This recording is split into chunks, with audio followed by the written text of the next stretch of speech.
Good morning. Thursday, and is it Thursday? Wednesday. Sorry, someday. It's a day in the week. That's for damn sure.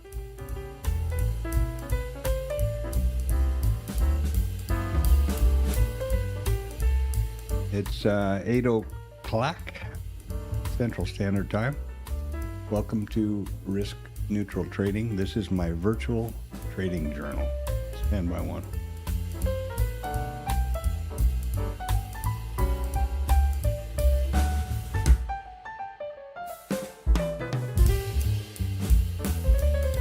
There we go. Yeah, so PPI came out, and that was pretty interesting, huh? Anyway, this is my virtual trading journal. First and foremost, it is my personal virtual trading journal, so it's not for financial or trade advice. There are a couple reasons why I do my journal in this format and share it with anyone here on YouTube. But it's, again, not for financial or trade advice, and I'll explain the reasoning behind why I do this in a little bit here. I'm not monetized in any way. So, likes and subscribes would be great. That's pretty much what I'm in it for, from that point of view. And contribute, drop something in the chat, say hello, comment, whatever. Anything like that would be great. Well, and appreciate it. Trading's a lonely business, so there you are. So the idea here, the reason I do this is because I don't multitask well, and I believe that a journal is very important. So everything that I'm seeing is captured on my screens, and everything that I'm thinking comes across with my narration. That gives insight as to what's up, and that's the theory behind why this is what it is. And I share it to YouTube so that I can, first, it's a permanent record, pretty much, and that I can review the stream on any device, which is pretty important to me. So stand by one more.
Sorry about that. So back to the question at hand here, or the point at hand, I should say. This is my virtual private trading journal, and you know why.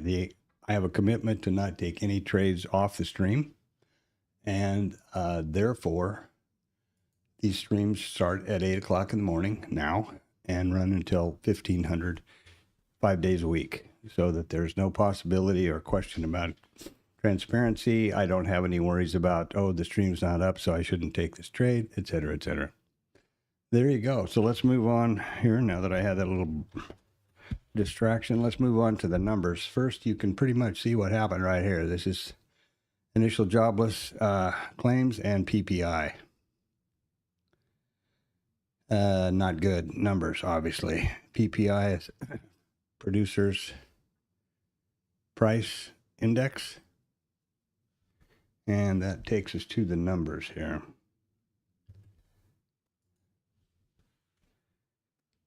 Continuing jobless claims, core PPI, initial jobless claims, and the PPI month over month. And then we're going to have the all-important another speech at 12 by Trump. So random risk is upon us once again.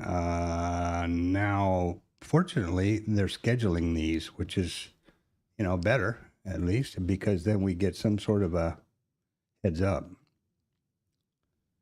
Here is financial juice, some of the stuff that's happened overnight.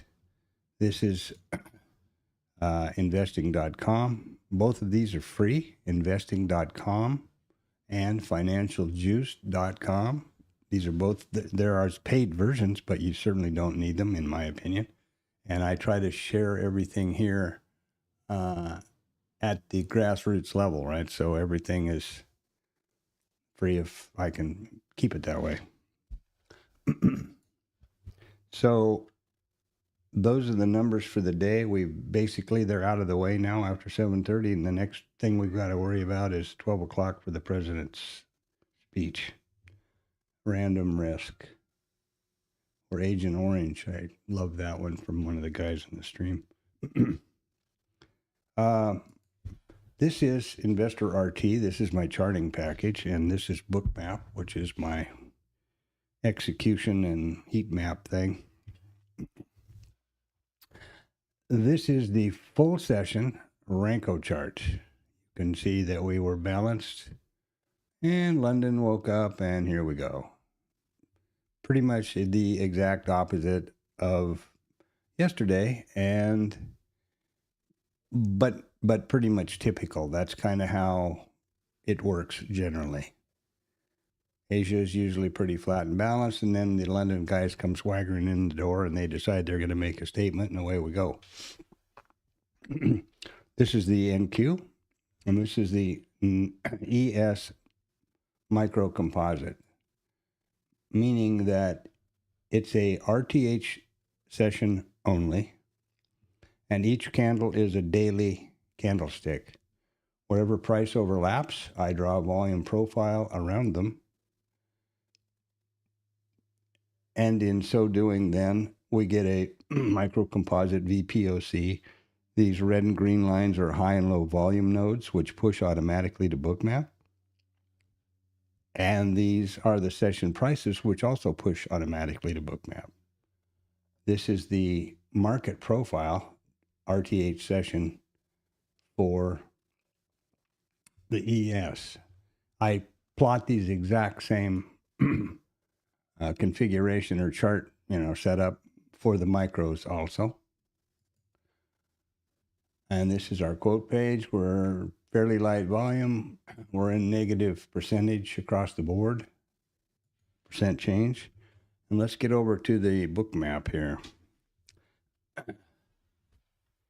By the way, I'm doing the pre-market, and I'm all out of whack here this morning. Sorry about that. So that covers the, these are the ES charts.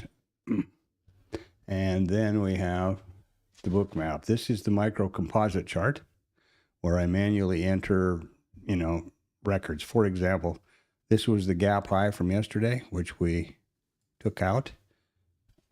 And my workflow is that when a number is no longer active, I change the text to black but in this case, I will leave it on the charts because it's a reference point, and then the weekends, typically I take them off. Same way with the naked volume point of control from yesterday.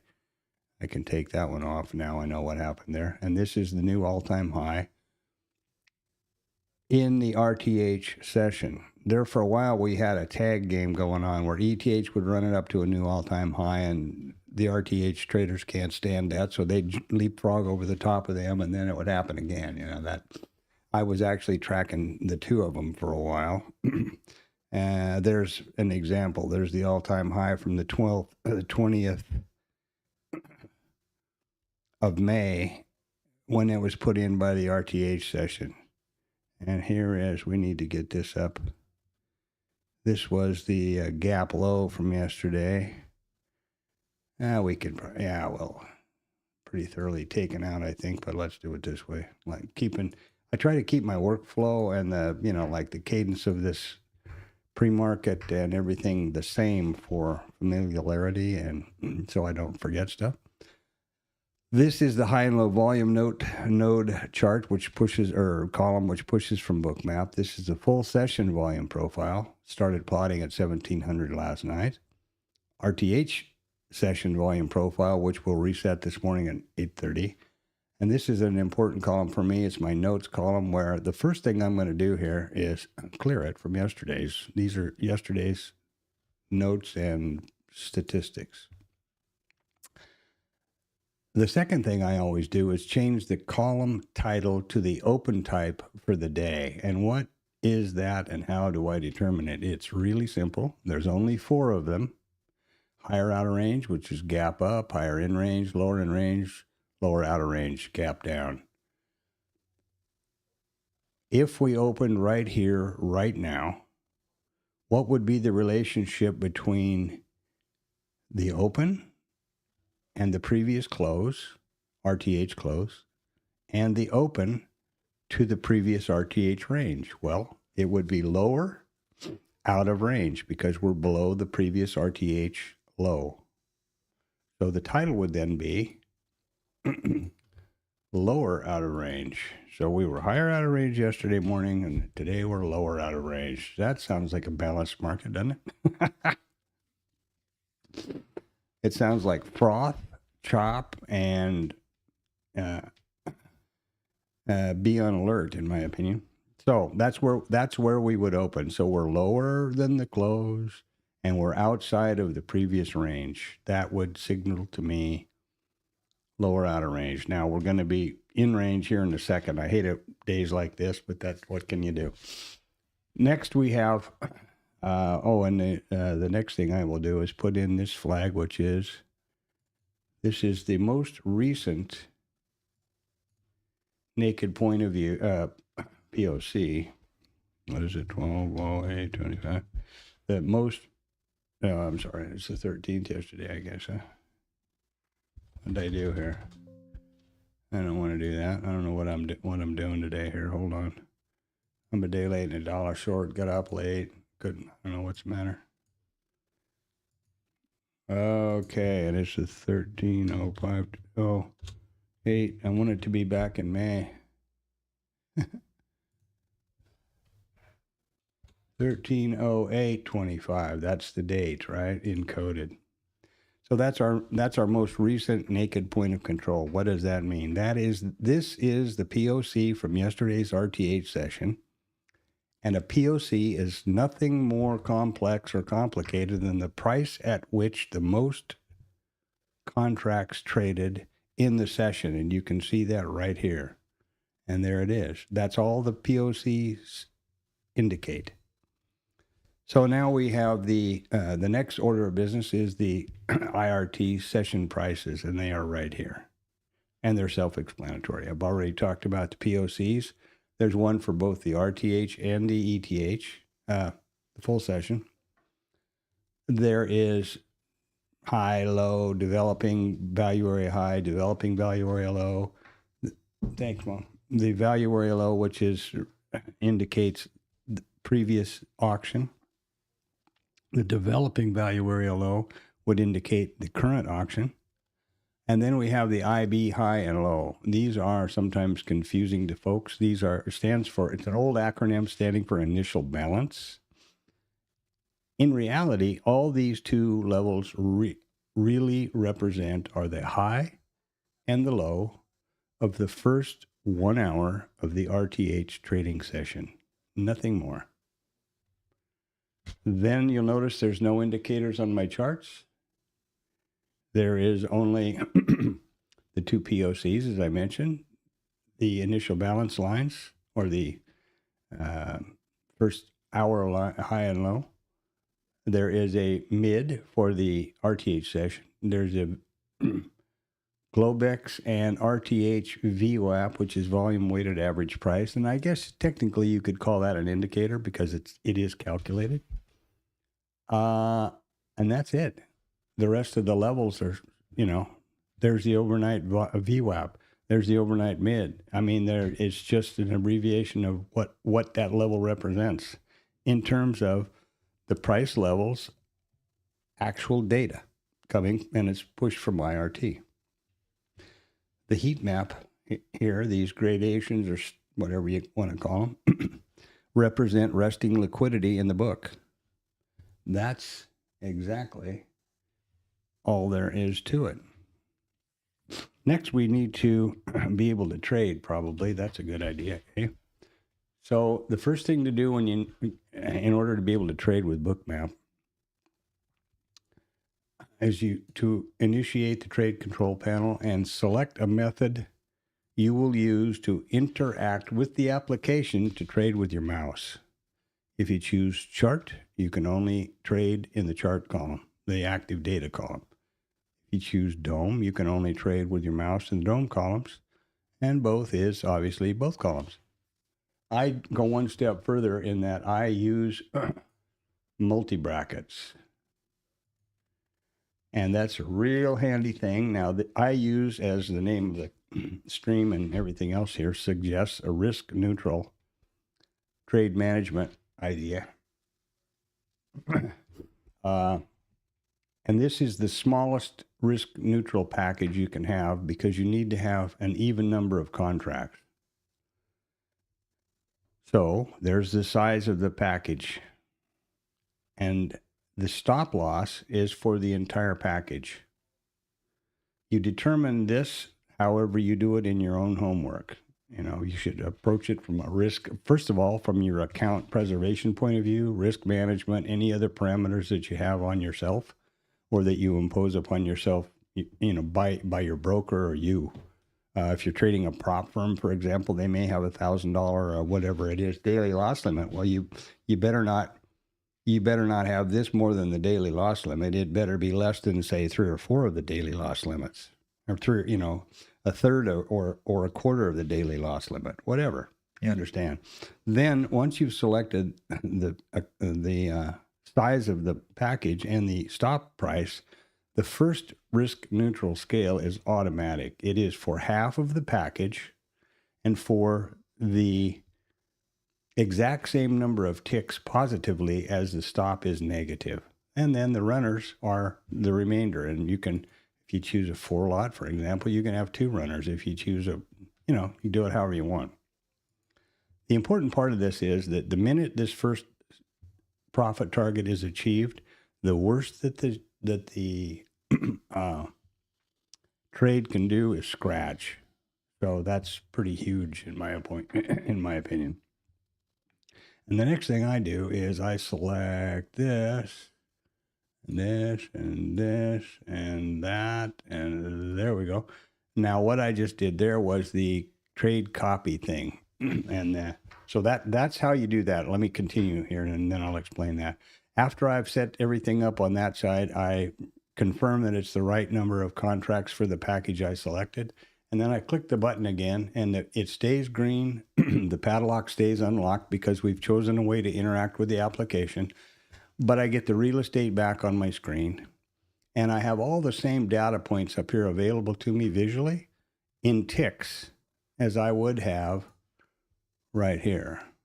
And because I use multi-brackets, I don't use any of these functions down here. So that's that. And then I also have the cancel all and close all. So there you go. Now we continue to remain below the previous close and below the previous close and outside of previous range. So we remain lower out of range. The next order of business would be one thing I've got to do in the meantime here, which is the TLab snap. And then I'll show you how to do the statistics. And what you ask, rightfully so, is the TLab snap. Okay, stand by, because I already told you I don't multitask with the damn. And I need to get this snap made and sorry.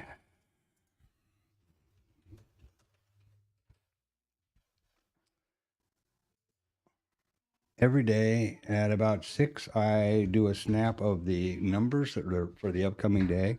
And every day at 8:20, I do a screen snap, and post it to a Bookmap Discord chat room called the Traders Lab. It is free. It was started by a guy named Tom B. And it's the only other site beside the public site that I recommend. You have to join the Bookmap Discord server, and there's a link to do that in the description here. And then navigate your way to the Traders Lab by Tom B.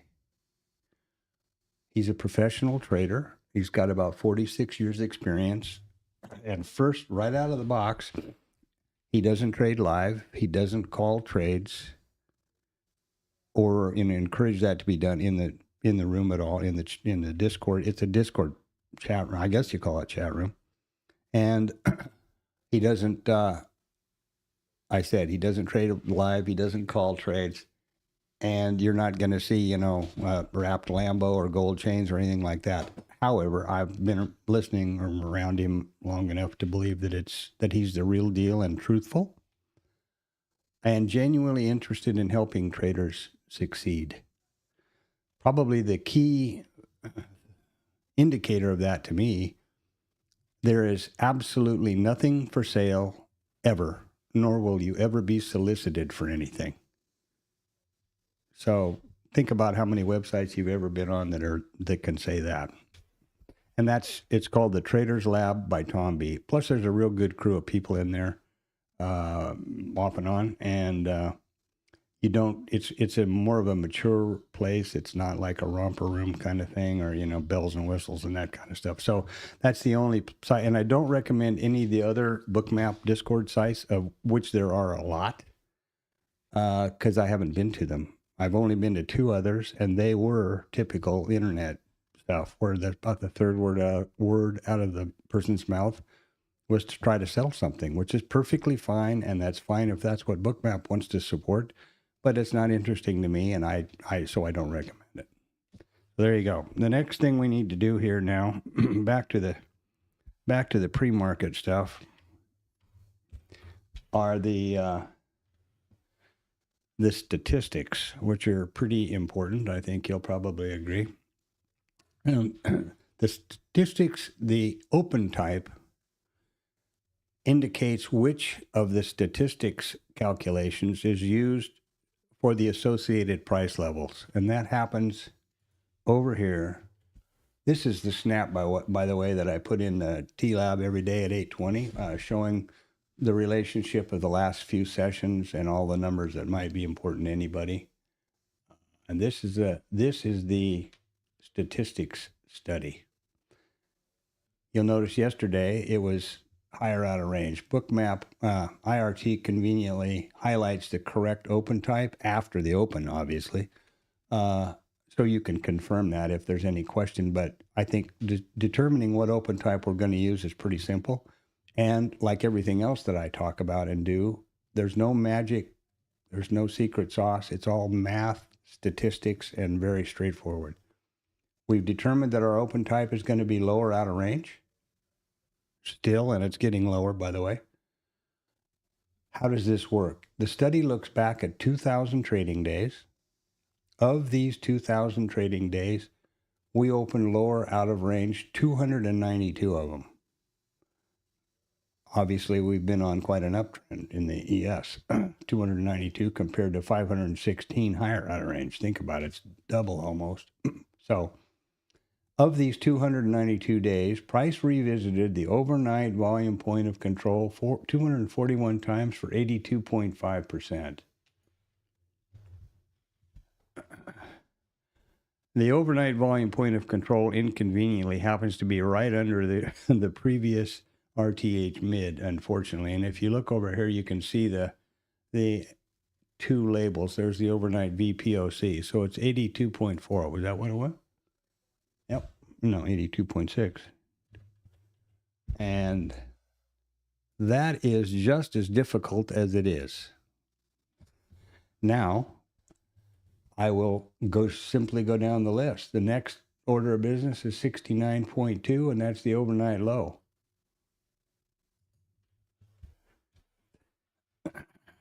And we are down. Oh, we're way down here. Hold on.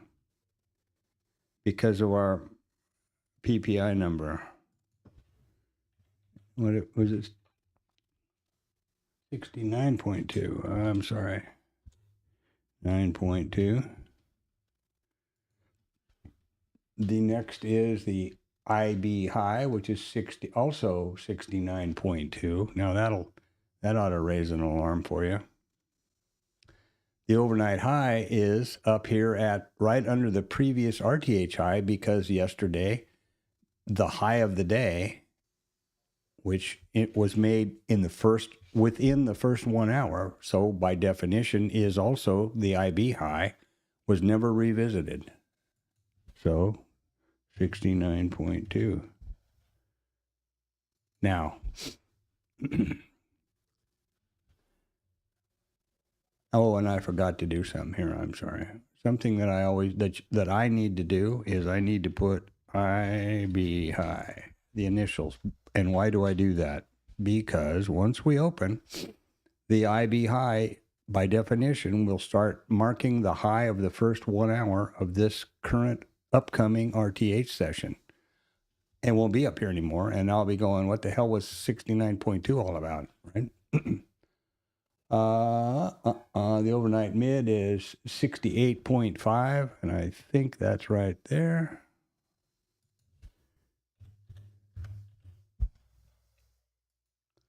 And if I got them aligned, that'd be handy, wouldn't it? And down the list we go. The previous low is 67.5. Oh, now they're gonna screw us up. Watch this. Now they're gonna, if they open above the previous low, we will be lower in range, not lower out of range. So I am going to quit entering these statistics right now. And also notice that our overnight volume point of control jumped way down here now. Because this is active, live, dynamic data. So we are now going to likely open lower in range. So I'm going to stop putting these statistics in until we get the open. At some point in the morning after the dust clears, I'll correct these column title and revisit the statistics. So there you go. We're going to open in about 30 minutes here. So what have I forgotten to do here? We've got our trade package set up. That's pretty damn important. That's probably the most important thing. Here's the complete overnight session.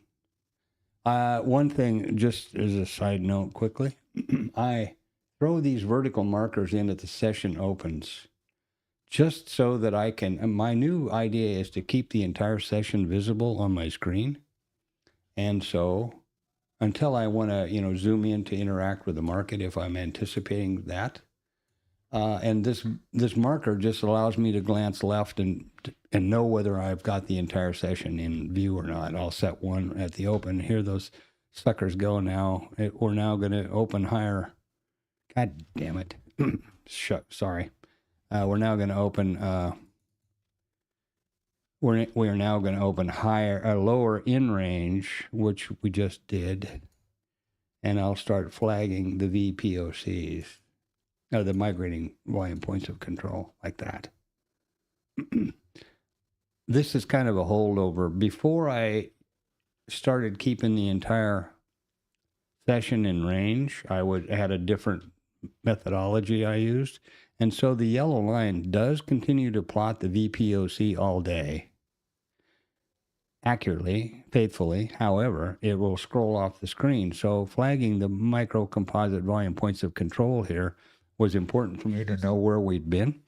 And I tried to keep all of the data that's important for me to trade on the hard right edge right here. So there you go. And now they're back under it again. So they just had to run up here for one little peak and then come back down again. They couldn't have left it below. So we did open, actually, lower in range. And the statistics will be a bit off, and I'll get to those as I can. For example, the difference, here you go, the difference between the volume point of control, overnight volume point of control in the lower in range and lower out of range is 84.0 compared to 82.5. So 84.0, which we've already accomplished that, obviously. So it is 84.0 instead of 82. So that's not, tremendously drastic, but you get the idea. And just irritating.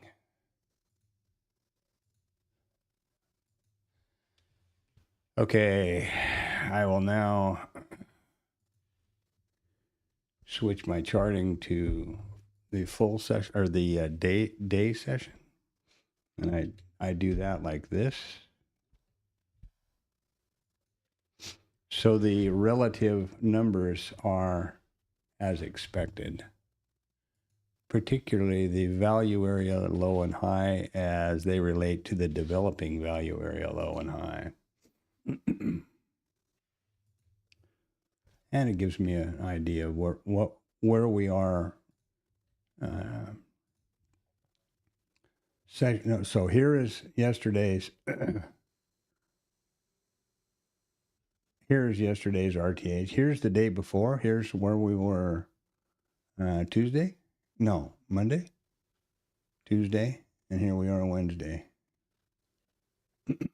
Sorry. What am I doing? There we go. Where am I? Okay, and we'll save that. And we'll get back to where our minis. There we go. So there you are. That's how I do this stuff. Kind of groggy and doggy this morning, which puts me on guard because I'm real conscious of good sleep, how I am, how I feel generally physically. Am I emotionally on tilt or not? That's all real important stuff to keep in mind and be aware of in the trading day, in my opinion. And I think this actually goes up here.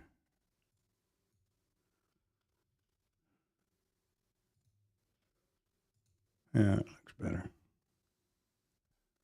Okay. We're open. We are below yesterday's low. We got a whole buttload of values here. Now this is a little bit, oh yeah, here's our current, here was our current VPOC, and now it's down here again. Obviously the migrating VPOC is pretty radical, or much more, I don't know, I can't think of the right word, I'm still groggy. The coffee hasn't kicked in yet. Anyway, at the beginning of the session, because remember, by definition, the POC just marks the price at which the most contracts have traded. Right now, it is 2313. My mouse quit. That's great. 2,313 contracts have traded at this level. The moment one of these prices says 2,314, that yellow line is going to go there. It will move to that location, that price. That's all there is to it. Very, very simple. And that's the best way to approach the market, in my opinion. Now, the numbers are already out today. They're already cooked in, so nothing we need to worry about there. I'm going to put my vertical marker on the open now. And I think that's right there. 8:30, it's close enough.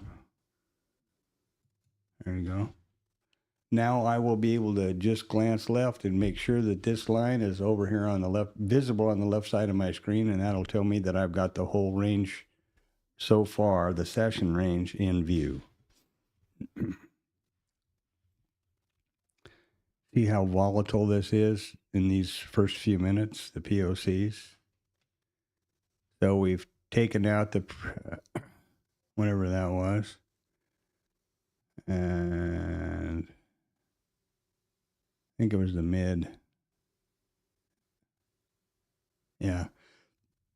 This was the overnight mid. We've taken out that statistic. We have not taken out the overnight volume point of control yet, have we? No. We came right down here, and you see that the IB low is one tick above it. So there you go. There's that.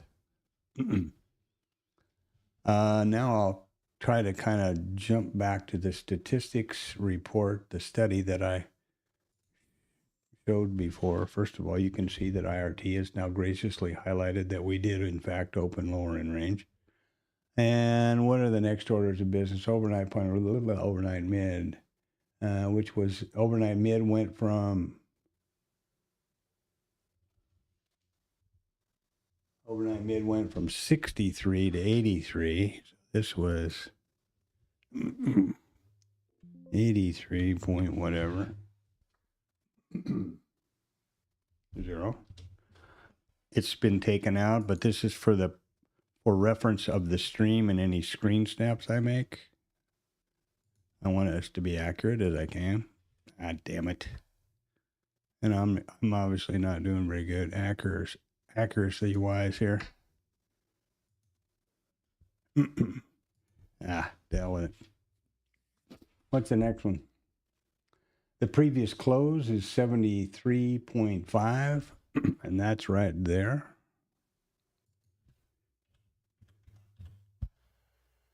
Remember, there's no news. I think the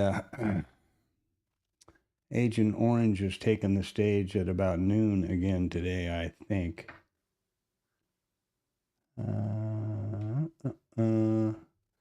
The previous IB high is 70.8. I think we marked that down, didn't we? Wasn't that way up above us somewhere, way below us someplace or something? I remember putting that, talking about why you put that in there.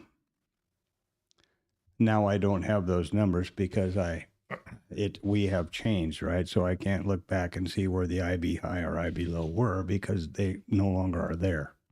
And that's why I put the initials beside the statistic. And I know I did that somewhere, but I'm not seeing it. There we go. So the previous IB high was 70.8%. So that's not much of a change. Okay. What else we got here? Blah, blah, blah, blah. Previous mid, value area low, POC, overnight low is 66.6.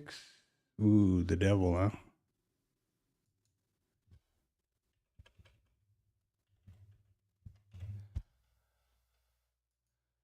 Okay. Let's see overnight high. That might be something worth looking at. The overnight high is 52.3. And the reason I said that, what have we been doing for the last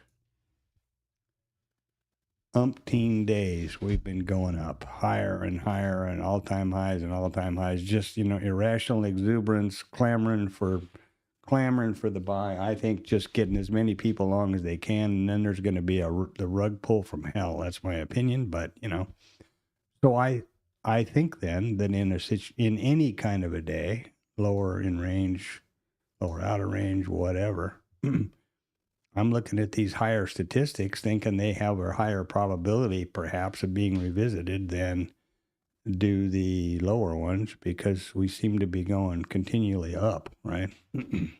So that's why I picked that one out. Value area high, which, remember now, this is representing the value area high of the previous auction. And something that you need to remember about the previous auction is right over here. Here's an example of why I'm looking at higher levels. What have we been doing for all these days? Now we opened down here, didn't get below it. We opened right here. What are we going to do? We're going to crap out? Because,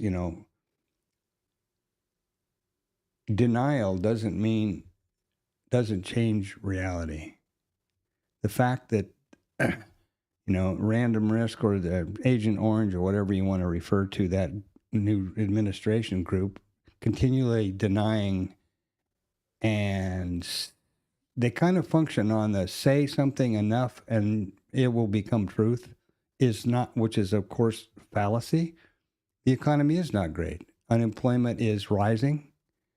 Inflation is heating up. Sure. The actions they're taking are reinforcing the money-making capability of the rich, their friends, right? The people that they choose. But that's not speaking to the public of, the population of the country or the true economy, in my opinion. And it's not just my opinion. I'm sort of parroting what I hear and read from people who are seasoned, intelligent economists, not just somebody you never heard of before, but because they agree with Trump, they're put into a position of authority or power. That's what makes me nervous about where we are right now as a country. Anyway, the value area high or low represent the previous RTH auction. Where am I here? Previous RTH auction. And the developing value area high or low represent the current auction. So this is the value area high from yesterday. This is the value area low from yesterday.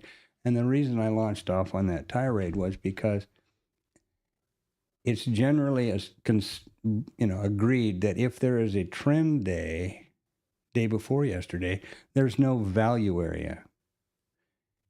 Sure, mathematically, the charts will always plot that because they're set to change the color where 70% of the traded volume exists in any session. But that's not, the theory is there's no real value in a trend day because the market is looking for a place to do business. They're looking for fair value. Yesterday was not a trend day, so we do have a value area, and here we are today. So that means, in my opinion, then, that the value area low and high are valid in this case. So what are we doing essentially? We're building value lower than yesterday, than previously. So there's that. And by changing the charts from full session to day session or RTH session only, that means that the value area high and low represent the previous auction, and the previous auction by the chart settings is yesterday's RTH rather than yesterday's ETH, or the one that just ended. I think that explains that well enough. What else have I done? Oh yeah, I didn't put the open in there. That's important, I guess. So yeah, here we are. We're open. We've got our markers in. We've got the stream up to where the stream usually gets to be at this time of day, and here we are. If you're in the stream, drop something in the chat. Thumbs up, wherever you are. Hello, goodbye. If you agree, you don't agree. 100% open to conversation and anybody's ideas. Trading's a lonely sport, right? So I stand here. These are stand-up desks. I have two of them in a L. I stand here from 6 o'clock or before that, around 6 o'clock in the morning till at least 1600 every day, and then I take a little break, and I usually look at the overnight a little before I go to bed. So it makes for a long day. The stream itself is 7 hours every day, 5 days a week.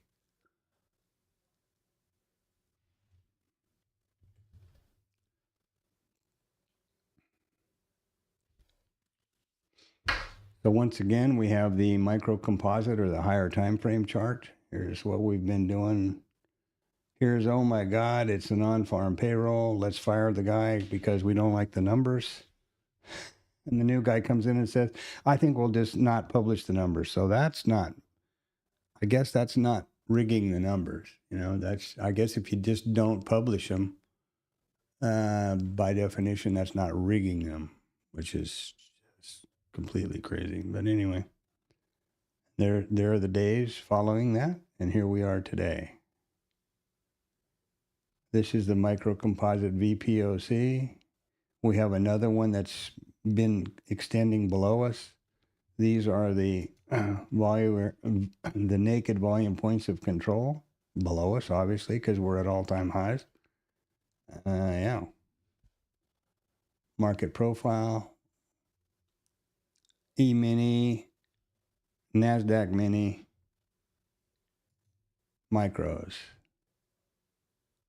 What are we doing for volume here? Our volume's about 95% of average at this time frame. Okay. That's about all I can do, boys and girls. Well, now what do? We watch the market. Oh, let's have a look. Oh, let's take a run around the roses over here. Yeah. Again, at 12 o'clock, he's going to speak. And then we have financial juice.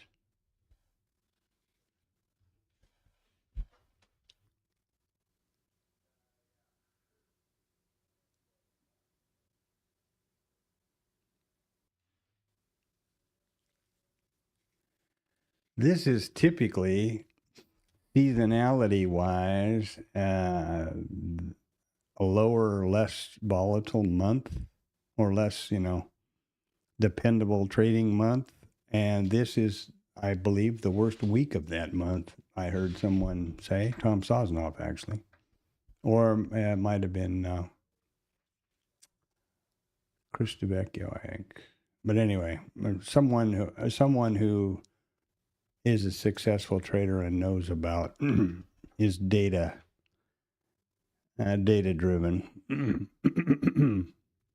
And it's because there's no real big numbers out. It's not any big expiration, sweeping expiration month or period. The Fed doesn't, they're going to Jackson Hole next week, so there's not going to be any big news coming out of there likely before next month. So the story goes. Again, the news that I use, investing.com and financialjuice.com, are both free. No reason, nothing secret here, nothing. You don't need to wear a pointy hat or a magic wand or a wizard's gown or anything to do this, and I certainly don't. You'll notice there, as I pointed out earlier, there's no indicators on my charts or my book map. POCs, VWAP, RTH mid, and the price levels are exactly the price levels. This is the high of the session, current session so far. We're looking at about a 15 handle range. Here's the IB low, and here's the IB high. There's the high, there's the low. Wow, amazing, it works out. It works. That's how the whole thing goes. it's important to point out that the statistics are not hard, fast targets. This is where we're going to go.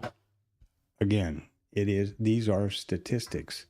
Looking back over a 2,000 trading day data set, these represent the percentage of time that price revisited these levels looking back at 2,000 days when we opened lower in range.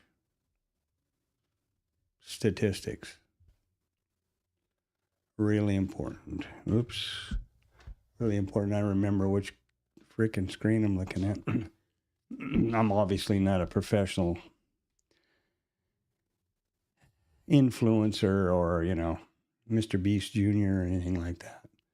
I try to do the best I can and I try to do things like have a reasonable sound quality, a good mic, and, make it as enjoyable an experience as possible because I review them myself and I don't want to listen to a bunch of scratchy crap and squint to try to figure out what the screens say. This stream is published and put out on YouTube at 1440p high def. So if on your computer it's a little bit scratchy or grainy, hit the gear icon down there on YouTube and up it to the minimum of 1440p at 60 FPS, and you should have nice, crisp, clear video. And I believe, my voice is not certainly any broadcast quality, but it's this is as good a mic as I could find to have it as as clear as possible, considering the source.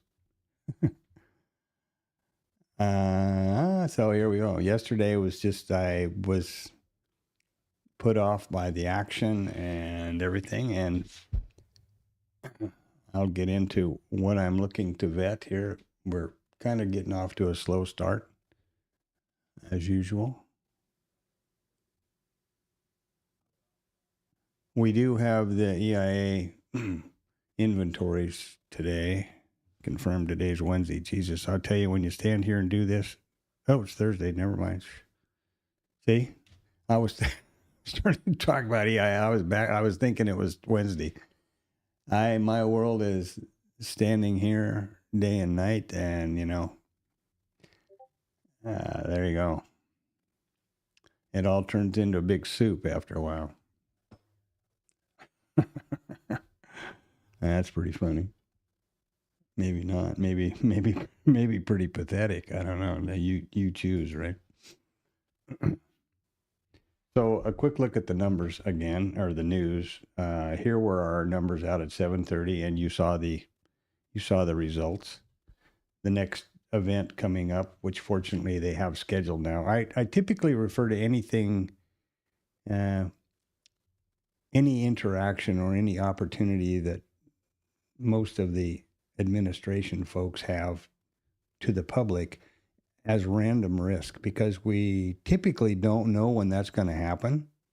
And it, just experience in the past few months has had a hell of an impact on the market or the auction.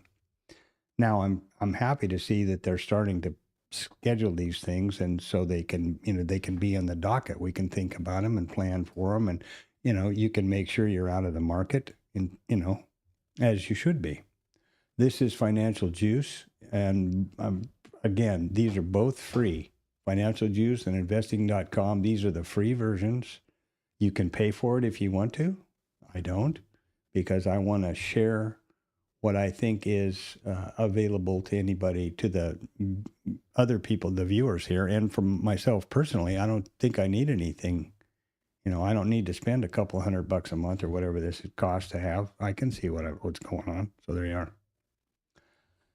And we don't have really any real outlier random risk headed for us, except the Fed remark. Speaking Feds, we pretty much know what they're doing. The Japanese and Chinese unemployment stuff is out well after we close, so that'll be overnight impact. Or if you're trading the ETH, then you be wanting to know about that stuff. And one thing I'll point out here, these are filtered. I have filtered them personally, as I have these. You can set these filters up for your time zone what reports you're interested in, blah, blah. And there's a buttload of them. There's all of those. So you can do a lot with these two things. And this is how I have it filtered for being here and streaming in Central Standard Time. I think I mentioned that, I hope. All the times on my charts or that I refer to are Central Standard Time, which is the same as Chicago in the markets, right? And there's also a filter here on financial juice. Excuse me. Okay. Let's see what we got going on here now. If the music's too high, too low, terrible, whatever, drop something in the chat. I am in silence here. I don't have speakers. I do have a headset that I occasionally monitor the audio to make sure it sounds okay, my speaking, etc. But I noticed with a fella that's in here pretty much every day that he gave me heads up on when he thought the volume sounded good on his end, because on my headset directly on this computer, I think it's quite a bit louder. So I had it down. He said I can barely hear it. So let me know if it's inappropriate, too loud. Obviously, you've got a volume control on your side too, don't forget. Now, we've taken a run around the roses. Let me see my chapter markers here. Yeah.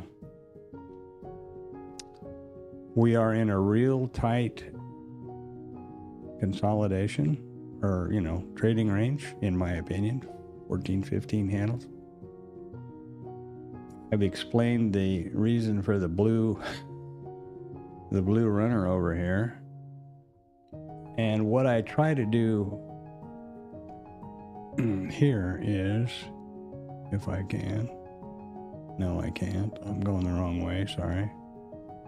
What I try to do here is to keep, I wish I could just set the damn price thing, which I can do in IRT, but I try to keep it $1 high on the price levels, which means there's 4 ticks in each one of these price levels, obviously, because you know how futures work. These are points. Each point has 4 ticks. In the ES, the mini ES, each tick is worth $12.50. I would hope to God you know that. That's basic. If you do not, that's basic. And in minis or micros, which are here, this is micro ES, this is mini ES, this is the NQ, and this is the micro NQ. And the micros are 1/10 of the mini. So the mini is $50 per point per contract, or $12.50 per tick. And the micros are $5 or $1.25 per tick. There you go.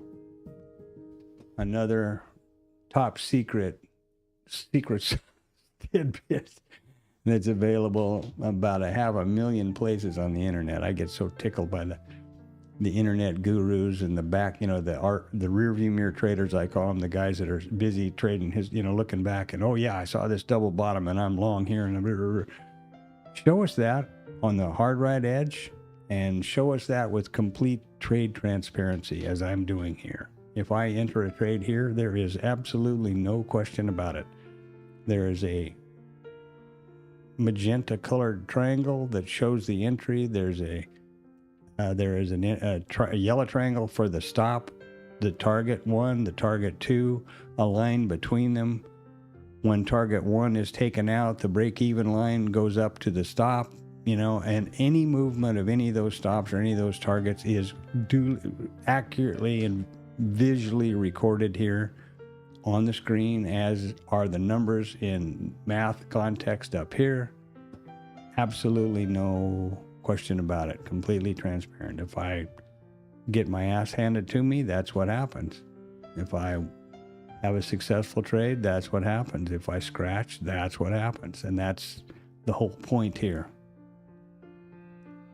I'm not sure if I was kind of hurrying at the beginning in the pre-market.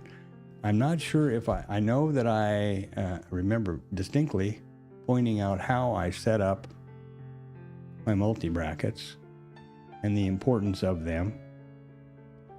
You determine the size of the bracket, and then you determine the stop in ticks. And once you've done that, the risk neutral take profit, or the take profit 1, is automatically set because it's the same number of ticks in the positive as the stop is negative, and it's for half of the package. And then the runner, I know that I covered that clearly. And then the multi-account trading thing is here, which is the copy story. I'm not sure if I elaborated on that or not, but this is a TopStep evaluation account, or combine they used to call them. I don't know if they still do or not, frankly. My thinking here is that this will be a 0 to hero, start to finish, absolutely transparent, every trade on the journey from starting the combine through the live funding, to help people understand how I'm approaching it and how you can trade it and achieve that. Now, the copy thing is because this is one account, and then I have 4 others behind it. So when I take a trade or an entry or a stop or move my target or anything here on the screen, that's automatically copied to the 4 others. When I have the two-lot risk neutral package and I achieve both targets, that is 60 ticks. So those 60 ticks would then be multiplied across those other accounts, and it would be, it doesn't show here, but it is in reality 300 ticks. So that's how that works. And that's only good to, to help once you become in the XFA, the Express Funded Account, the money that you amass in each of the combines in the Express Funded Account, you can withdraw that profit or a portion of it. So rather than just, one account, you've got 5. Now, the minute it goes to a live account, there's only one account, period. You don't do that anymore, but for the longest time, I thought that was like cheating somehow or whatever else. And then I got to thinking, and somebody said, "What are you, nuts? Take advantage of it. So does everybody else." So I only started that recently, that copy thing. Now these 5 accounts are within one trade of all of which of passing the combine. It's a 50K combine, by the way. So they're all within one trade of passing the combine, in which case they will then all 5 be in the XFA. And I'll continue that. So I hope that's completely crystal clear. And I realize that I need to figure out a way to show here in the stream from the TopStep dashboard or something, the condition or the, where those are actually. Because you see the actual trades transparently here, completely, but you do not see the balances or the totals running up on the account. And I need to figure that out, because every time I've looked at it a bit. I'll do it this weekend, but I've looked at it a little bit with one of the guys that's in here frequently, and if you just use the browser window, it's got, your account stuff encoded and things like that. So I don't think that's a good thing to share openly, the balances and the action and the state of the consistency rule and all that stuff. Very definitely, yes. But my personal account password or whatever, that's stupid. I'm not doing that. This is the internet after all. Okay, let's get to the next order of business, which is now back to trading a little bit, back to today's trading. What are we doing? What is the context doing? Well, looks to me like it's going north, isn't it? Here's our previous value area high. Oh, that would be a good statistic that I didn't get around to changing once we had the change in open time. I can promise you that it's over here somewhere. Now, the value area, ooh, is it? Value area high is only 57.4%. Value area low is greater, and why is that? What am I doing here? I don't want that. I want to do that. Value area low is greater, and why would that be? Because we open lower in range. Remember that this statistic study only has two input criteria, and that is where we open with relationship to the previous close and the previous range. It doesn't have anything to do with a talking head, Agent Orange is on the microphone, China bombs North Dakota, nothing. It's only got those two parameters, and that's it. And if you stop and think about it logically, if we've opened lower in range, in other words, value and price has been moving lower today from yesterday, the value area low from yesterday would probably be a more likely, have a higher probability of being revisited than the value area high from yesterday. Think about it. Price is moving down. It's just logic here. All right, let's get back to the initial balance, which is what I'm working on now.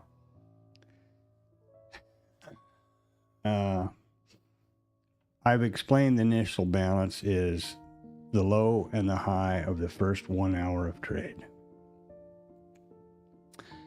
There is a very well-known statistic associated with that. After that first 1 hour, the IB high ceases to move up, the IB low ceases to move down or up. They're both frozen. They're both locked. That statistic then becomes active. The statistic says that the IB high or low has a greater than 97.7% probability of being exceeded by price in the balance of this current RTH trading session. IB high or low, 97.7, 98.2, 98.1 in this particular day type or open type, and 97.9 in lower out of range. Greater than 97.7, and today greater than 81.1% of the days where we opened lower in range, the IB high or the IB low are exceeded by price in the balance of the RTH trading session. Pretty phenomenal statistic, eh? Another interesting one is that it's a 32.9% probability that both are taken out. In other words, we have an inside day. And probably the most phenomenal one to me is if it's 98.1% that we take out one or the other, it is a 1.9% probability that we will not take out either. Think about that as a trading point. So what did I just get through saying here? There's a greater than 98.1% probability that we'll take out this level or this level after 9:30 in the balance of the RTH session. There's a 36% probability we'll take out both. There is a 1.9% probability that we will take out neither. So if you're, think about it. If it's after 2:30 or something and we haven't taken out either one of the IBs and we're fluffing around like this over here, boy, I would think that it would be a pretty reasonable statistic to take a trade to the nearest IB line or level because of that statistic. So having said all of that, I'm focused on the IB trade, of which there are two. There's the IB continuation, which is generally indicated or preferenced by a balanced day or rotational or balanced, and the IB, that's the IB failure. And then there's an IB continuation trade, which would be suggested by a directional day. don't trade to the statistic. The statistic has to be met first. Now, there's also another statistic here around the initial balance, which Rod at Static and TLab, he's a good trader and a good guy and very successful trader, and code, he programs and builds apps and stuff. He worked out a statistic that says, and statistically verified, the high or low of the first 30 minutes, which was right here, high, and right here, low, has a 97% or 90% probability of being exceeded by the high or low in the second 30 minutes. And what happened? Well, there we are. It went from here to here. Yeah, it's only one tick, but the statistic is satisfied.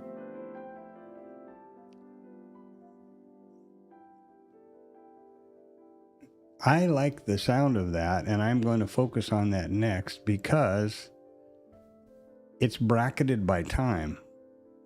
The high or low of the first 30 minutes is exceeded by the high or low of the second 30 minutes. So you have a 30-minute window for your statistic to be achieved or not, and if not, you go on to the next trade that you have vetted. And if you haven't, then you put up your mouse and go, chase mom around the house or whatever it is you do. That's really important. Now, one thing that this gives us right now quickly on the screens, notice how the POC there is more of a muted yellow. That is the full session VPOC. This bright yellow one is for the RTH. Just to point that out. That was a good opportunity there. So back to my vetting of the IB trades. I have no trade to even think about taking until after 9:30 because that's when the IB sets. So I'm calm and cool and collected, and I can talk to y'all here or whatever. Let the coffee kick in, whatever it is. After 9:30 then, and I can see I keep the whole range in view because I want to be real aware of what the context is. Part of my trade plan, first and foremost, is I don't trade counter trend or against the context, no matter how, what I think. That's not the point. So I keep the entire range session in view, and then when I get to an area, let's pretend it's the IB high, where I think I might want to engage, I can, just scroll in and with Bookmap, you can get as minutia driven as you want. You can get down to milliseconds if you want to. It makes no sense to me how to do that, but anyway. And I try to keeping this at 1 point or $1. I call it $1, but in reality it's a point. It is not $1. It's $50 on a contract. Now, I'll be right back.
right, life returns to the old body here. Let's see, we've got a migrating VPOC.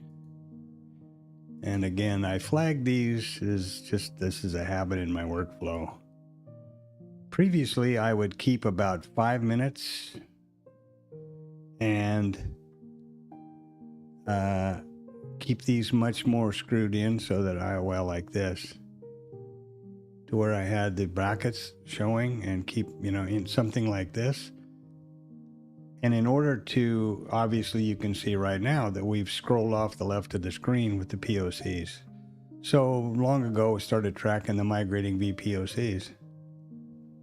And that's where we are. And now we've approached the IB again. So that IB 30, let's see what happens here. Are they going to punch it up some more? Yeah. Here was our IB high from before up to in the first 30 minutes. And we extended it over here by a couple of ticks in the second. And here we go some more. A setup that I can look at next to vet or to verify having an edge is the VPOC migration, which is a recognized setup. Still haven't gotten anywhere here.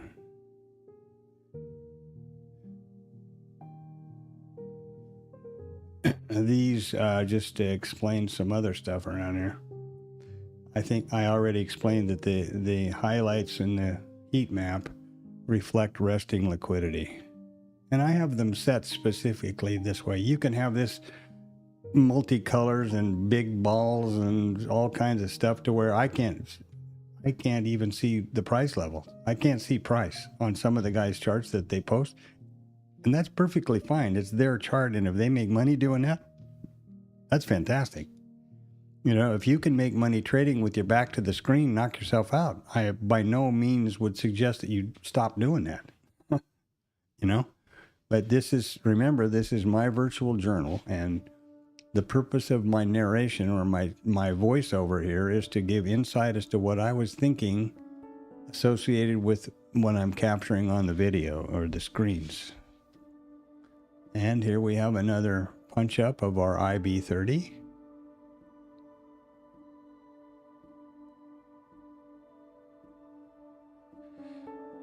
Not really. For example, if you tried this one, I haven't thought about I assume that I will be looking at context and trigger similar in the IB30 as I am to the IB continuation trade. Because what is the IB30? It's essentially a continuation trade, saying that the price is going to exceed the previous 30-minute IB high by a higher high, let me rephrase that, or a lower low in the second 30 minutes. So by definition then, the IB30 is based on a continuation in the second 30-minute period. The thing I like about it on the surface is the fact that there's a time parameter of 30 minutes around it rather than 6 hours.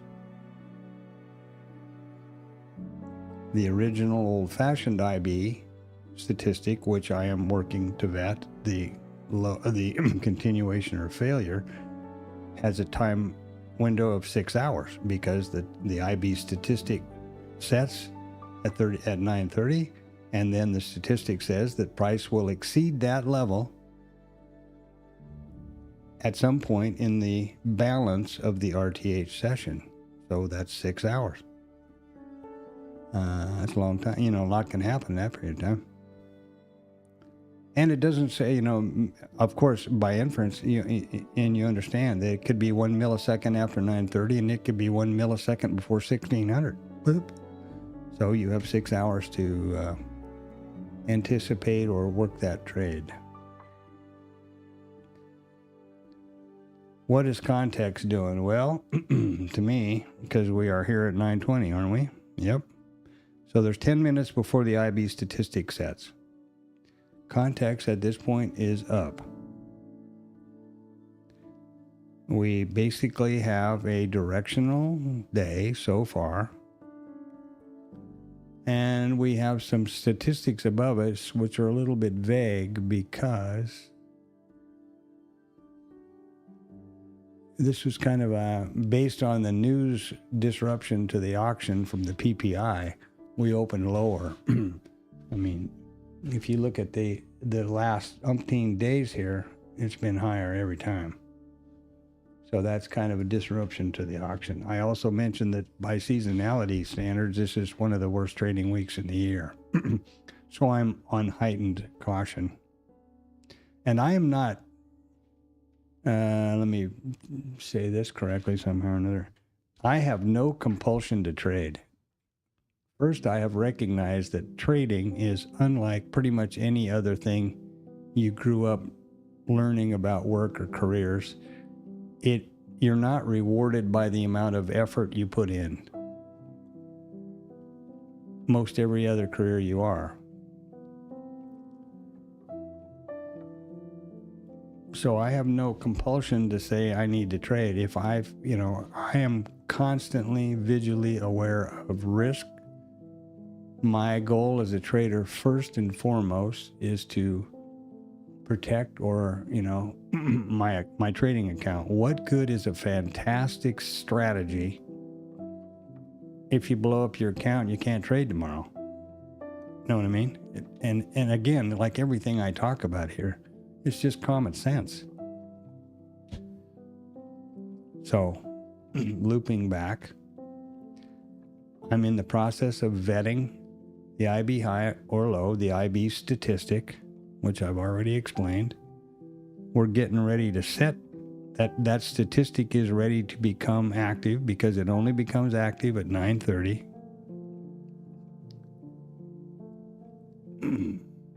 And I realize that today is a week. I'm not sure. That's kind of like a military intelligence, I guess. But anyway, it's one of the lesser recognized weaker periods of trading in the year, and it makes sense.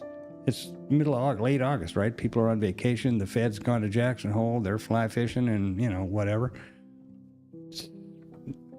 So there you are. The only thing that's really happening is Agent Orange and crew are they're taking over DC and they're flying, grabbing people in the night and flying them out of the country and crazy shit like that. But in terms of trading, that's it. We had horrible PPI numbers. There you go. There's the PPI report. That was the big disruptor to the auction and threw us way down here for the open. Well, way down here, way below lower out of range. And we were lower out of range up until 828 when we suddenly spiked up just above the previous day's range, which put us in a open condition of lower in range and then down again. And now we're trading where we are. So the auction was disrupted by that bad news. The first Friday of the month was bad news in terms of commentary or pointing to the health of our economy. The Agent Orange, the Random Risk Squad, Agent Orange and company don't like that. So and that's even a bigger problem in my opinion is that because anyway, never mind. So here we are. The IB is going to set here pretty quick, and then I will start looking to see if I have a setup that validates an entry or participation in this market.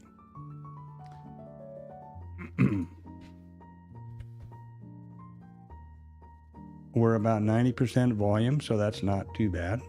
Earlier in the week, we were 70%. This is volume average. This is average volume where we are volume, and that's the percent of it for this period at this point in time in the day. Looking back a day or a couple of days, looking back, I forget what it is, but you get the point.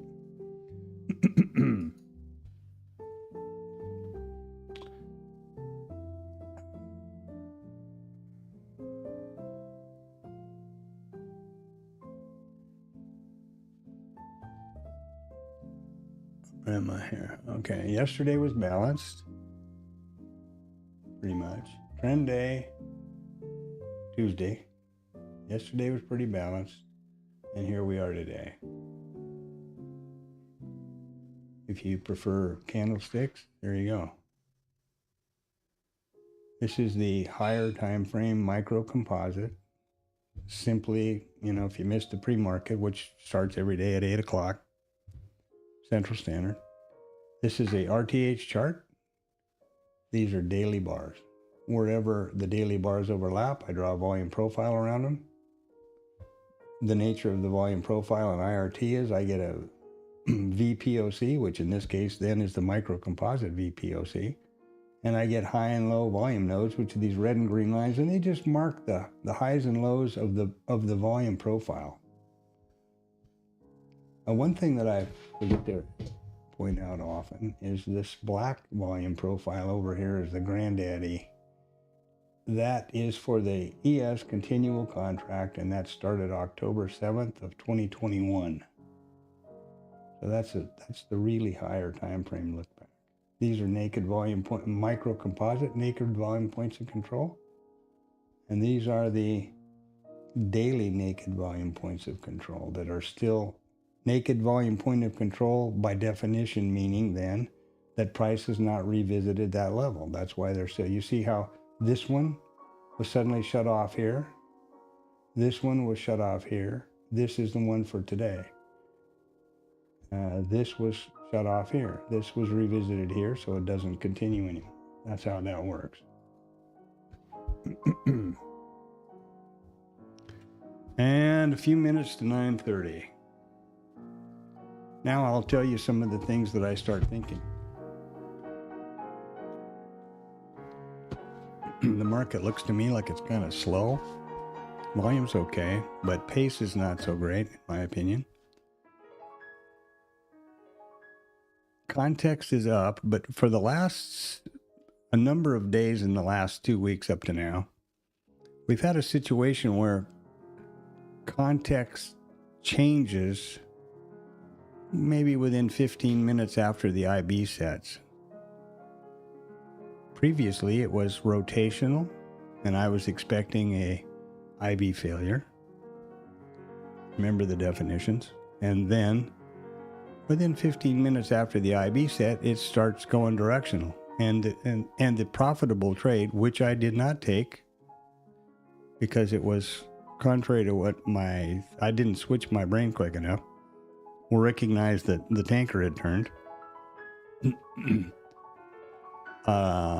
The winning, the nice trades of those days was in two cases the IB continuation, and in one case was the opposite way, where it had been directional and it turned around to be rotational, and the failure was the trade. So I'm really aware of that in this particular week and in this market environment that we're currently in.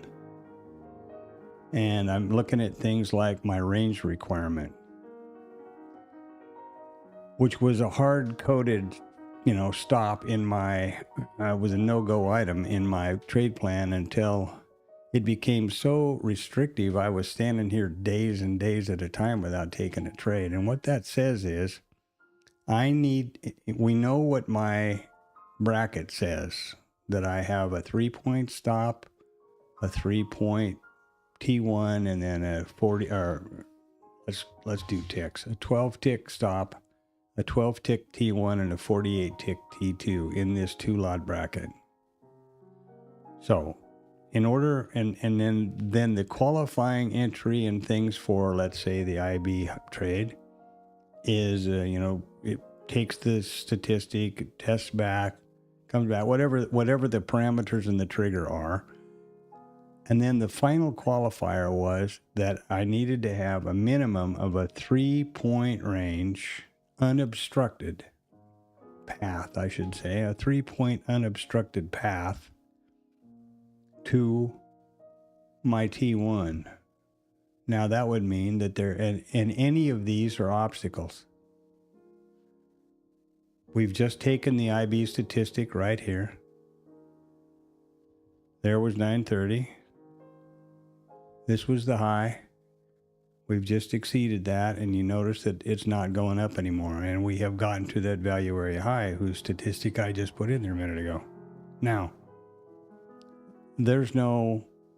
this does not meet my criteria or my parameters or trigger for the IB continuation, I don't think.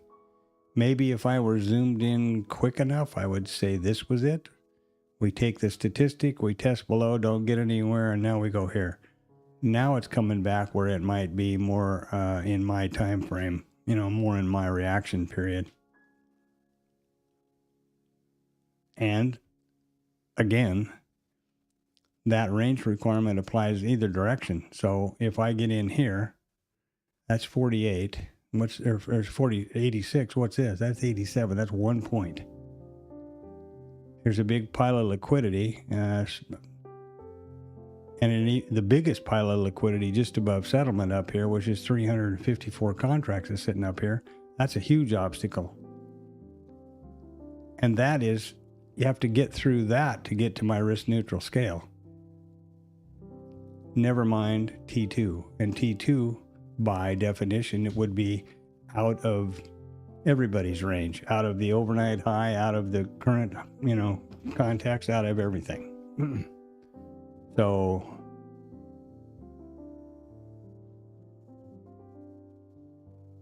I need to make sure that that I'm taking all of those things into consideration before I put on risk. And I do mind being the victim of paralysis by analysis or over, whatever. Pick one of those sayings that you like, a wuss, chicken shit, whatever you want to call it. But, I have steadily and successfully taken these accounts up to within one trade of all 5 passing the combine with consistency and without a lot of, not quickly, without a lot of sweat and strain. And I'm very conscious of that, and I hope that that's not impeding my ability to analyze my setup and my trade and take it, you know what I mean, if you understand where I'm going. Hey, Richard. Oh, good morning, or good afternoon. Already 31C over here, and it's, 9:30 in the morning, so guess what? If the good Lord's willing and the creek don't rise, the air conditioner won't crap out. And it's kind of cloudy so far, so could be a hot one.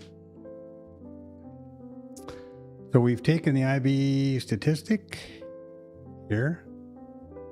You can see why the IB continuation wasn't a very good idea. And now we're getting what some refer to as a bar situation, which is a breakout and retest. Breakout and retest. Breakout, will they retest? The context of the day is up.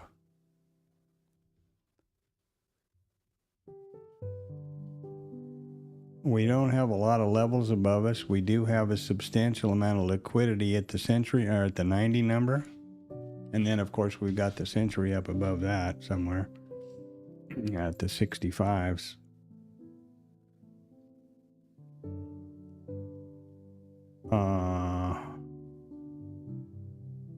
So my philosophy would be that the IB continuation should be the trade to take. But in this environment, I'm not convinced of that.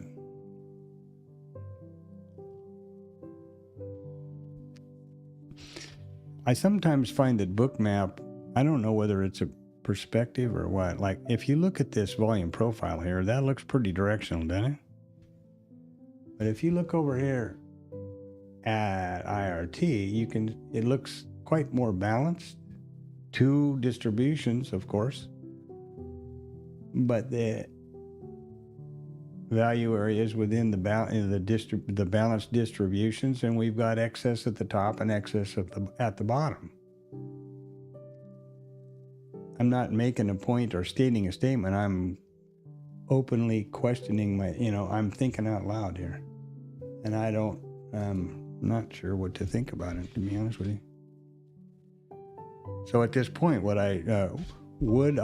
I discretionarily? One of the problems with my situation right now, if you have properly vetted a trade setup, meaning you've captured a statistically significant subset of data points for that exact setup and that exact criteria, and determined mathematically, statistically, that it has an edge, an expectancy, a positive probability, pick a word, they all mean the same thing, then you automatically almost, or should, mechanically put that trade on the minute those same conditions exist. And I'm not at that point yet, and I've realized in this past week or so, the last function in my system at this point is discretionary, and that's not good. But I'm aware of it, so that's, they say that realizing what you don't know is the beginning of knowledge, or however that goes.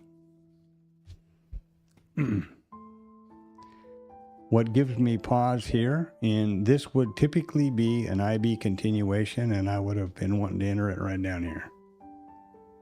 Now, this is 85.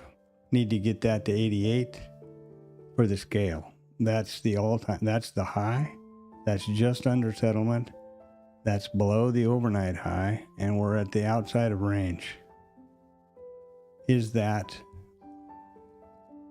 Are those atypical, data points that I think are leaning towards that continuation trade not going anyplace? We've got this big liquidity, 367 at 98.75. We got another $1.50 at 88. So there's a lot of liquidity guarding, and this is previous settle, right?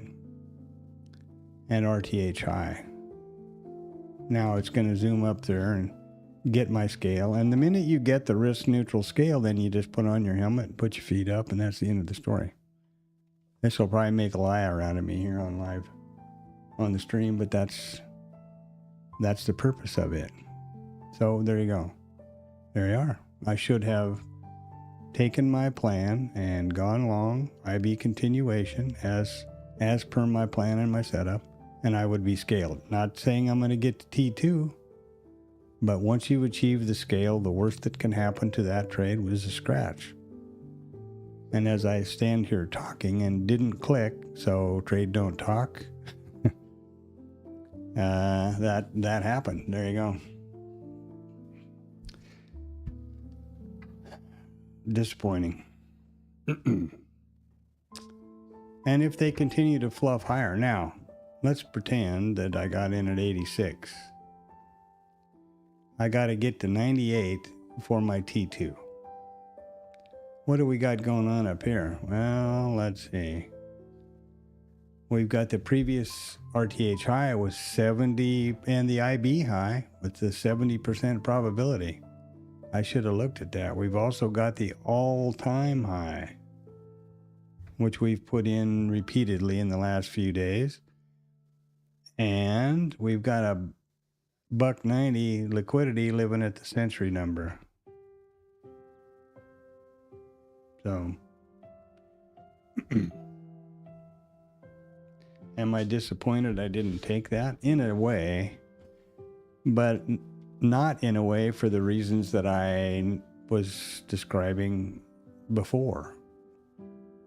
Yes, the context and the idea of the trade was to be continuation, but this normal levels above us and liquidity gave me pause.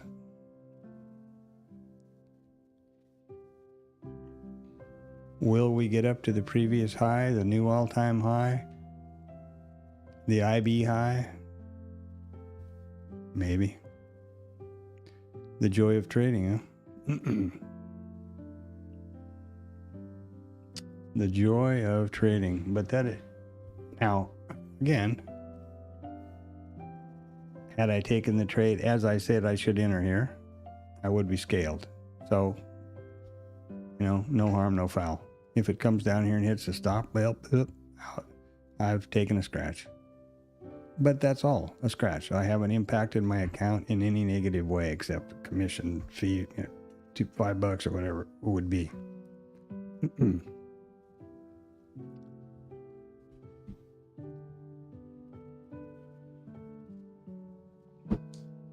And I have recognized, actually was talking in Static with some of the guys about a better way to approach my statistics and my vetting process, which, by the way, it's much better that you do that away from the live market by backtesting software or going back, manually going back through your charts, whatever, to capture the data set that you want to vet the trade.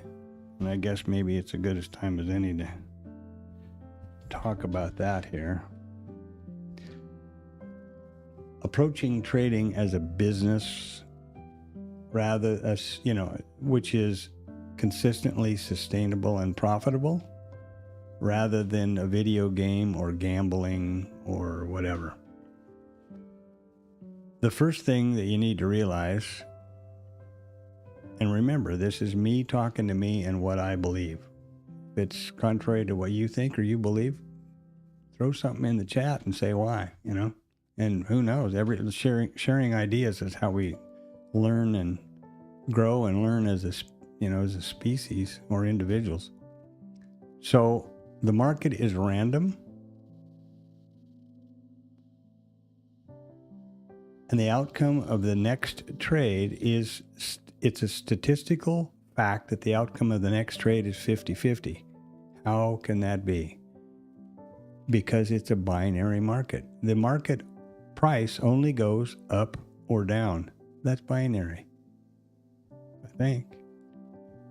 We put the horizontal movement on it with time. No different than flipping a coin. So, what you want to do to trade statistically is to approach it from a point of view where you identify a setup, whatever. I'm doing the IB highs, the IB high and low. I've talked about that a whole bunch just recently, so there you go. Identify a setup, which I've talked about. IB high, comes back and tests, doesn't get anywhere. We come back here now. I chickened out or whatever up here, and this may go on to my stops, but let's say that's the case. So you go back and capture every instance of that specific setup, configuration, and trigger that occurs, and you want to go back over a large enough sample set so that you get yourself, the data is outside a random occurrence. In other words, if you flip a coin 10 times, very, very probable that you'll get 6 heads, 7 heads, maybe all 10, or tails. You flip it 1,000 times, it's going to approach that 50-50. And that's the same because that 10 flips or whatever it is, 20 flips, where you have an unanticipated or unnormal occurrence of one side over the other, is perfectly normal in statistics as a random distribution. That's what they talk about in trading with a losing streak, a drawdown. Your edge and your system, your strategy can be absolutely valid and good and profitable long term. But you may and will likely have periods of time where you have a drawdown, and that's within the statistical, the probability of statistical occurrence. And here we go up here. So see, I wussed out, and I now have my own self to be upset about. So back to the conversation. What do? You identify the setup, context, the trigger. You capture a data set large enough to get outside random currents, minimum of 50 or 100 trades, minimum.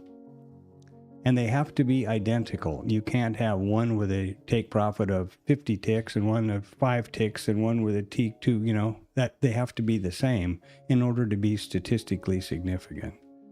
After you've done that, you calculate the edge, and then in the live market, you take that trade every time it shows up. And you rely on the law of large numbers to manifest the percentage of edge to your account. This is not just my thinking or understanding. This is basically me parroting what I know and believe from the most successful traders in the world. Jim Simmons at Renaissance Technology, Ray Dalio. Oh, look at us go now. Oh, am I so glad I didn't do that. Damn, I don't know when I'm going to learn. Ray Dalio, Paul Tudor Jones, Tom B., Tom Sosnoff, Ed Thorpe, pick one. Any successful trader that you can think of knows that it's a probability and statistics, and that's how you develop and use your edge to manifest the law of large numbers to your account. And if it's, it's also the exact business model of insurance or a casino. Be the casino, not the gambler. They play no game for which they have not established very definitely that it has an edge or not statistically, like I just explained, and with specific rules. Go to a casino sometime and tell them you don't want them to use a shoe for 21, or you're going to change this. The dealer that has to take a hit on 12 instead of 17, and see how far you get. They know very definitely, statistically, that there will be winners. We know that there will be losers or losing trades. Stop. They also don't get emotional or upset because they know that over the long, they are not playing the next trade or the next game. They are playing probabilities. And that's the secret to being a successful professional trader and having a business rather than a video game or gambling or hanging your whole hat on the next trade, which is what I was guilty of right here. Afraid to take a loss because I want that one more trade to get these over that profit target. And so I didn't stick to my rules right here as a trigger. Again, twice they gave me an opportunity. And I would be I would be scaled, and I haven't reached T2 yet. I would not have reached T2 yet, but it's, that's not the point. So back to the story, the casino knows very definitely that there will be losers. When a gambler wins, the pit boss doesn't run over and shoot the dealer and change all the rules. They just deal the next hand. The point of the casino is they do the math, as you should do the math away from the casino floor. We do the math away from the live market. And then in the live market, on the casino floor, the object is to play that game specifically as many times as you can for the law of large numbers to manifest. And I don't think there's any question in anybody's mind how successful that can be. You have to factor into all of these things your risk tolerance, your risk management philosophies, your risk appetite, your account size, all of those things have to be figured in and best done away from the live market when there's no emotional trigger going on, I think. And this is a classic example of stupid right here. And that's the point of, that's also a point of the stream. And it's completely transparent, and I have no problem being honest and factual about analysis of myself. So there you go. My hope is that, obviously my hope is that I quit that and get around the corner here, and I need to be consistently profitable, because my situation has changed recently that I am looking to depend on, to rely on this as my business going forward. 100%, not as it used to be. So it's, and that's, let me just throw out that is also something you need to be really careful about, because there's an old saying that says scared money can't trade. I didn't take this trade because I think subconsciously I'm fearful of taking a loss. I'm one trade away from all of those 5 accounts being in the XFA. What if I take a loss? Now it's 2 trades away. You know what I mean? Even though no danger of daily drawdown, no danger of blowing the account, none of that stuff. But that's an imposed fear that I've put on myself.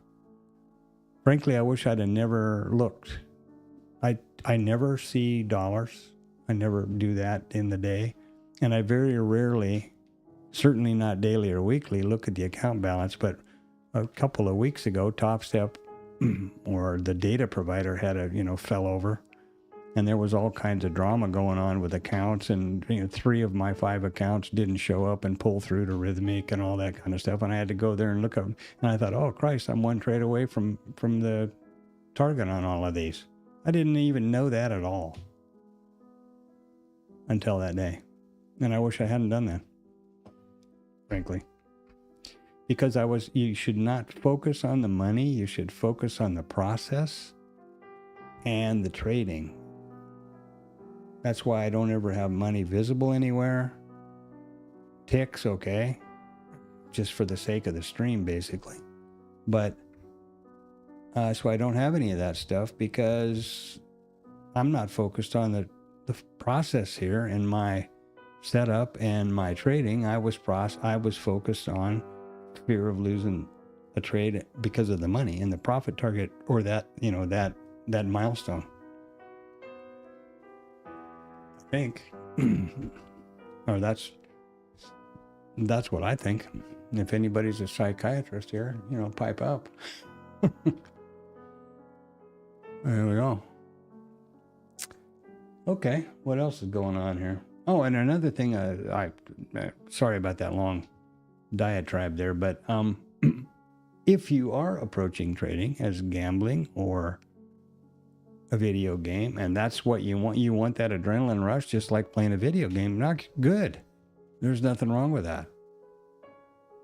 But don't think you're going to have a successful, sustainable profit, sustainably and consistently profitable business doing both of those. I don't think. Also, let me say right up front, I am not one of those, it's the highway or the my way, my way or the highway guys. This is my procedure and the way I'm approaching the market and trading, in any way that you do it that is successful for you is the right way to do it. Absolutely. And I'm old enough, mature enough, and have enough miles on me to know that. Right down to my core. And I'm envious of some of these guys that do really well with nothing. Trade, have a candlestick chart and nothing else going on, and get on the right side of the market and make money. That's great. Good for them, and I'm envious, actually. I spend all this time and money and drama and effort, trying to get to the bottom of this and do it right, and where am I? I'm not any further along than they are, and sometimes less, sometimes more, but, they are. I don't blow up accounts or combines or anything. That's one thing. I don't suffer from over trading or under trading or emotional stuff necessarily.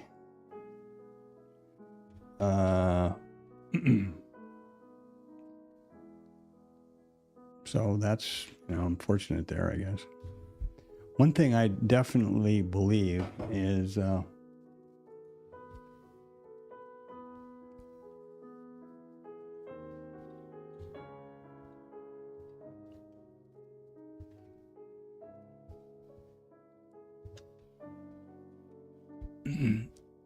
I believe in a couple of three things that are, I think, really important from a psychological point of view is to do with trading. You hear so much and read so much crap about the psychology of trading and how it's so important and all those things. And yes, it is.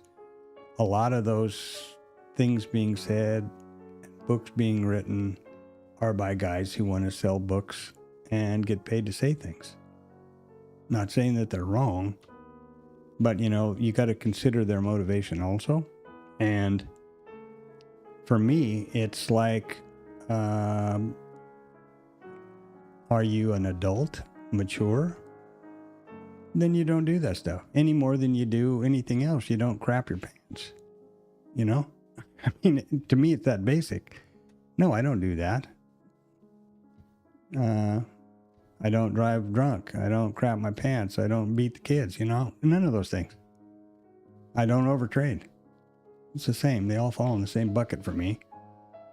And I believe that your subconscious mind believes what you tell it and has an amazing amount of power to manifest it. The older you get, or the more self-aware you become, maybe, you'll realize that. Look back at your life at the things you generally conjured up for yourself because you focused on and believed in that. There's, spiritual, whatever you call them, offshoots or disciplines that function that way also. But from my mind, I believe that my subconscious mind listens to what I'm telling it. So if I continually tell myself that I'm emotional and I overtrade, or that I'm a loser, or that I'm stupid, or that I'm not successful, it will go, okay, you're not, there you go. And then it'll do that. And then that's what'll happen. I believe that. And you don't have to, you can or not. Doesn't matter. This is my journal. Remember that. I'm talking to myself. So I try to absolutely stay away from negative thinking and talking like that. And again, I don't overtrade. I'm an adult. I don't crap my pants either, And in my world, that's the same. And they're on the same level. It's not even an issue. I don't need to read a book about it or have whatever his name is. The world, the trading shrink. And I'm not saying there's anything wrong with all the psychological stuff they talk about. It's just, but a lot of it comes from a point of view that you believe you don't have any control over your psychology or your thinking. And I don't accept that. I very definitely do. I don't have an addictive personality. I'm not one of those guys. And I think that the more you tell yourself that, and the more you articulate that to yourself, even especially out loud, you'll get there. So that's that. I will now put the pulpit away here and my soapbox under the desk and okay, I didn't get to my profit targets. Back down here to the close. The IB high. Has the tanker turned? Are we going south? I don't know. I anticipate that we did get scaled. Now, let's see. What did I say? 86 we were playing at, right? 86. Okay, we're a tick away. We're 3 ticks away from stop out if we got long at 86 with this trigger. And that would have been, actually, we couldn't have gotten at 86 because the trigger was up here. So that's 86 half. So right now you're stopped out. Scratched, but stopped out. Another thing I think that's important to consider about this philosophy of trading and, vetting a trade, focusing on that trade and that trade only, or those trades in your playbook which you have vetted. I think it's conducive to a long-term trading success the more you limit yourself to risk and to the market. You know, if somebody's trading the hell out of things around here, 10 trades, that's 10 times they've exposed themselves to market risk. If you take one trade here, that's one time. I think there's a correlation to success in that. And maybe, obviously, someone will point out, and rightfully so, well, how about algo traders? You know, algorithmic trading. From what I understand, they trade 1 million trades a day, you know, and there's that whole other side. If you make 1 million pennies a day, you made a lot of money. You have to have a situation where you don't have any, you know, commission in the real world and all that kind of stuff. But and frankly, I am really been struggling and talking to people and, you know, in the static world and Rod and guys. I'm in awe of quant people that can specifically and definitely quantify, describe exactly the process so that if you wrote those rules down for a, let's say, IB continuation, if you wrote those exact rules down, your kid could trade it or somebody could trade it that can follow the rules, right? That, you know, knows enough to do that. And obviously, the IB statistic, you can't miss it. There it is. Now how do you specifically identify and describe the context, the trigger that you are going to follow religiously, mechanically, to validate an entry in that trade? And if you want to see how hard that is, I think, take a piece of paper and a pencil and try to do it. I'm working on since it's kind of slow right now, and it's 10 o'clock, I work on backtesting with IRT. And this is the chart, and this happens to be the IB continuation trade. The way that IRT works is you set up specific rules, and here they are. Now, these are stop, take profit 2, short stop.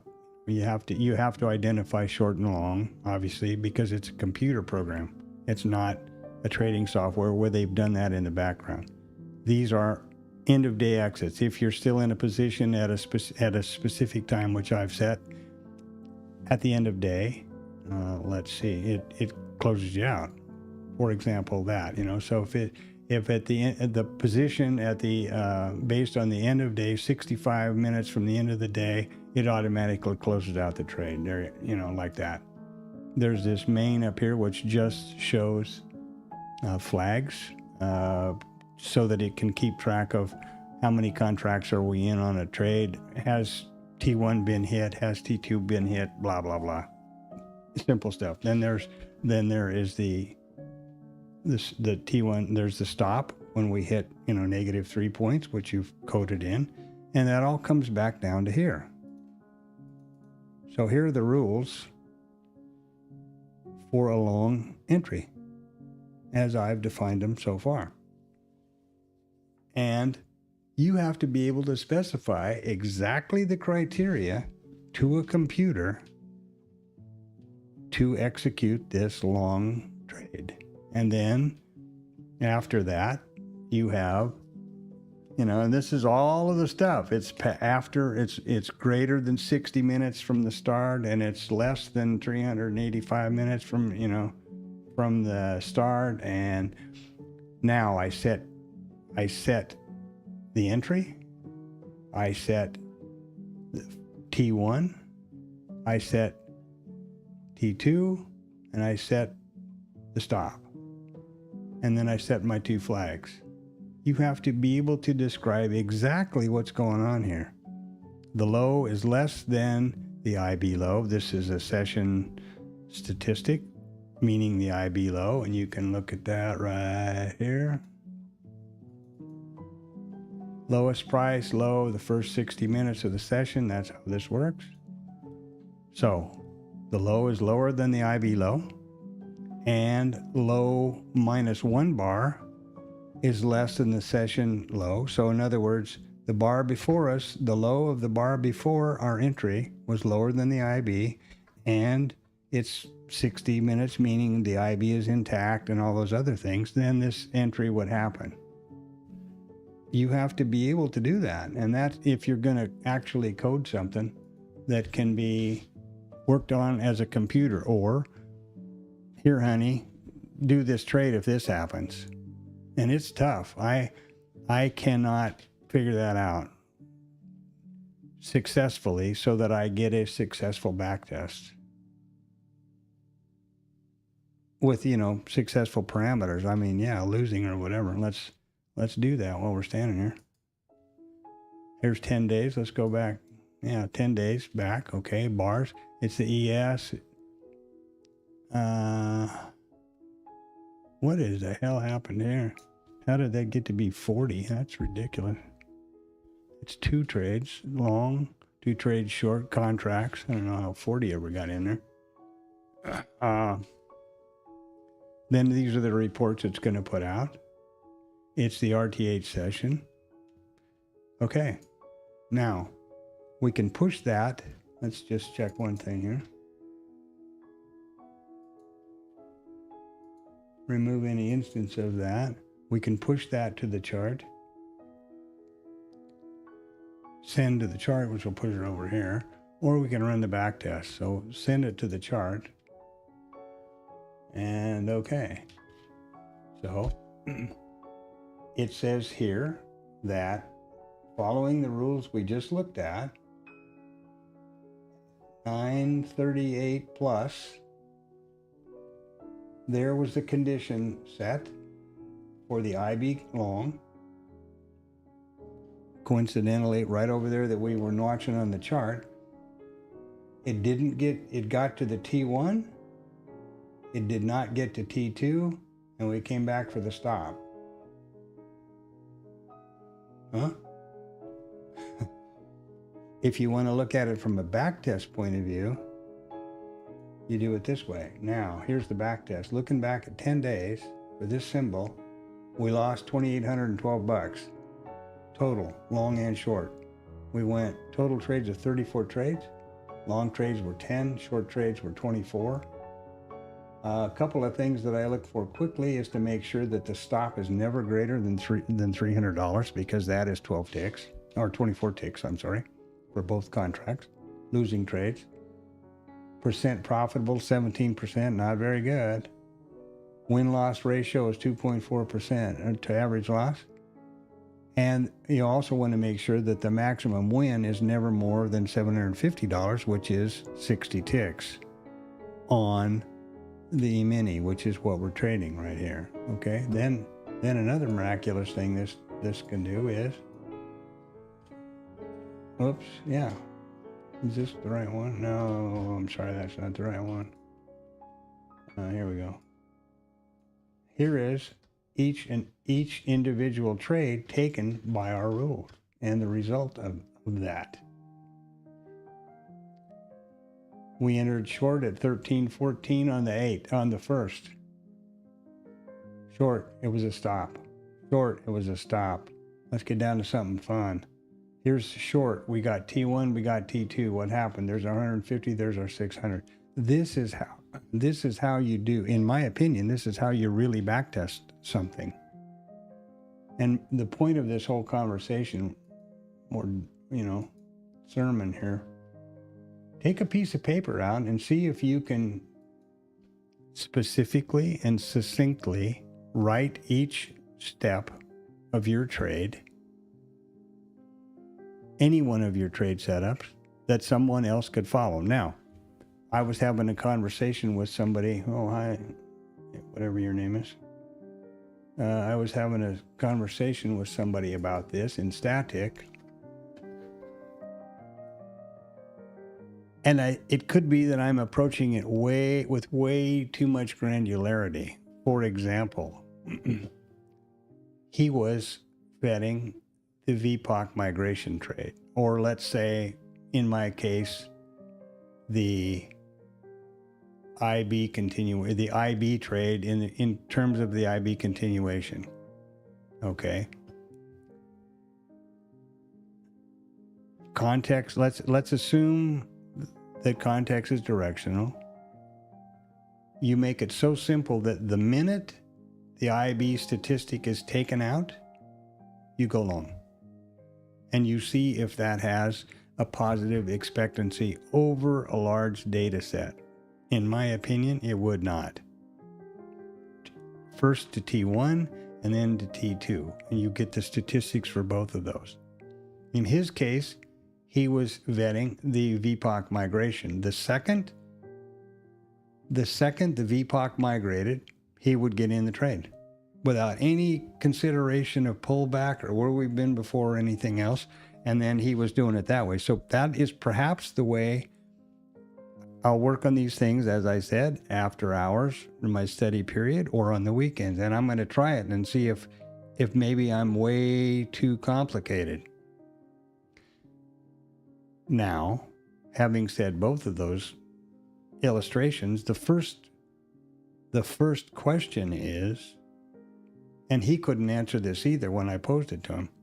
Okay, how do you, in your back test, how do you define directional or rotational? That's got to be done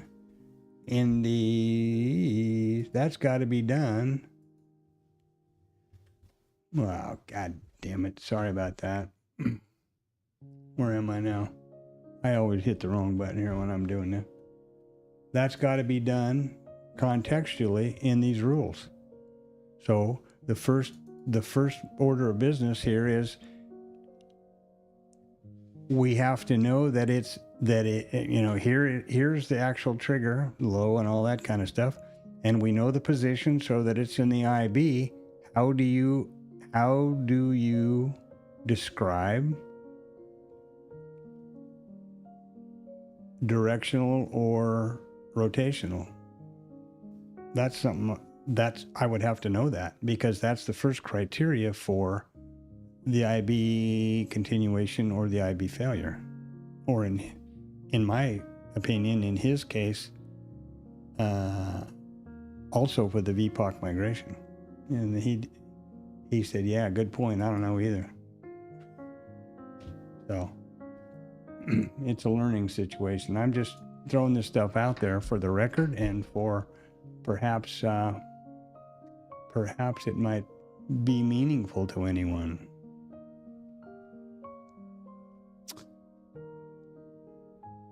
And I'm really looking forward to this weekend where I can test that much less granular approach and see if there is in fact some sort of an edge that can be extracted. But boy, in a case like that, I already know intuitively that if you don't have any of the defining criteria,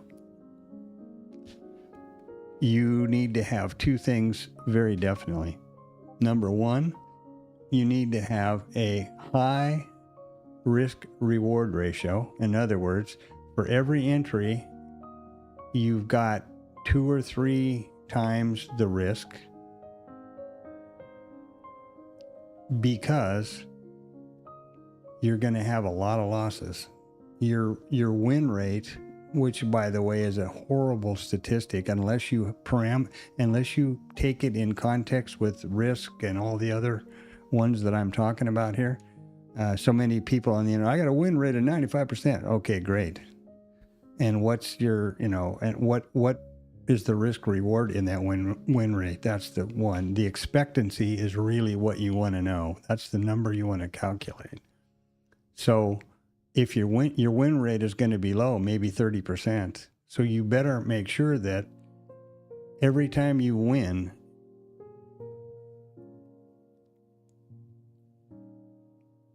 it makes up for those losses. And I was trying to think of a quick way to say that that may be clearer. But, if you've only got a 30% win rate, then you've got to have a win risk-reward ratio greater than, so that 70% that you win, I mean, the 30% that you win makes more money, captures more ticks than the 70% of the trades you lose. That's, that's a tough one. That's why a lot of professional big money traders, 8-figure traders and stuff like that, they only trade A++ setup, and they don't trade every day, even remotely. They don't even come to the office every day, I think. I've heard some of them. Because of that limiting risk exposure to the market and only taking advantage of those real high risk reward probabilities.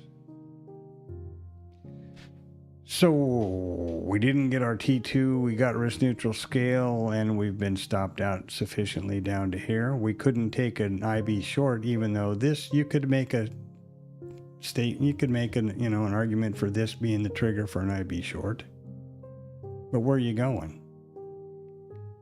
There's a close, so that's a point below you, 1.5. And remember the definition of the IB failure, it is mean reversion. Well, where's the mean? Right here. So the mean is, if you took this trade at 85, the mean is at 80. So the maximum to your, by definition, the target of where that trade is headed to go or looking to go is 5 points. That's well within the T2 in my package is 12 points, 48 ticks. That needs to be considered and thought about, in my opinion. Sorry, wrong screen. In my opinion, before the fact. So here's what I was talking about. Here's a, consolidation. Here could be construed as a, in rear view mirror speak only. Here could be construed as a short. In other words, right here, okay, where's it going to go now? Is it going to go down or is it going to go up? This is the hard right edge. This is exactly what these looked like a minute ago. Is this market going up or is this market going down?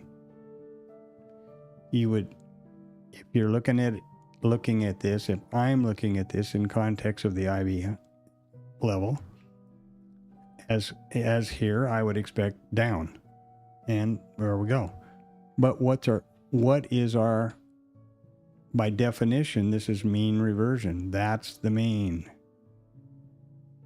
So 4-5 points. We're scaled, okay. And maybe that's good enough. Take the scale and put your helmet on, put your feet up.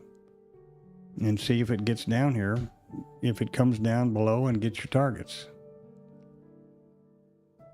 And be content with the fact, if it doesn't, that you took a scratch and okay, next. Just thinking out loud.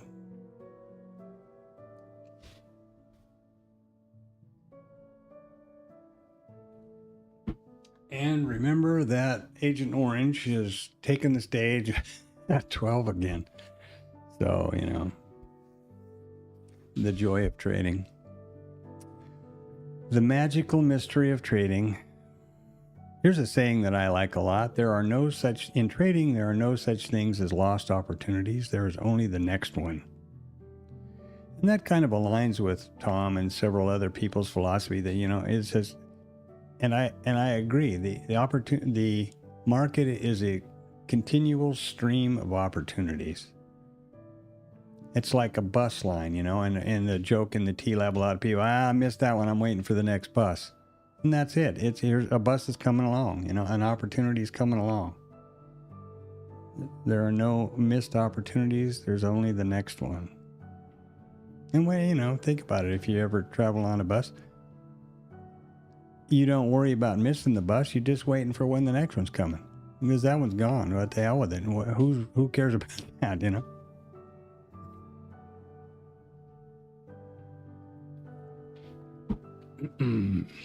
Yeah. So kind of a lot of conversation here today, but stuff that I've been thinking about a lot and that I want to get recorded because this is my journal. And it helps me, something that I learn, realize, learn, understand, and believe. If you want to learn something really, teach it. Articulate it. Because that's how it gets into your subconscious and your real brain, whatever cortex that is, I don't know. Rather than just reading something or, and you have to do things to really learn how to do them. You can watch all the videos and read all the books you want to learn on playing the piano, but you're not going to sit down and play fleur-de-lis by doing that. You're only going to do it by practice. Putting your hands on the keys and hitting them. That's how you're going to learn it. Of course, there's stuff that you need to learn, how to read the music and what notes are in the treble and bass clef and all those where they relate to the keys on the keyboard, those 88 keys and all that stuff. But you're never going to learn to play the piano or anything else by watching YouTube videos or reading a book. You need to do it. And that is a real thing with trading.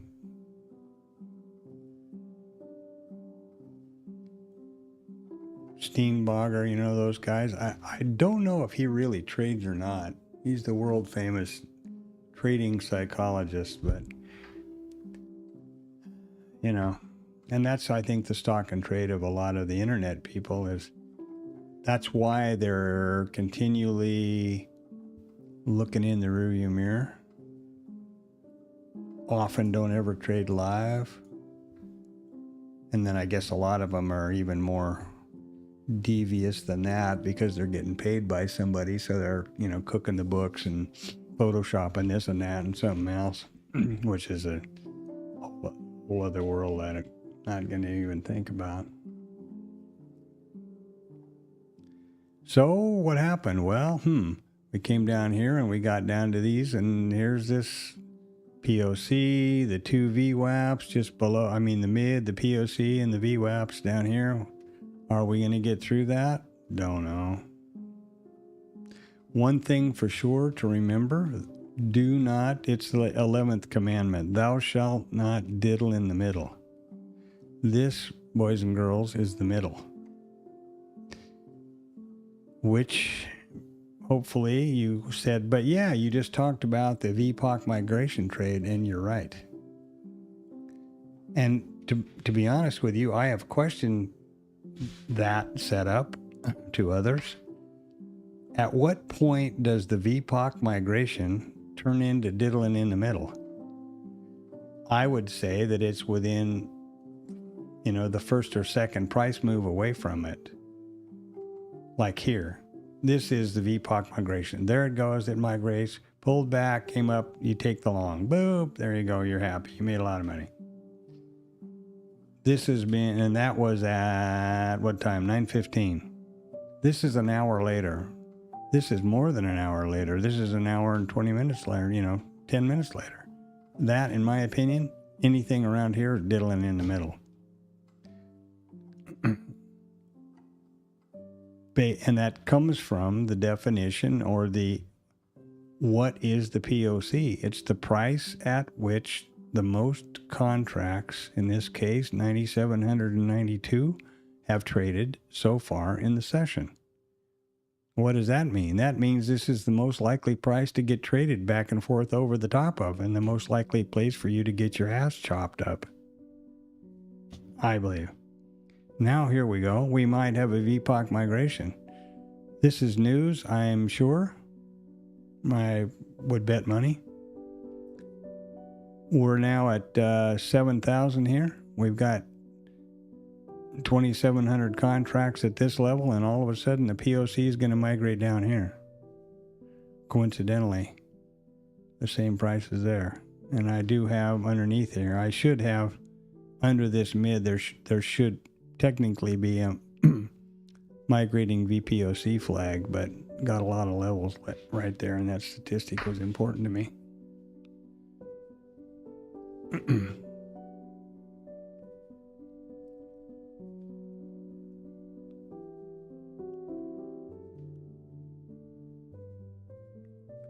And now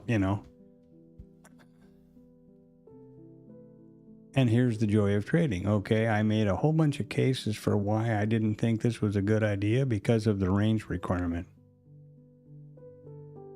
Guess what? And if you look at this, the day is directional. The suggested trade in a directional day is IB continuation. This is without a question of a doubt an IB failure inside. You know, nothing is hard and fast or written in stone. It's a continual smorgasbord of contradiction and risk. It is a random market, a random environment.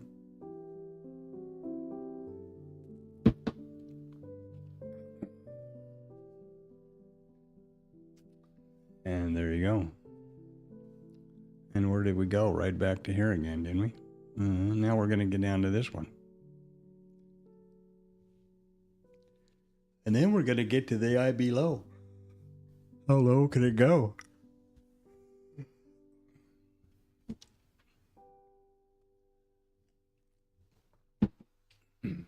And was that analysis and conversation just a way my sneaky monkey mind has of rationalizing not taking these setups and trades? Very likely. Unfortunately, that's very likely. Not sure how I would definitively know that, but I think the only way that you can rule that part out of your trading is to properly vet a trade that has a statistical edge and mechanically take the damn thing every time, just as all those traders who are ultimately successful suggest that you do. Why is a web root thing keeps doing that? But, good. And I will say that I'm not sure that I know of anybody that actually does stuff that doesn't have an element of discretion in it. I can certainly say that in the previous trades, which I have taken successfully, and, I'm up to that point in these accounts, the ultimate trade decision was discretionary. The final bit, all the criteria, all the other stuff was in place, and the final long or short, shall I or shall I not, just like I was, commiserating about here today, was discretionary, just as like these were, and like this continuation trade was over here. And in either case, mind you, if you stop and think about it, in either case, had I not done that, I would have been scaled. In this case, I would have, what would I have gotten here? Let's just check. Let's say 85 half-ish if I was really, really good. Let's make it 85. So I need 63 for the 12 points. That's a pretty big stretch, isn't it? No, 73. What am I talking about? Who's on first? So I would have had my 12 points. I would have had my two scales down here. Is that right? Yeah. Yeah, 85, 75, 73. Yeah, or 70. 73. So right in here, I would have had my T2, and I would think I was pretty hot shit. I would think I was a pretty hot trader, and I would have 5 accounts in the XFA.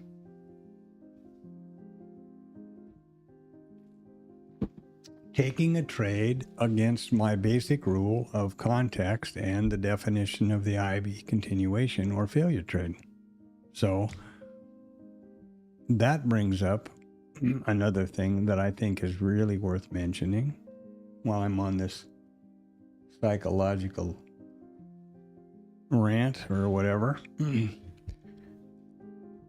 in my opinion, remember that all of this is in my opinion, and whatever you do or believe that works for you, great. I'm just throwing this out there for me to hear and reinforce what I think.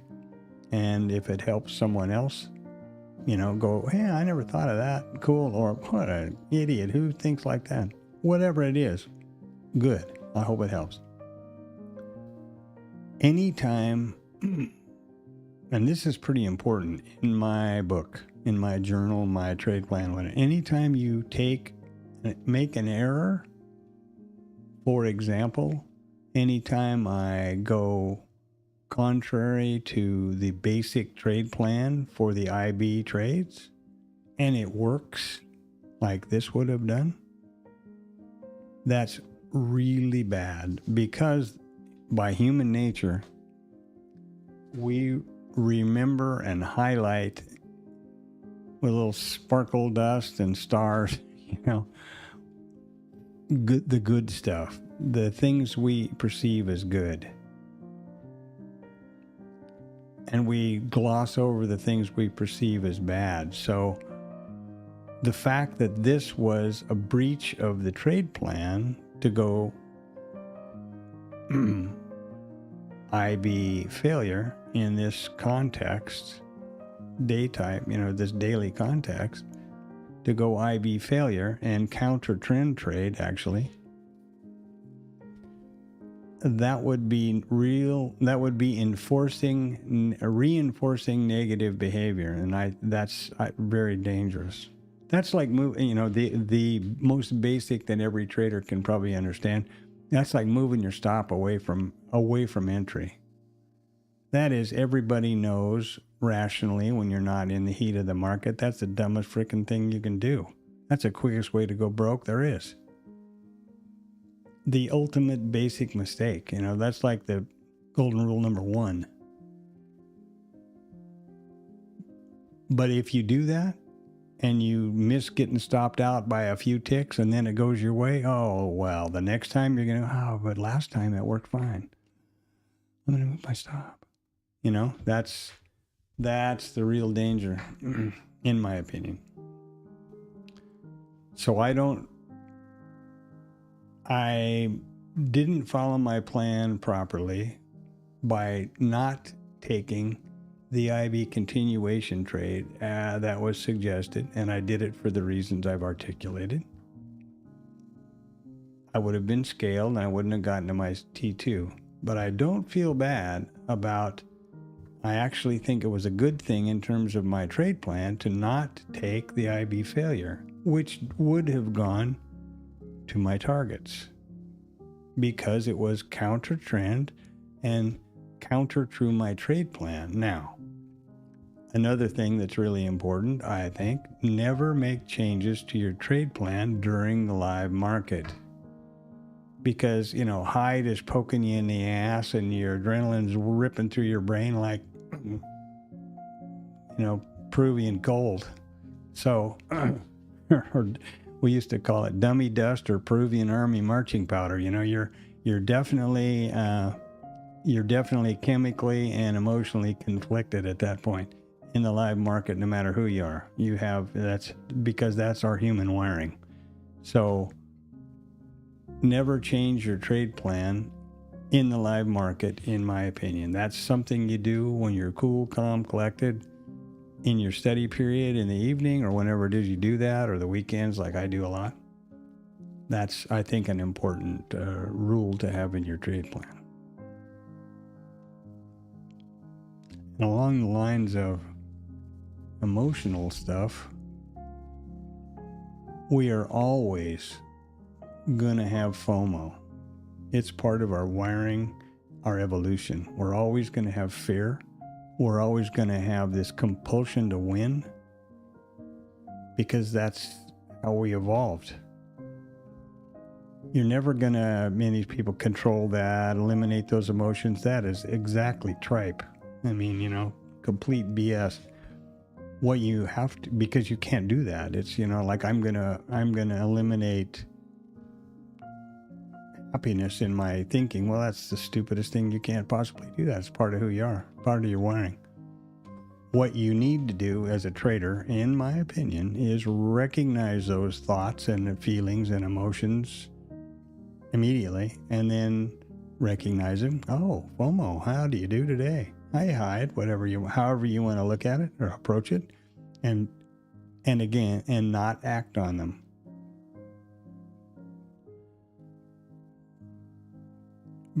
Which circles right back around to my concept of, my analogy of overtrading and, just, all of those things that you shouldn't do. You just need to recognize them and not do them. Just like you don't crap your pants. You're an adult. You don't overtrade. You don't give in to FOMO. You don't revenge trade. You don't crap your pants. You're an adult. Boop. And that's exactly how I think about it. And as a result, I don't have those problems. And if you try that, if you look at it from that perspective, you scroll out and look at it from that perspective, you might find it works for you. I don't know.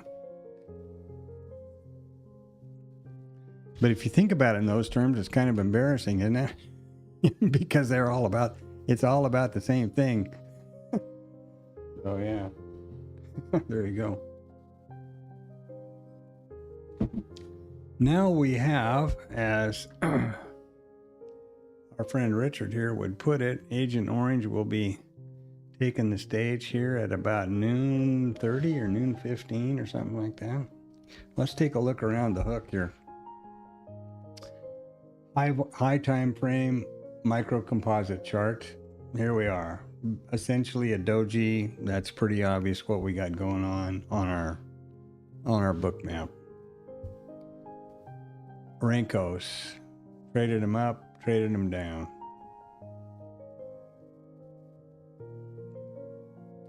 As the day progresses, now you have to be aware of the context at the moment.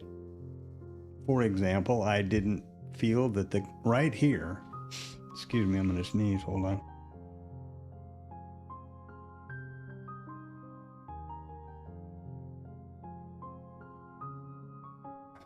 And I'm one of those sneezers that are deaf and yell. So right here, when we took the IB high, the IB statistic, the context was up, right? There was none of this part.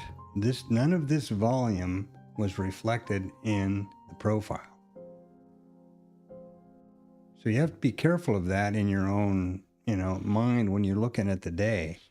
As we trade more down here, these profiles will fill out, may end up looking completely balanced and rotational. And if you look back at that, at the end of the day, you go, well, what the hell was I thinking about, over here?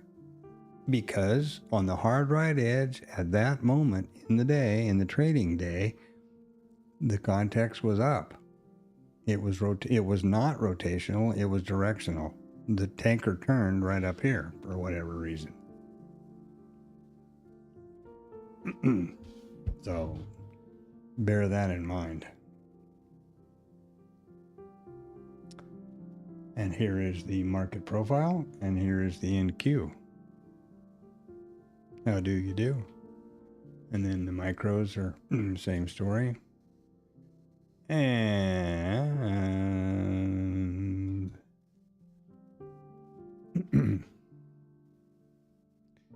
volume is inching up. It was about 90% volume when we looked the first time. Ooh, the ATR is up at 5 handles. So if you want to look at this, the ATR at this, at this bar is 5 points. Our 3-point stop would be, you better be real good with your entry, right? This is the harmonic rotations, and I'll make the same plea that I make every day. This is a very accurate study and data analysis. Count, mean, median, mode for both up and down rotations and the plot. And if anybody can tell me how to use this properly, I originally thought about this in conjunction with ATR to kind of get a feeling for or an ability to set the stop losses outside the harmonic range so that you would perhaps limit that. Now, obviously, in the vetting process, I cannot change those at all. The bracket is 3-point stop, 3-point target, 12-point target if you want to look at it in points for that bracket, and they have to stay the same. But once you've vetted the trade, and or if I want to test out if another version of that bracket is more profitable and more sustainable, then maybe I would want to look at these things. That's why I have them here now. Okay, instead of 3 points, maybe 5, maybe 4, maybe whatever. But the bracket would have to remain the same. If I change the stop, then I have to change the risk neutral scale and so on, right? Those parts don't change. But if anybody knows how to use this properly, and I'll admit I don't spend a lot of time in my study period or weekend studying it, but I need to do something. I need to do that. And this chart is open interest.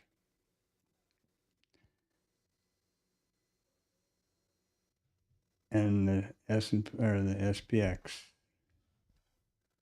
And back we go.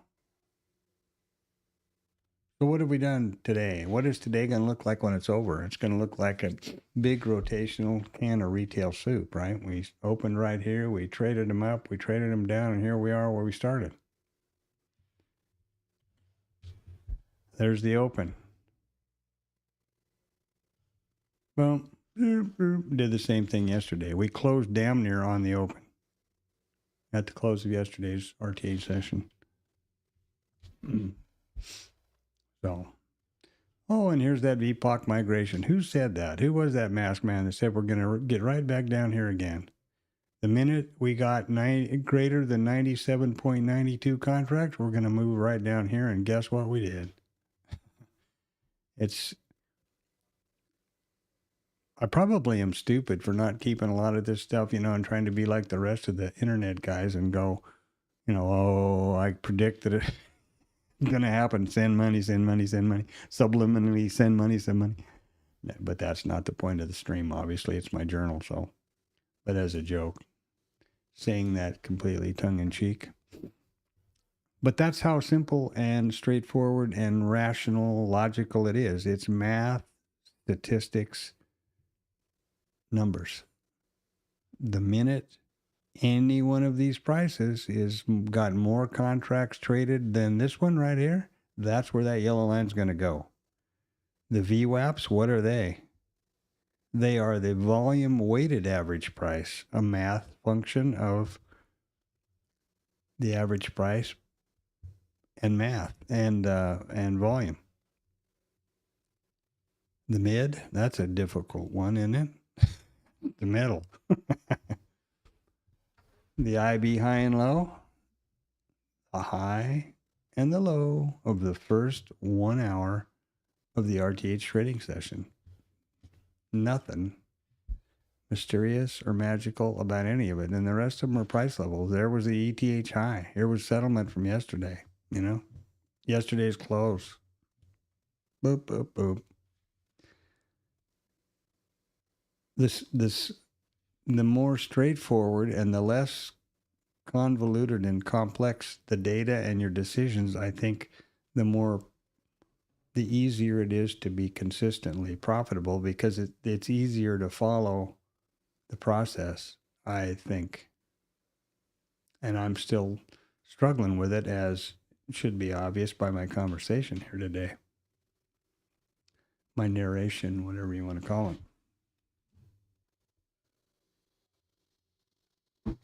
And it may be that I need to go get another glass of green tea. Stand by.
Okay.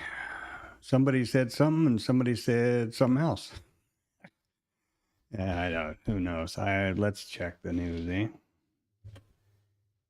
Anymore with this random risk environment that we're operating in, when anything like this happens, I immediately look at the news rather than start trying to dissect what might have been the cause.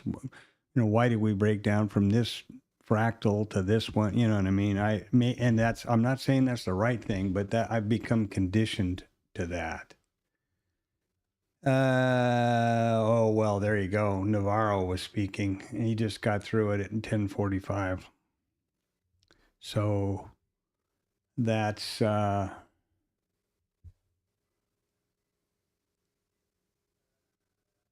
they're already starting to question the PPI report now. The non-farm payroll, which has been going since 1905, I think. They didn't like that number, so they fired the labor guy, Bureau of Labor Statistics, and they put in their economist whose first statement on TV was, I think we're going to just suspend the number. Jesus tits. Boy, I got on the scale and I had gained a lot of weight. So, boy, I showed that. I threw the goddamn scale away. Incredible. Maybe I'm just too cynical. So Navarro, anyway, he spoke, and that's exactly what caused these two things. Navarro was that guy that was, I believe, has questionable. Trump has liked him since the first go around, and he's the guy that was in contempt of Congress and went to jail, and because he wouldn't, come testify for whatever reason. Questionable credentials, I think. Not that I know, but that a lot of people seem to say. A lot of credible people do seem to do that, question that. For some reason, Trump, I guess it's because he doesn't ever dare disagree. I guess that seems to be the qualifying trait these days. So he started talking and he quit. There you go.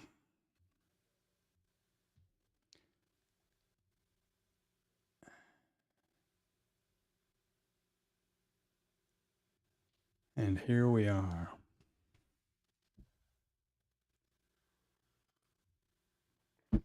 We do again. We have. Now, you see, the reason I call it random risk, at no point here was Navarro on the docket. I just picked that up over here.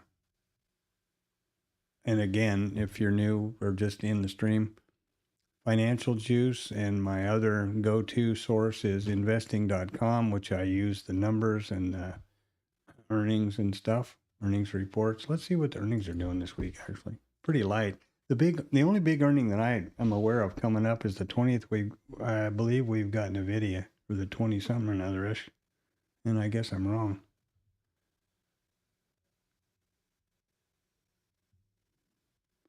I thought sure as hell somebody said, okay, so it must be next week? They better hurry or they're going to run out of month here pretty quick. Well, okay, now I'm starting to get it.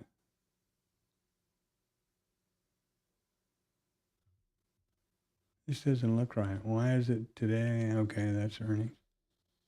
Let's look at the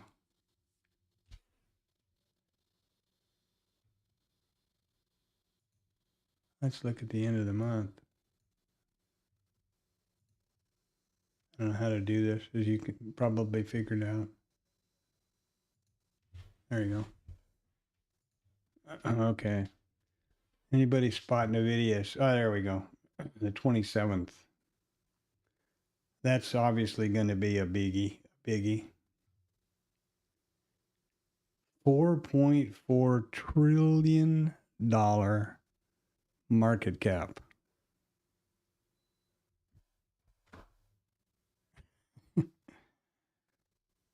they could lose half of their market cap. Now, don't quote me on this, but I think I'm pretty close. NVIDIA could lose half of its market cap and be bigger than ExxonMobil, who used to be the largest company in the world, ever was in terms of market cap. God, you know, the scope of these Mag 7 companies, I think, is almost dangerous because, well, first of all, that's obviously where the administration is focusing on going to do what they can to help those guys make money, and you know that there's something coming back around the pike and screw everybody else. But yeah, investing.com, earnings and daily reports. It's easier and clearer for me to see this. You can change the filters however you like to your time zone and whatever you want to see. It filters out the kazoo for any country you want. Where am I? So, and then, you know, time zone and what kind of activity you want to see and stars and all that kind of stuff.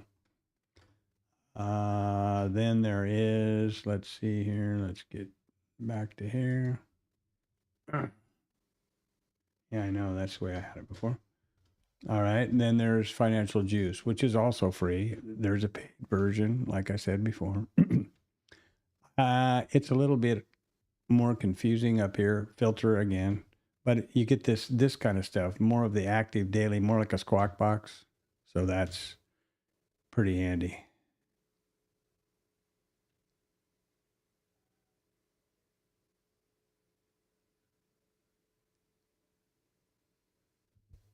Yeah.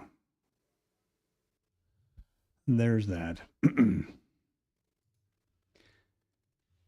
And the random risk is the big one, obviously. Ooh, here we go. Back up we go. Down we go, up we go. What's that mean? That means they're trading the hell out of them. Guess what happened? Well, we traded more contracts up here by one, right?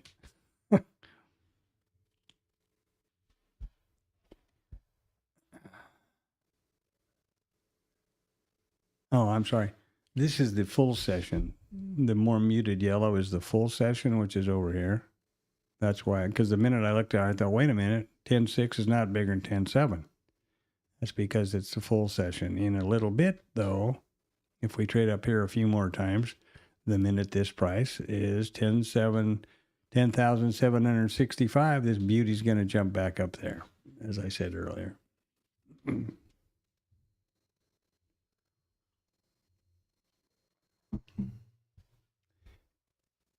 I like to go around the horn, and it's like flying on instruments, right? You want to keep your scan going all the time. What have we got living around the liquidity pike? Well, we got 236 down at 62. This is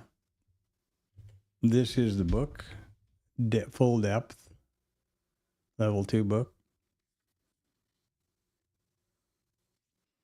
We got 336 of them down here at 62, and there's that liquidity line. Well, isn't that amazing how that worked out? And no real big, there for a while. We were getting, 500 guy was coming around to visit every day. And let's see if somebody's got something way out of the market here. Nope. Okay. Back to the book map screen again. The blue line is just, I slap these on at session start, and that's just a visual cue for me. I can glance left. If I see the blue line, I know I've got the entire range in view. So far, the session range. And if I don't see it, I know I got to do something about it. Because recently, and I find it works well, keeping the entire session trade in view through the day helps me keep grounded in context and direction and all those things which are really important. I really strongly believe you should not trade counter trend. You know, don't be one of these retail morons that's always trying to pick the top or pick the bottom, or, oh, well, I'm going to be such a rock star when I take this short and everybody's long and it goes my way. Those are all the FOMO monkey weird things that I don't think are conducive to a long-term, successful, profitable trading business based on statistics.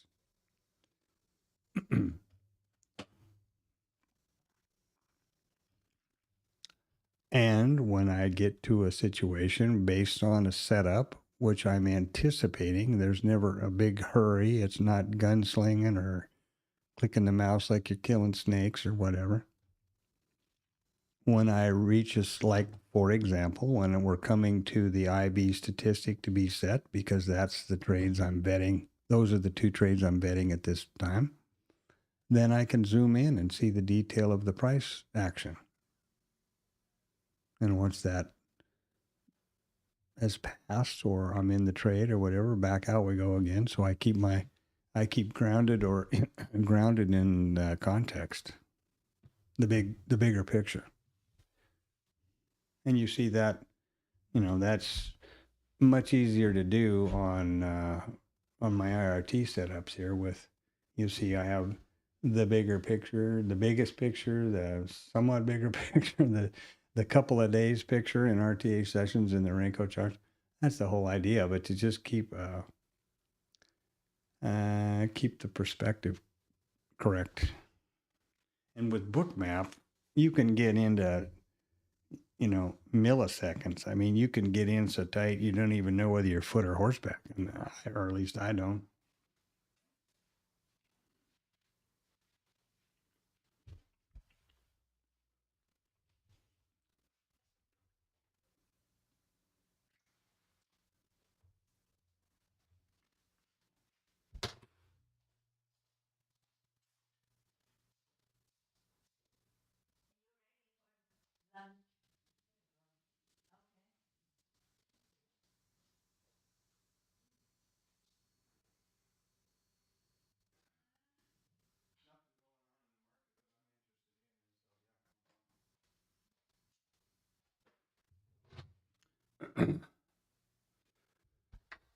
Okay.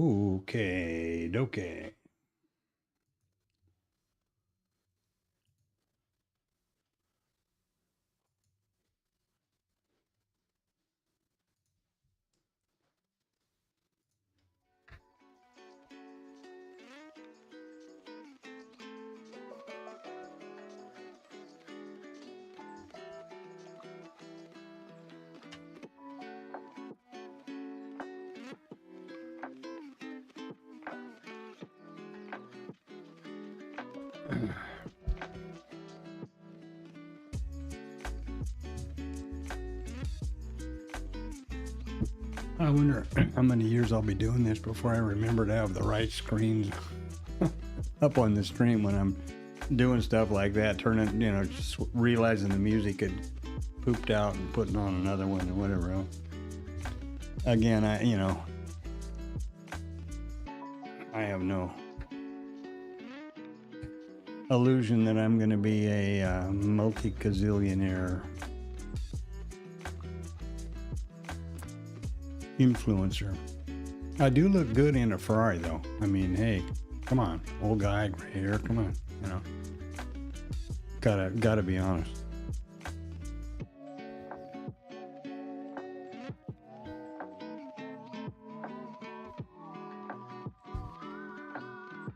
So if any of you want to send that Ferrari to me, I'll be happy to sit in and send you back a picture.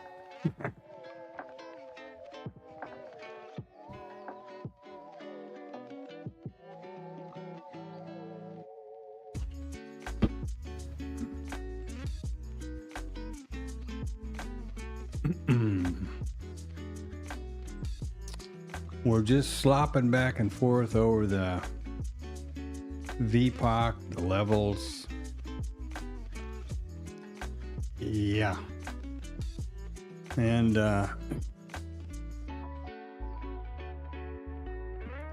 Agent Orange and the Random Risk Band are going to be taking the stage at 12. Oh.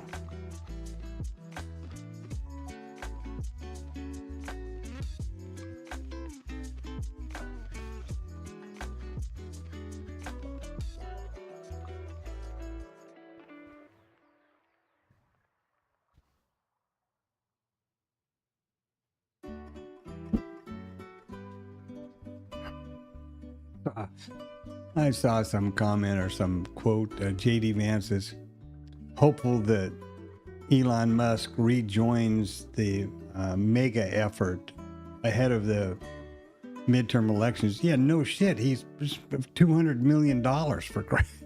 I'm sure he does. I'm sure everybody hopes. I'm sure the Democrats hope he joins their thing for the midterms too, you know. I'll bet you if I donated $1 million and bought a presidency for somebody, gave away $1 million checks and stuff like that, I'll bet you that they'd want me to be part of it too. Jesus Christ. You know, it's amazing how that was never, well, I know why it was never approached as illegal. It's because look what happened to the Justice Department right after January.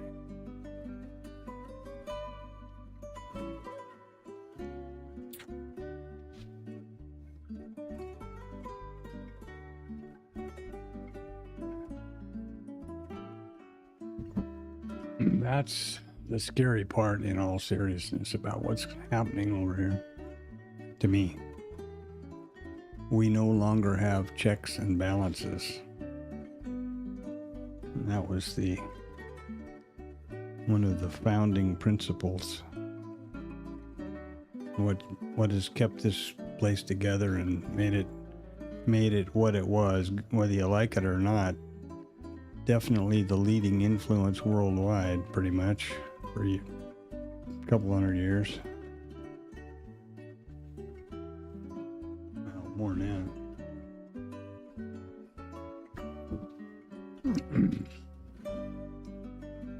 that. Okay.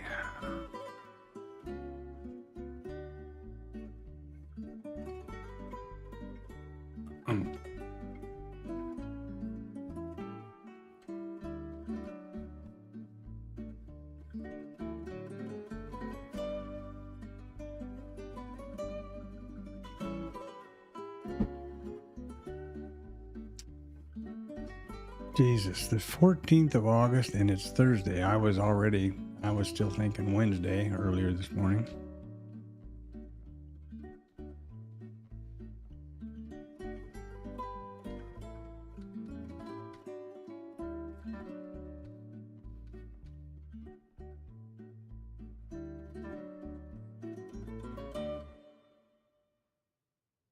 My advice is, unless you're risk seeking, fast, and good at short rotational trading, keep out of the market for now. My advice.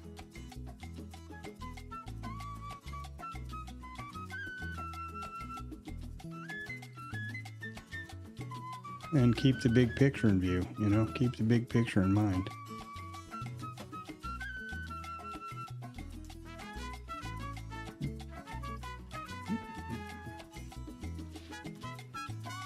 And if you're just swinging through the stream, smack the thumbs up, and, subscription thing would be great. I start streaming every morning at 0800, 5 days a week. And it continues till 1500 each day. That's the cash close. I do that because to ensure transparency and accountability, no trade is taken off the stream. And when a trade is on the stream, Bookmap, in case you're not aware, very clearly highlights the entire thing, the entry, the stops, the targets, any movement of those things. Keeps track of your average price, where you are in volume, what's been bought, what's been sold. whether the CSV file is having a problem parsing. This parsing CSV file is Bookmap processing these session prices, or perhaps the high and low volume nodes. I don't know which. I would assume the session prices.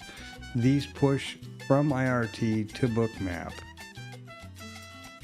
to these cloud node. These are cloud node columns. That they are called, and I changed. Excuse me. I changed the title of them to make sense. Right. By the way, in that respect, I push these live continuous from 1700 on Sunday night until 1600 on Friday afternoon, and I am happy to freely share them with anybody that could use them, either in Bookmap, or it's a CSV file, so you could put them in Excel or whatever else you want these levels. I think there's a way to get them into Sierra charts too. Not sure, but I don't guess you. So if you have Sierra charts, I suppose you could generate them yourself. Just let me know. Subscribe to, and like and subscribe, and join the, drop something in the chat, and we'll figure out a plan. They come from my IRT here. This data is rhythmic, driving both IRT and Bookmap. It's MBO data, level 2, obviously, by level 2 data here. MBO means market by order, and that's how Bookmap is able to identify and flag stops and book, sweeps and stop orders and icebergs and stuff.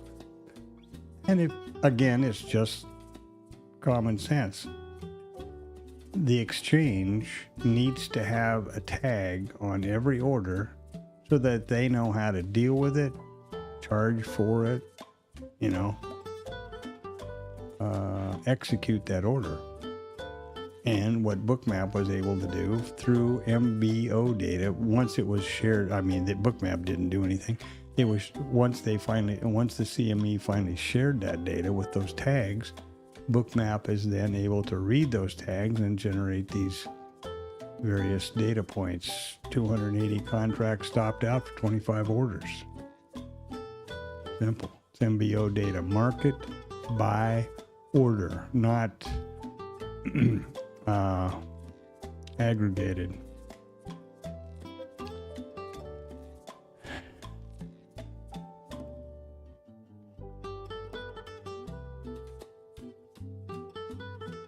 So there you are.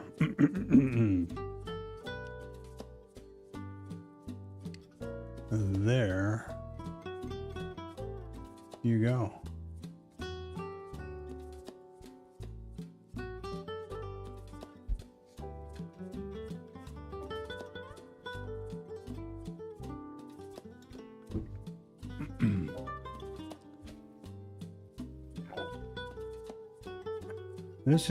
I've really got to analyze this in my homework and over the weekend, or come to the conclusion that it doesn't matter somehow, which I don't believe I will ever do. I'm vetting the IB trades, which I've described ad nauseum here in the stream, so I'm not going to bore the folks that have been here a while with it. And the new folks, welcome. Go back in the stream, and I've really gone through this in detail today. And let me say that at the end of the stream, through the day, I am OBS, and an app I have within OBS is generating timestamp chapters. Trading as a business, statistical business, initial balance, high or low, RTH Open. Those are I'm just reading off the highlights. And at the end of the day, those timestamps will be included in the stream, on the video of the stream. Obviously, they're not in there now in the live stream. So nothing I can do about that I know of. Sorry. But that's how that works. And I encode the date in the title of the streams at the end of each day with a hashtag. For example, today will be hashtag 11/08/25. That's the date. It's the 8th day. It's the 14th day of August, 2025. And I think by doing that, which to be absolutely honest, I didn't think about this when I did it. I just wanted to differentiate that number from the title. I think you can search YouTube by that hashtag date and you'll get those titles and you'll get that stream or that video, I believe. That would be interesting. Like you wanted to go back and look at the video for, August 1st for the non-farm payroll, for example, something like that. And if there's a better way to do that somebody knows about or has a better idea, by all means, I'm really would welcome the conversation in the chat. There we go. Down we go. What I was starting to say was, till I got off on that rant about the chats and the timestamps, I have to figure out how I'm going to deal with the contrary day, context. Here was our open. We're up. The IB statistic, the context prior to that was directional. Context is north. That implies that the IB trade I am interested to look towards is the IB continuation trade. In reality, the IB failure trade here, which would be suggested by a mean reversion or balanced trading day. Oh, okay, thanks, baby. Is here. The IB continuation got scale. Let me see now. I could be lying to everybody. Maybe this happened while I was busy thinking about something else. Let's say the IB continuation here. Where are we? 85, 95, 97. Yeah, you would have just not quite gotten. 97 would be T2 in my bracket. So you're scaled, no problem. Got your helmet on, got your feet up, cup of coffee, whatever it is. But you didn't get to your profit target. I didn't get to my profit target. Back down we go. Stop for a scratch. Now, the IB failure comes up here, and it's gone well on to the profit target and beyond with no heat. However, that's not the anticipated trade for the context of the day, and it was a counter trend trade. What am I going to do about that? Stop thinking so much? Maybe, I don't know. Well, the boss just came over here and gave me the high sign that there could be something I would be interested in grazing on, so I'm going to go wander out to the kitchen and take a look. Remember that the Agent Orange and the Random Risk Band are going to be taking the stage at noon. We've had a couple of truly random risk events right here with, unscheduled folks from the administration taking the stage, and there's a few people there, obviously, that should be obvious to everybody, that are pretty fond of the sound of their own voice and like cameras. And so any opportunity they have to say something, they do. And it's also a known, recognized fact now in this current time that they can have a real serious impact on the auction and the market. So that's why I call it random risk. As a project manager, the first thing you want to do is identify any risks to your project. Our project is successfully trading, profitably trading, and you want to mitigate that risk or make a risk mitigation plan to deal with it should those risks appear or occur. If you don't know a risk, and it can be a critical risk, that's a huge issue in every kind of project management there is. And that's what we have now with the administration and the speaking, so I call them, make jokes, the random risk and whatever else on it. And Richard came up with Agent Orange, which I think is pretty fun. So that's where that's at.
Deixa de preguiça, deixa o cobertor.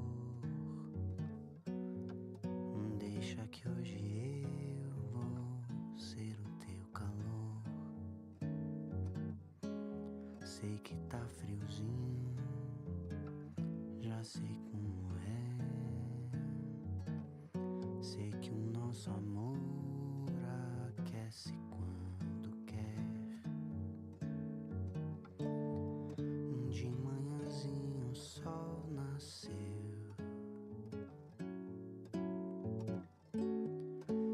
deu esperança de beijinhos. Não espere tanto, tanto tenho a dar pra fazer o frio evaporar. Deixa de preguiça, deixa o cobertor. Deixa que hoje eu vou ser o seu calor. Sei que tá friozinho, já sei como é. Sei que o nosso amor aquece quando quer. De manhãzinho o sol nasceu,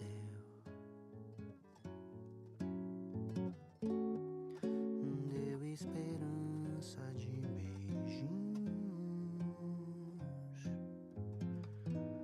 Não espere tanto, tanto tenho a dar pra fazer o frio evaporar. Deixa de preguiça, deixa o cobertor. Deixa que hoje eu vou ser o teu calor. Sei que tá friozinho, já sei como é. Sei que o nosso amor aquece quando quer. De manhãzinho o sol nasceu,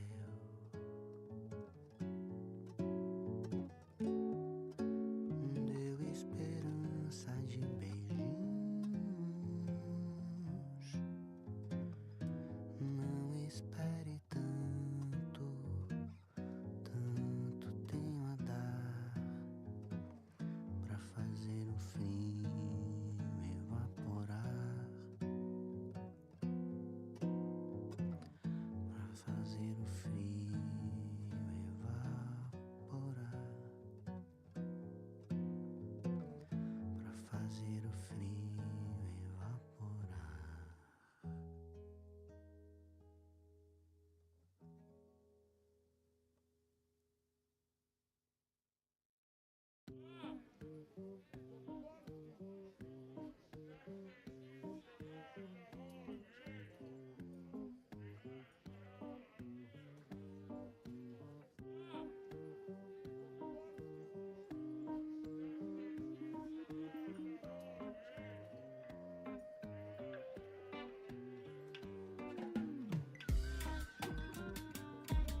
Okay, boys and girls, what happened when I was away?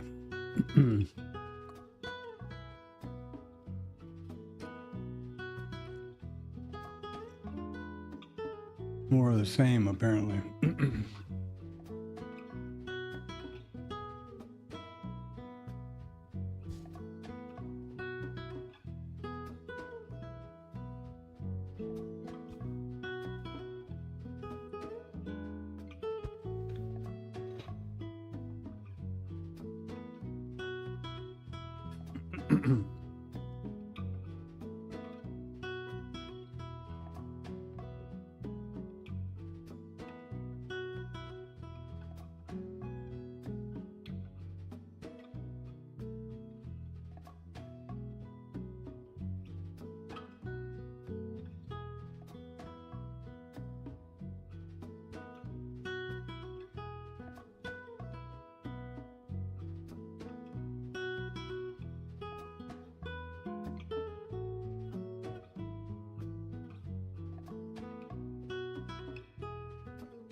Pretty interesting. We have not taken the overnight volume point of control out yet. 84% probability. One tick, mind you. But hey, close only counts in horseshoes and hand grenades, right? So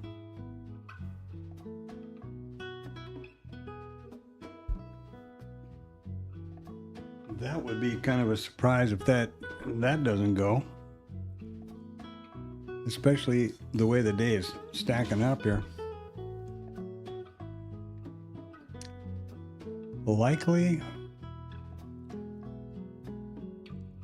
Likely to be in the 12 to 1 hour, I'm guessing. I'll put on my Swami hat here and make a prediction. We're going to take that overnight statistic around 12 to 1. And I say that purely based on the fact that the random risk band is going to be taking the stage at 12. And frequently, without any additional input into the, distribution of or disturbance of the auction, price generally does some random things 12 to 1. No facts to back that up, but vet everything yourself.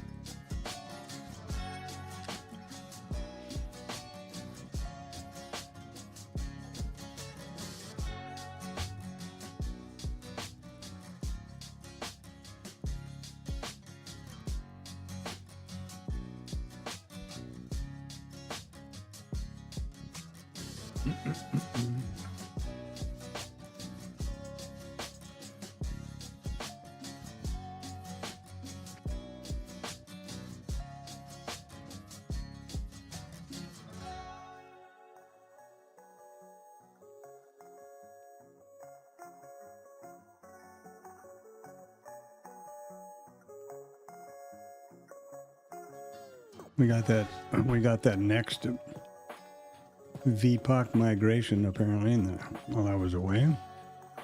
Remember that none of this stuff is magical or mysterious. It's numbers. The VPOC marks the price at which the most contracts have traded so far in the session. That happened to be right here. And the VPOC moved here the second. The down here got to be 12,171. Boop, down it went. Case closed.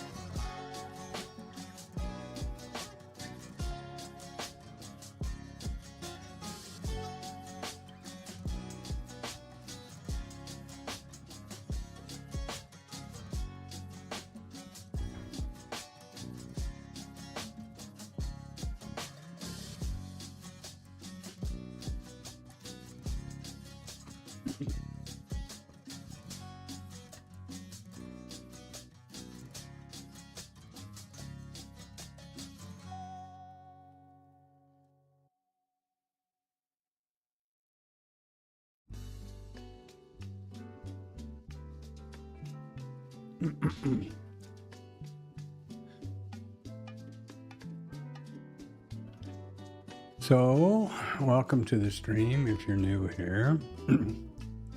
Or if you're just passing through, smack the like and a thumbs up. Subscribe, share, send money, you know, any of the above in any order. This is my virtual trading journal. The purpose is to be completely transparent and honest. I'm talking to myself here, so who am I going to bullshit? Me? How dumb is that?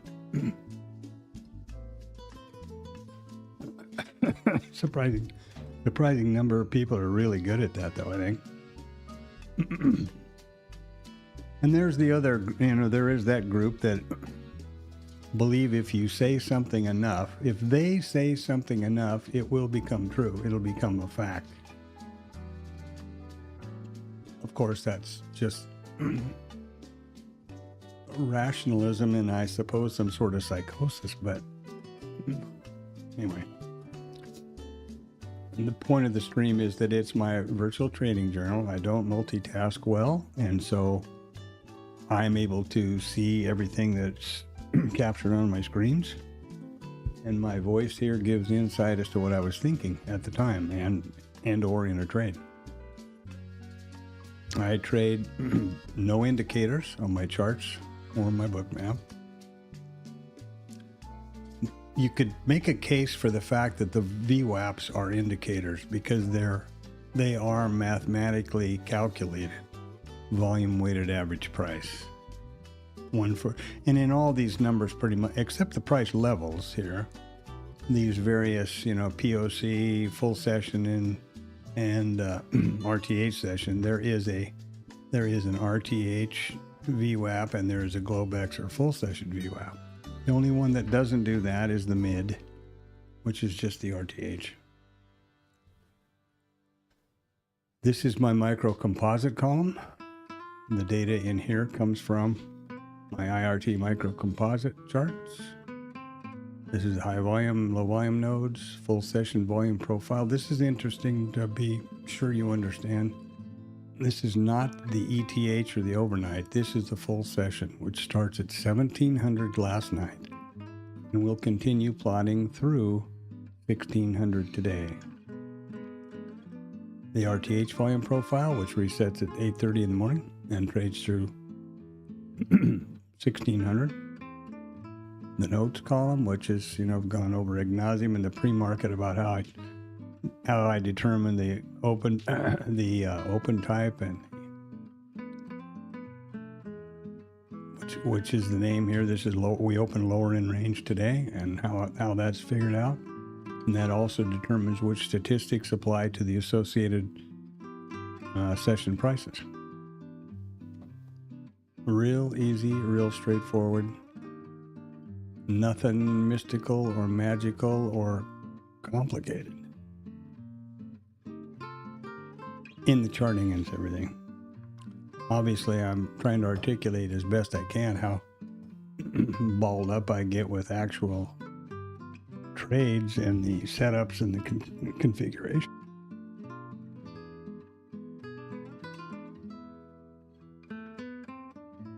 The setups that I'm vetting are the two IB trades. There's absolutely no question at all about the IB statistic once that setup is right here. First of all, it cannot happen before 9:30 by definition. And there it is. Their statistic was taken to the high side. Now the confusion comes in. How do you specifically define and the context and the trigger that would, assuming that you're going to take the IB high continuation based on the fact that the continuation trade is suggested in a directional market, what is the context and the trigger to validate that entry? Conversely, the IB failure, which is isn't it so nice that the market gave us two examples right here?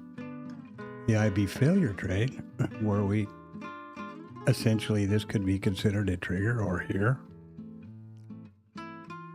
And down they go. Now, the problem with the IB failure trade in me today, this is mean. By definition, the IB failure is a mean reversion trade.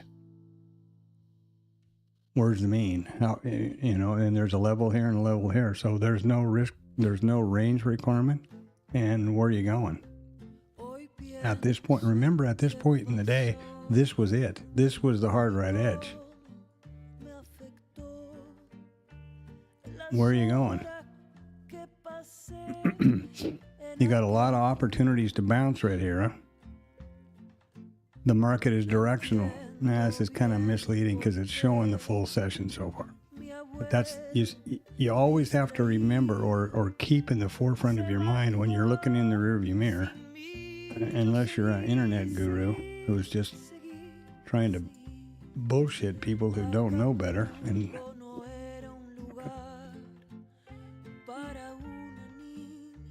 it's so different, so much easier. Anybody, my, young daughter can immediately narrate these markets in the rearview mirror.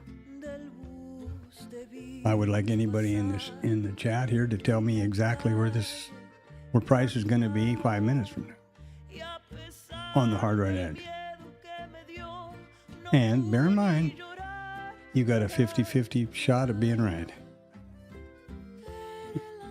Because it is a statistical fact that the outcome of the next trade is 50-50. It's a binary market that only goes up and only goes down.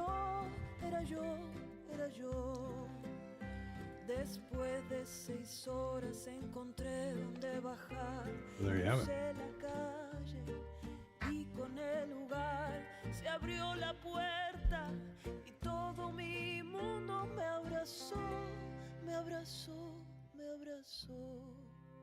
Estaba sola frente al mar. Nunca me voy a olvidar. When I refer to vetting the trades or the setups, what I mean is that I've identified best I can a setup, qualifying criteria, and the trigger. And then I capture a data set, statistically significant data set of that exact setup and those parameters and trigger. Say minimum 50 to 100. 100 is better, more than, of course, the more the merrier, but 50 is minimum amount of trades. Because what you want to do is you want to have the data set be large enough to stay outside of a random distribution, which is a very real, very definite thing I talked about earlier. And then after you've captured that data set of exactly the same trades, setups, under the various conditions, then you determine if it's got mathematically and statistically, if it has a probability, an edge, or the real word thing you're looking for is expectancy.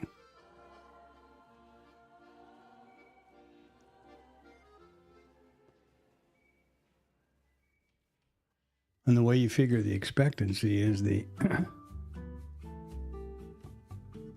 average win divided by, I think it's divided, now that I think about it, I'm not sure, by a number of wins minus loss divided by, or minus, divided by, I guess, average loss. And that's the number of wins divided by the average win minus the number of average loss divided by the number of loss, and that gives you the expectancy. Out of N number of trades, you determine your expectancy for that setup, and that you expect to achieve however many ticks it is that that your data set and your math shows you. Olhe seus olhos de luz e vejo Or I should say validates. esqueci dos tropeços. Once you've done that, then you have a play in your playbook. Then you can move on to the next one. The VPOC migration, for example. I don't think you ought to have 50. I think maybe a couple. I chose the IB trades because there are two. One is for a rotational mean reverting environment, and one is for a directional environment or market. So that gives you two ways to trade in both market, context types. And it's important to understand or to realize or know or something, however you want to look at it, that a rotational day is much more common and much higher percentage of the trading days in a year than are directional or trend days. There's many more of them, many more rotational days than trend days, percentage-wise. So if you have one that goes both ways, that's great. If you want to, hang your hat on the fact that there's more rotational days, then you can vet the mean reversion trades, which preclude any kind of a continuation. So there's, that's up to you. Boo-boo.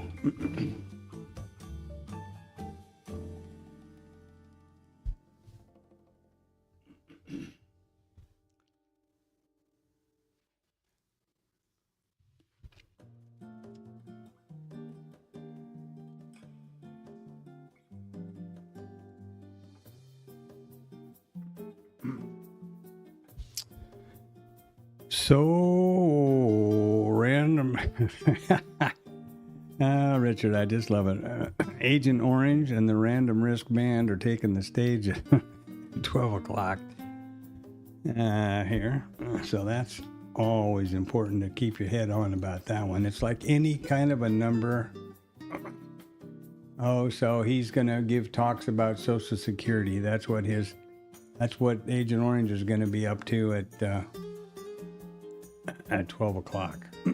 Excuse me. Well, that'll shake them up. Me included, obviously, but not to the point that I'm going to listen to it. I'll see the analysis and the synopsis of it. I've decided to eliminate false statements and fake news from my orbit here. I don't watch these newscasts or broadcasts or any of that, press conferences or any of that stuff. And I certainly don't partake of the social media. I have financialjuice.com. I have the economic calendar. I have the market.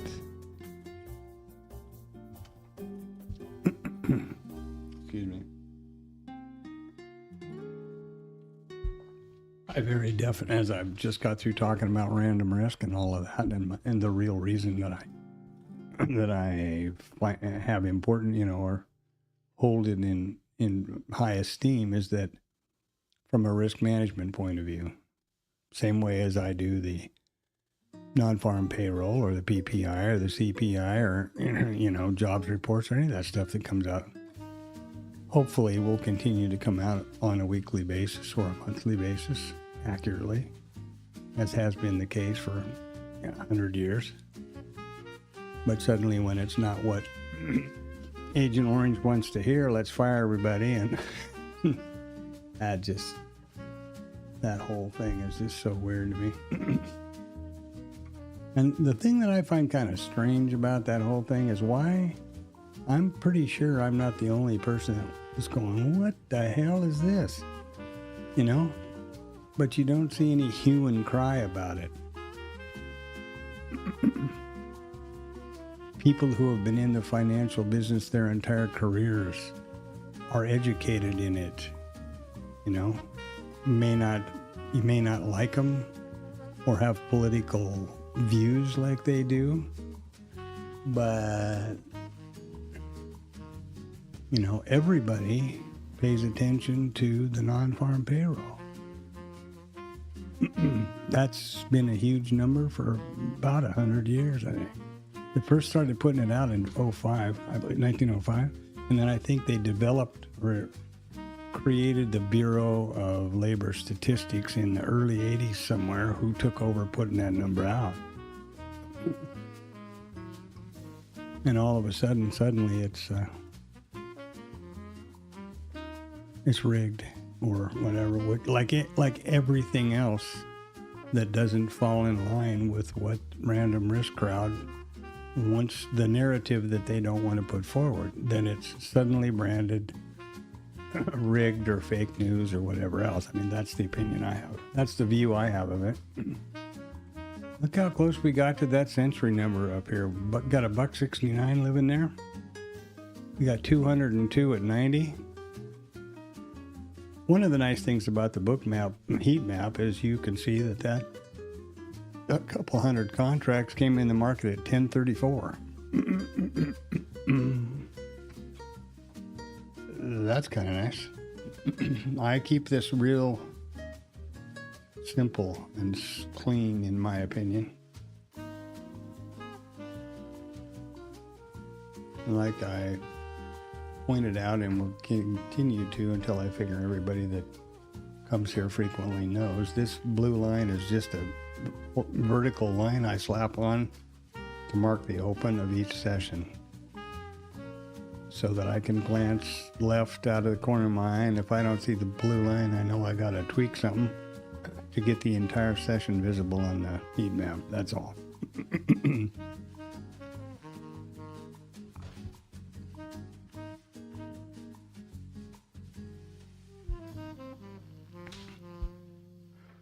A minute and a half. So I tell you what I'm going to do now. I'm going to go for a walk and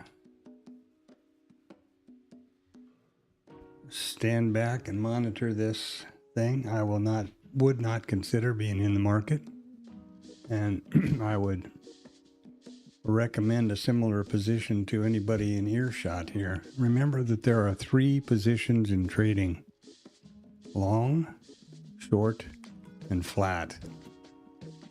And if you're a statistics, probability oriented player or trader, whatever you want to say, I don't like using game analogies or adverbs in association with trading, because I take it as a very serious statistical business, and not by any stretch of the imagination gambling or a game. I noticed that a lot of the people, talking heads and whatnot, you know, I put a bet on here and I'm playing there and whatever else. So I guess they like but there are also people that I think frequently use sports analogies and things. Just doesn't suit me. It doesn't fit with me. So what I'm going to say here is that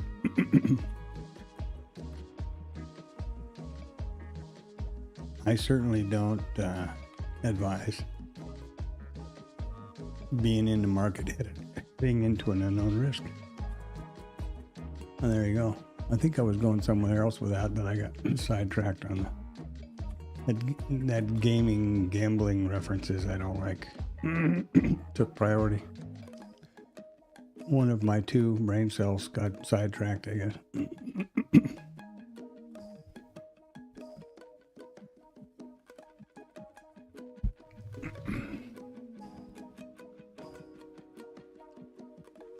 Okie doke. Smack a thumbs up. Subscribe would be an honor. Remember that I start every morning at 8 in the morning, and this stream goes uninterrupted through 1500. And there is a intentional guarantee or commitment that no trade will ever be taken off the stream. Therefore, it's completely transparent and providing full accountability. And there you go. And it's 12:01, and that's my cue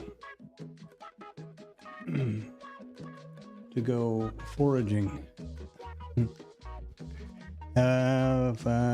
Keep your powder dry. That's all I can tell you. And if you listen to the news event or whatever, that's up to you. But I would suggest keep your powder dry. I'm sure there will be something come out in the conversation, scripted or otherwise, that'll have a big impact on the market. And I may be completely wrong, but I'll be safe.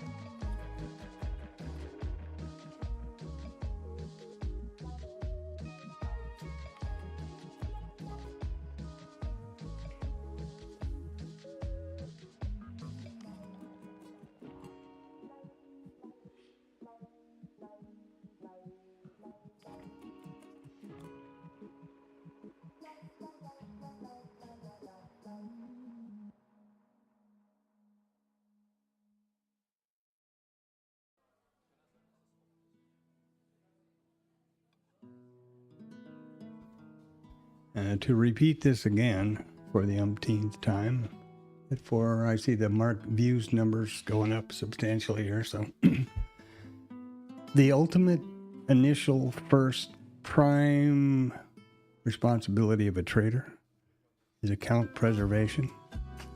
And you do that through risk management. Period. Does you no good to have a fantastic strategy? The win rate is just, internet or YouTube BS, so that's meaningless data taken out of context. But it does you no good to have any of those things if you blow your account up and you can't trade tomorrow. Trade for tomorrow, or be able to, however you want to view it, or whatever acronym or little saying that, triggers something positive in your mind. Your job is to be able to trade tomorrow and preserve your account and to grow your account. That is the underlying fundamental principle of a sustainable, consistently profitable business. The more you expose yourself to the risk of the market,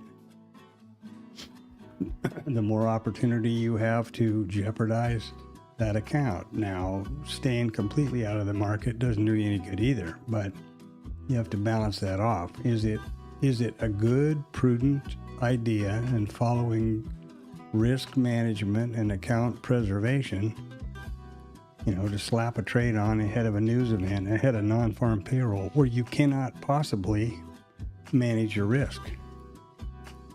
Same way with an unidentified or a random risk, like a speaker, like the speech, the thing what's going on now, any kind of these press briefings by Trump or whoever that have a possibility of really moving the market. So there's that. I just wanted to put that out there one more time.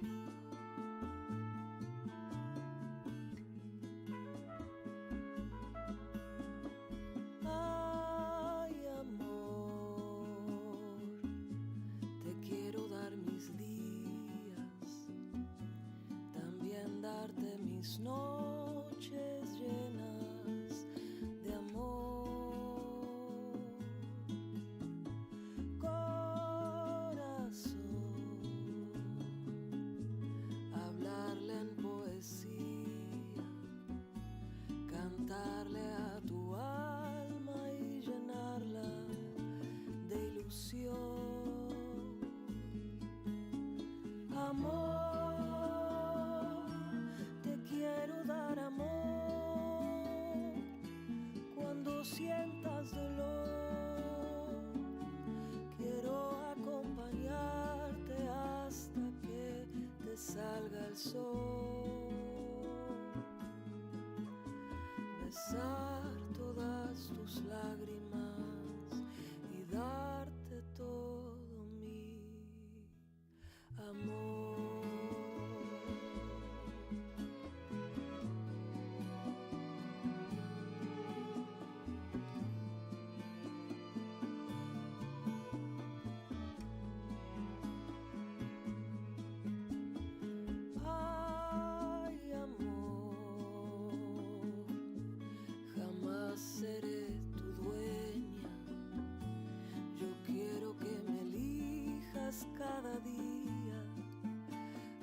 amor. Corazón, todo lo que viví fue para prepararme y reconocer tu amor. Amor, te quiero dar amor. Cuando sientas dolor, quiero acompañarte hasta que te salga el sol. Besar todas tus lágrimas y darte todo mi amor.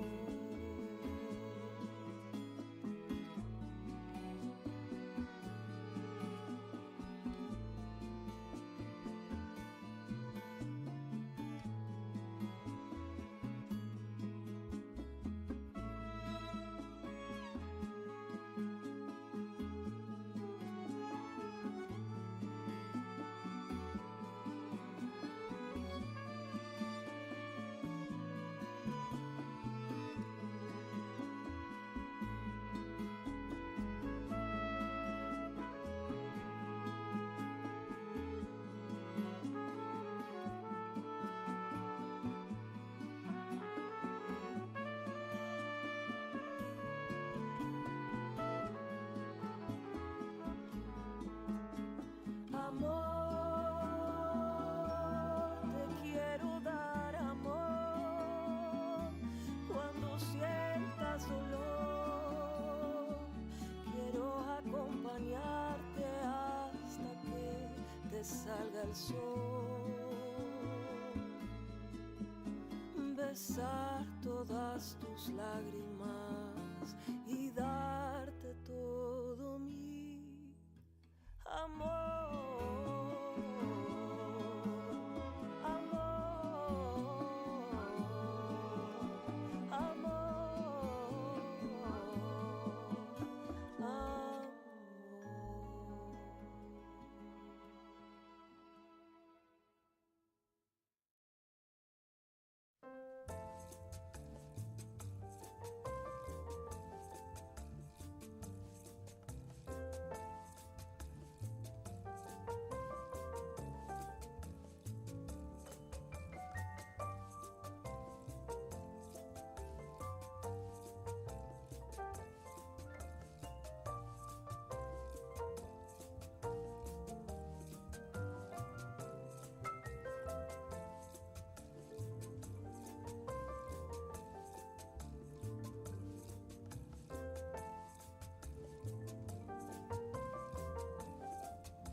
flor querida, la noche ha llegado acá y en tu vida puedes dejar la soledad, siempre contigo ella está. Si duérmete, mi angelito, sueña con tranquilidad. Duérmete, pronto los sueños llegarán. Contigo ella siempre está. Llegó la estrella, llegó para ayudarte a dormir y sabes que con ella nunca tiene que sufrir y con amor puedes vivir. Si duérmete, mi angelito, sueña con tranquilidad. Duérmete, pronto los sueños llegarán. Contigo ella siempre está. Now, see how the how the day is building out to a rotational context. Gotta need to figure out a way to identify when the the context changes, when the tanker starts to turn, right? Because that's when it is a situation where the context has a big impact on the structured trade or the setup, and in most cases, as a matter of fact, I can't think of one where it does not have a big impact.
was on mute. I've been talking here for a while, and it was the best comments I've ever made in my life.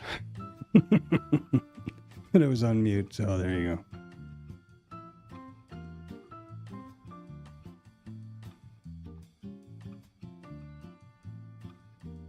I was just going through the charts and talking about the all-time highs and the related columns, micro composite, and where that data came from. If there's any questions, throw it in the chat and let me know. I'll be back around here in a few minutes. I'm gonna go see if I can rustle something fun up.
coisas chegam quando passam.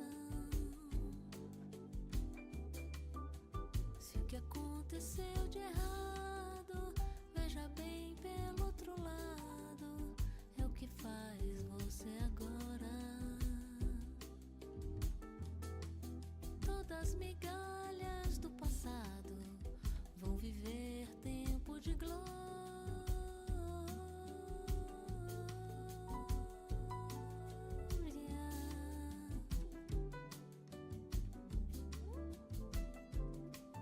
Pois é, o tempo de Deus não tem razão. Até o dia que soltarmos que nos foi presenteado esse pássaro na mão. Seu assovio é tão lindo, é o canto do perdão.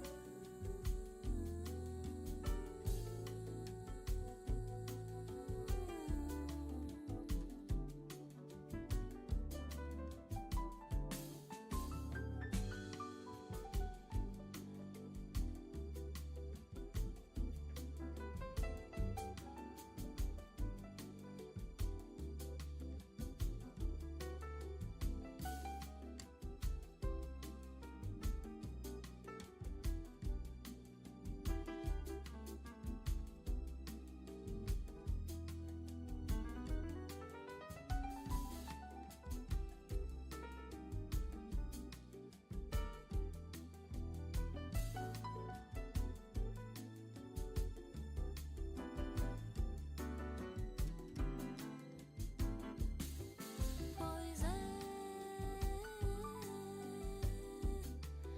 as coisas chegam quando passam. Se o que aconteceu de errado, veja bem pelo outro lado, é o que faz você agora. Todas as migalhas do passado vão viver tempo de glória.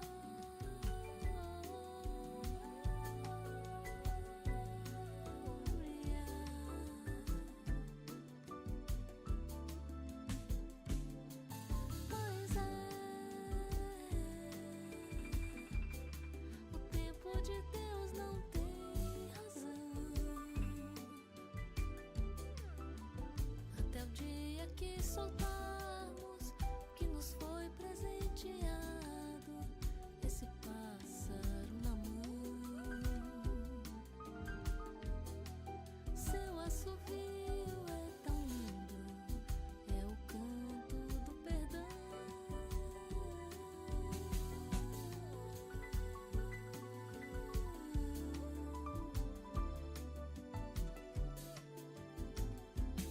Pois é.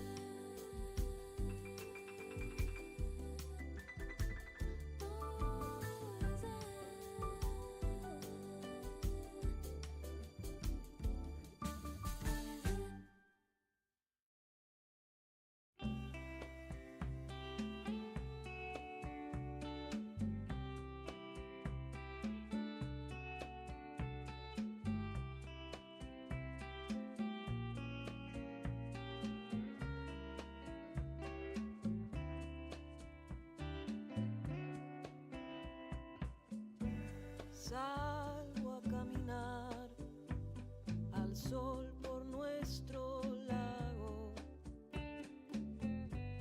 y por donde mire te veo en todos lados. Tantos recuerdos, cuánto hemos pasado. Ay, amiga, cómo te extraño. Ay, amiga, te extraño.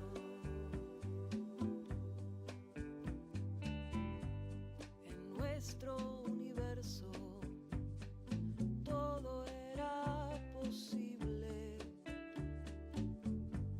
Cantamos, reímos.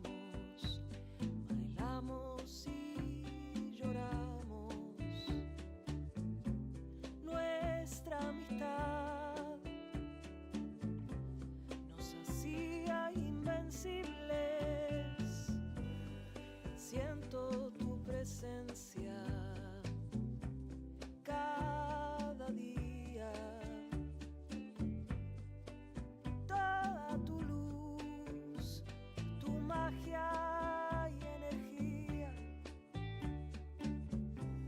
para siempre. Serás parte de mi vida. Ay, amiga, cómo te extraño. Ay, amiga, te extraño.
Well, what happened here? Ooh.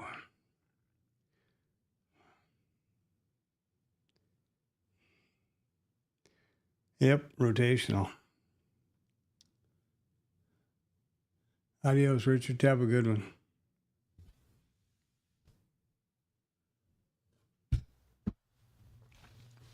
Rotational smational.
Well, so now what happened here?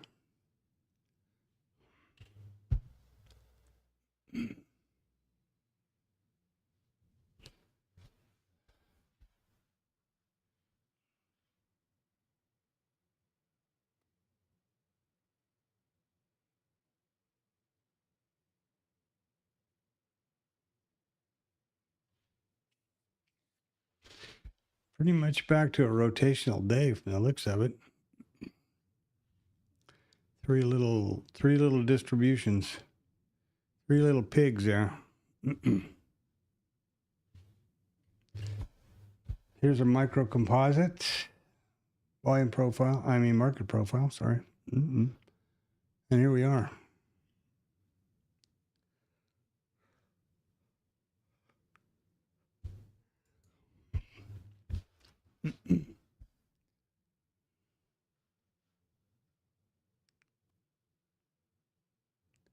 Welcome whoever's here. Drop something in the chat there and say howdy-os or something.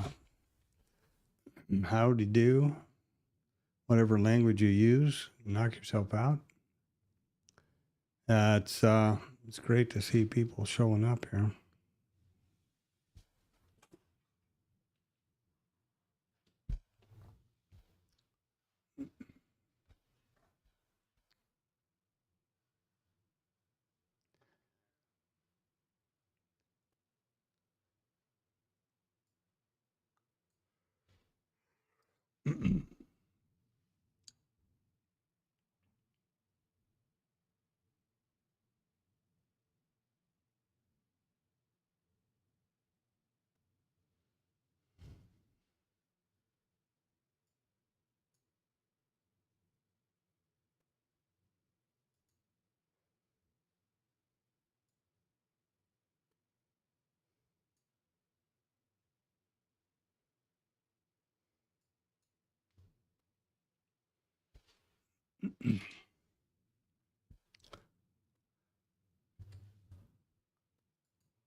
Almost up to 100% average volume here for the time of day.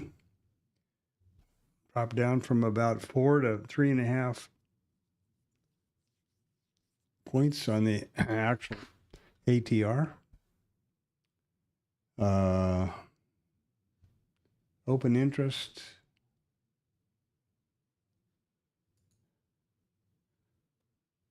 The micros.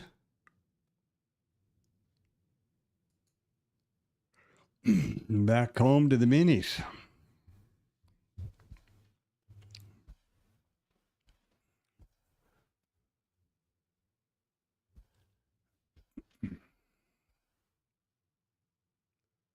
Here's our all-time high, which was put in yesterday.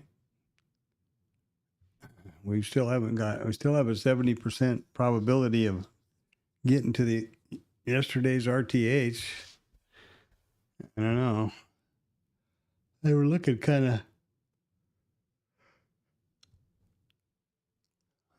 pretty excited about it yesterday, earlier this morning, and then poop, down she went.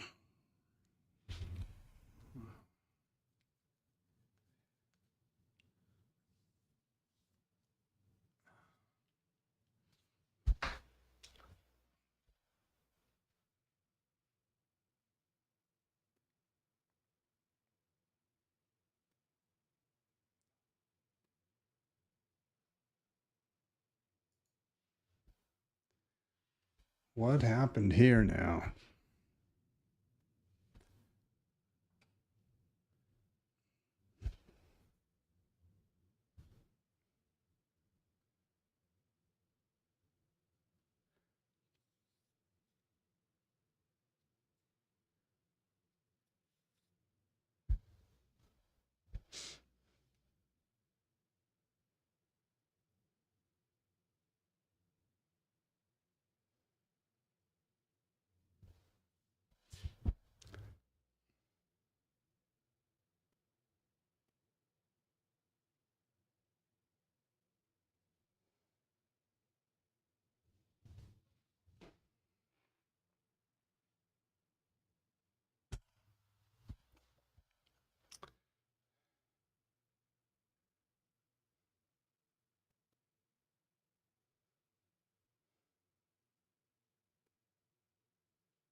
Hardly any inflation at all. It's higher than it has been in 3 years. Or 2 years, I mean. Oh, well. That's exactly why I don't look at the news. Taken through that, by the way, this is Financial Juice, which is free. And this is Economic Calendar on investing.com, where these are the two sources that I use for. I find this schedule of reports and numbers to be easier to see and better to post in other sites. And this is the earnings report. Free. Financial Juice. It's got similar data right over here, but it's got more of a squawk box going on along here.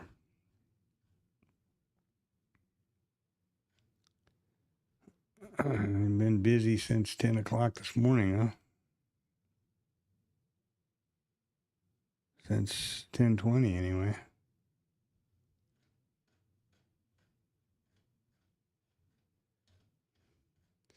The random risk. That's one thing we've never had to deal with, or that I haven't anyway.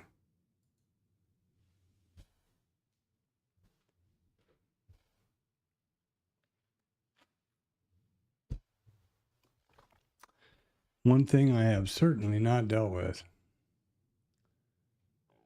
Yeah, if you're new, lurking about, drop something in the chat. A like. Subscribe would be great. This is the book map. This is my IRT charting software. Higher time frame, micro composite. These are Renko charts, in case you're not aware. It's written right here, 12 tick Renko. The ES and the NQ is a 48 tick because there's a lot of action there.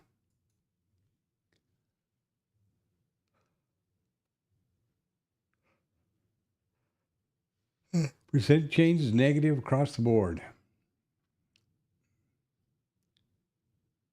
at this moment. And the book map, these are the data points from micro composite that I push manually. This is the high and low volume nodes, which are pushed automatically to book map. Full session volume profile, which started at 1700 last night, will continue through 1600 today. This is not the ETH, this is full session of the old Globex. This is the RTH volume profile, which resets at 8:30 every morning. The notes column, where we, in the pre-market, I go through determining the open type for the day, which dictates what statistics are used for the associated session prices. These are the session prices which push automatically from bookmap to bookmap. Wow.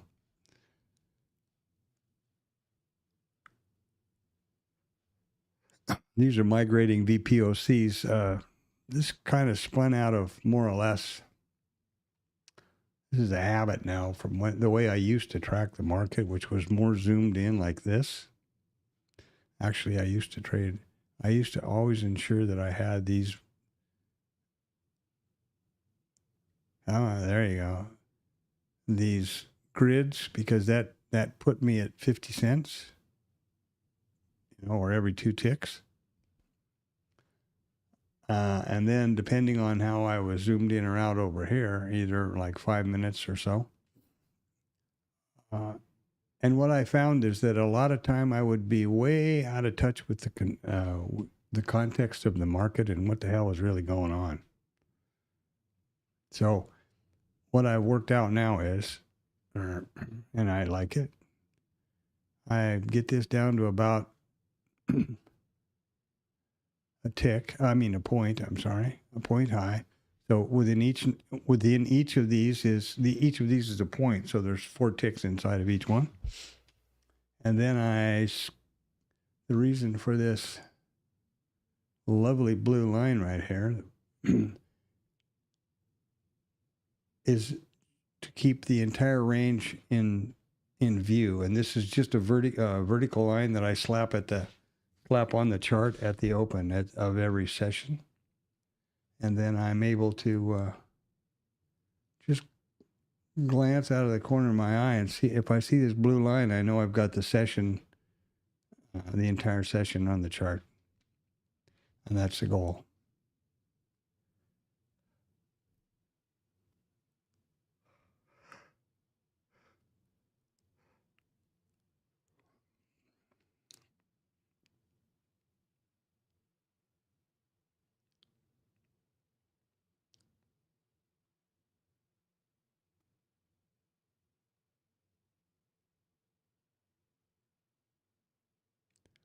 And there we have it. This is enabled for me, this is much, much better because I have a constant understanding of what the range of the day has been.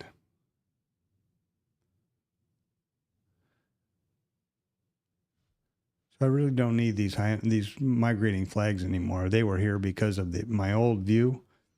The high and low, these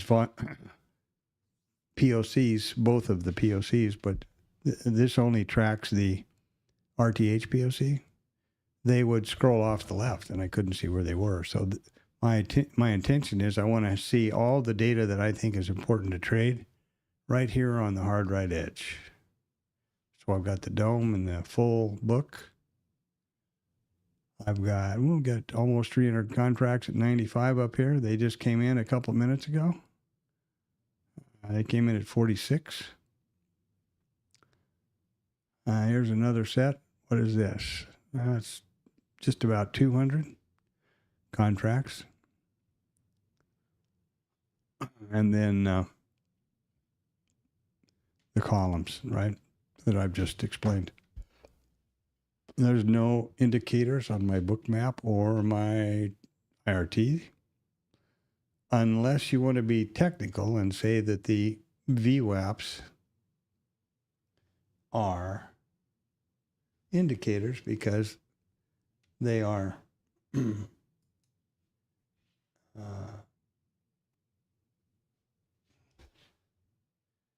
they're calculated. Sorry. Here I go with multitasking guy again. Because they're calculated.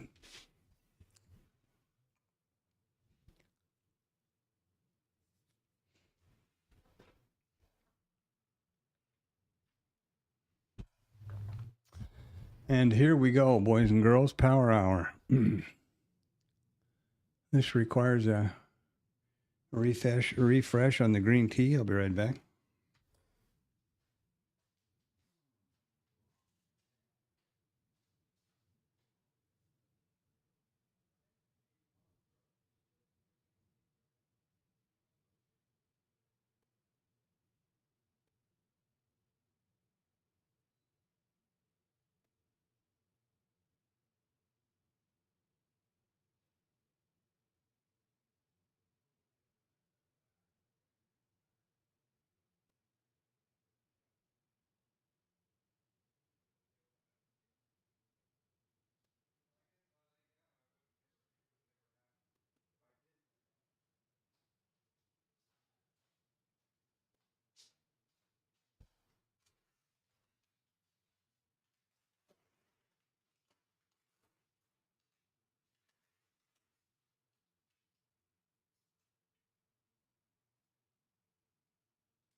Kind of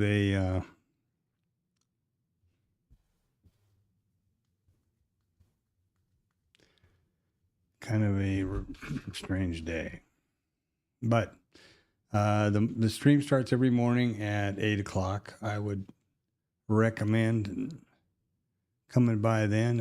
I go through the setup of everything, a pretty intense review of the numbers and pre-market, and then we have the open and the opening session, and I'm busy vetting the IB trades at this point, and I explain that ad nauseum as I have throughout the day. Talk about trading as a business, a statistical business, and exactly how to go about setting that up and approaching it that way as opposed to a video game or gambling. A lot to do today, quite a bit about the psychology involved. And yeah.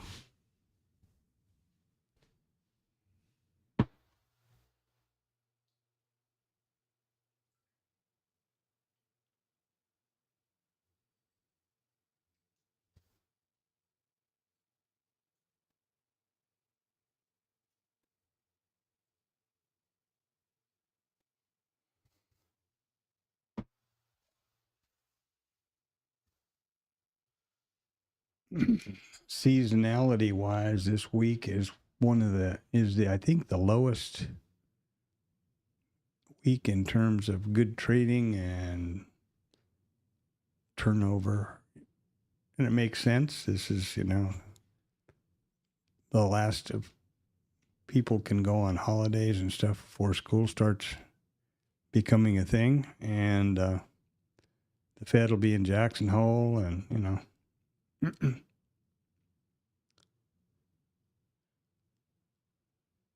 it's kind of the coming to the end of the summer doldrums there.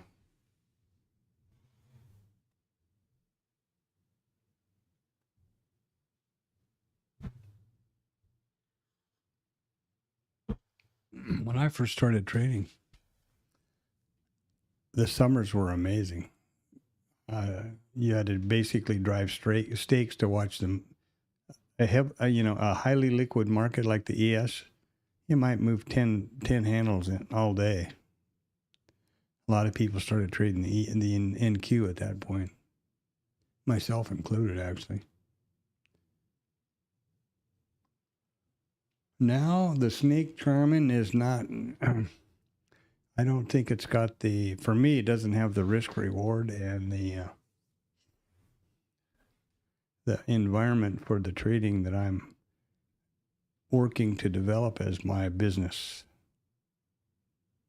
which is a statistical business with vetted trades. Vetting a trade means that you identify a setup and the parameters and trigger that validate the entry of that setup, and everything about it, from the higher time frame context of the day down to the actual entry, what would trigger the entry, and then you capture a statistically significant data set of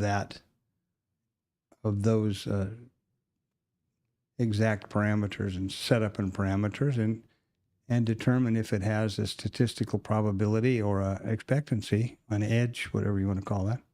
And if so, then you take that trade whenever it presents itself, and you rely on the law of large numbers to manifest to your bank. It is the method used by the most successful traders and hedge funds in the world. And you need to dig into their speeches or writings or whatever to find that out. But they will always all come around to the point of using statistics, probabilities. They call it occurrences, data points, whatever. There's a lot of different terminology to mean the same thing. What they're talking about is to establish an edge and turn that and lean on that edge for profitability. The exact business model of a casino. Be the casino. That's what we are. That's what trading as a business is, as opposed to a video game or gambling, which is what typical retail. That's why however many percent you hear retail traders go broke, because they don't approach it as a business. And the ones that do are in that other percentage. And I'm talking about the best traders in the world: Ed Thorpe, Jim Simmons, who is the most successful trader / hedge fund manager ever in history with Renaissance Technologies. This is stuff you can look up. Ed Thorpe, Jim Simmons, Paul Tudor Jones, Tom Sosnoff, Mark Douglas, Tom the Trader, best loser wins guy.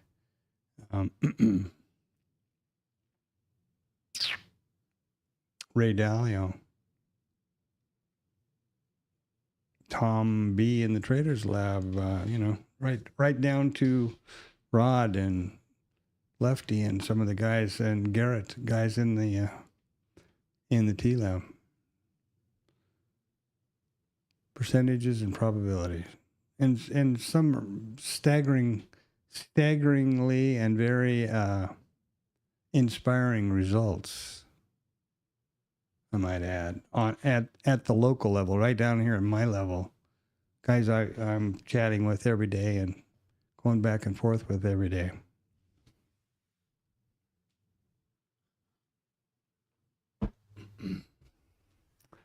Not internet influencers or rear view mirror traders, but real people.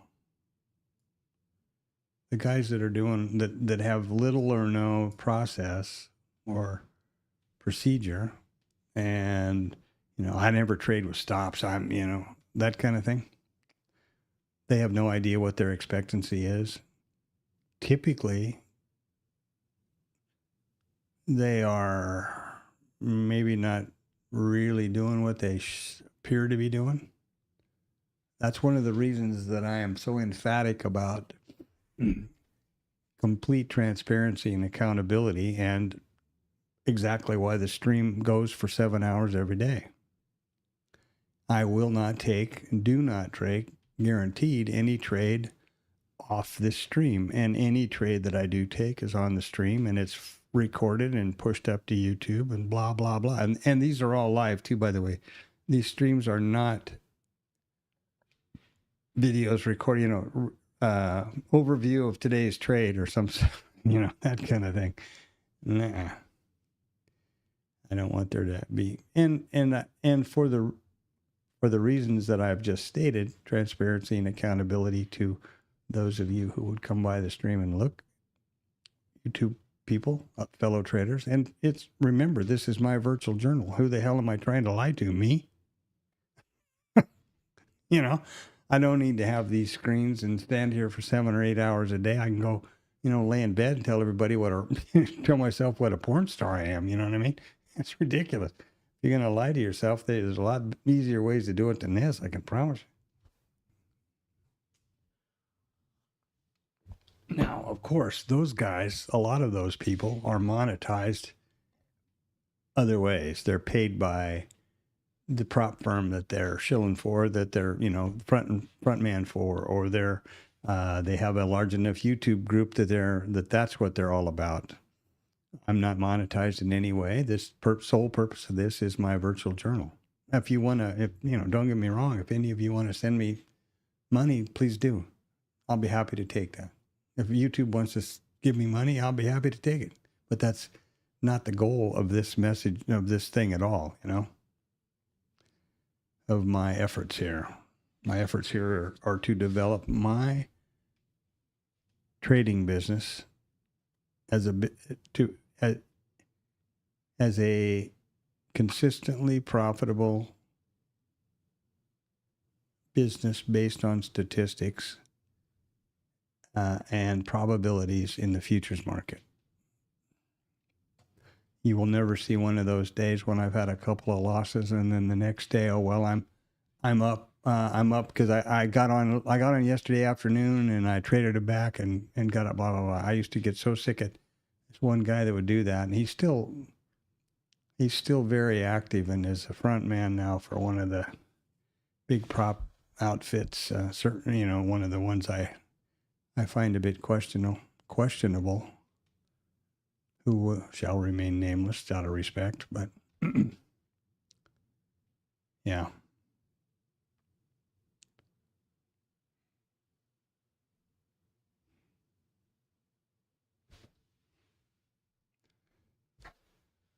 Well, let's see now. We approach the bottom of the final hour. Ooh, baby, ooh.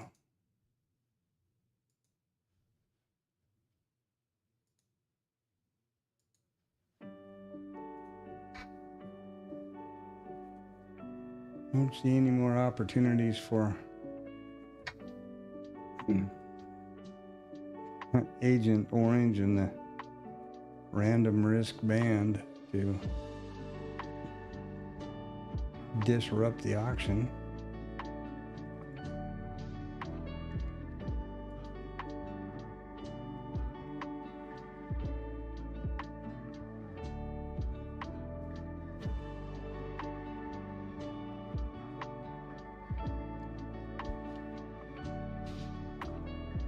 I tend to focus my trading, and I think it's a good advice, in the RTH1 period, which is the first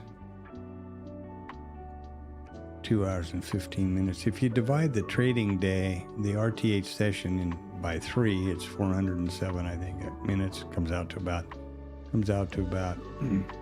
2 hours and 15 minutes each group, and that's what we refer to as RTH 1, 2, and 3. And I think you'll find if you start categorizing and grouping your trades into those sessions, you'll find that it's likely to be a more profitable time. For sure, RTH 1 and then 3, because 3 encapsulates this final, the final throws here, the power hour. Now we're gonna bust a new one and get these highs. That's still not off the table.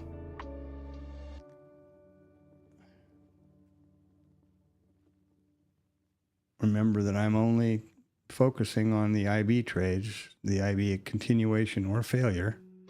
And I will say that I typically don't watch very close for them this time of day. Having said that, here we are at the top rotations. The VPOC migrated up. This is the full session VPOC. It's not the RTH session yet. All we need to have that migrate. This is 15.752.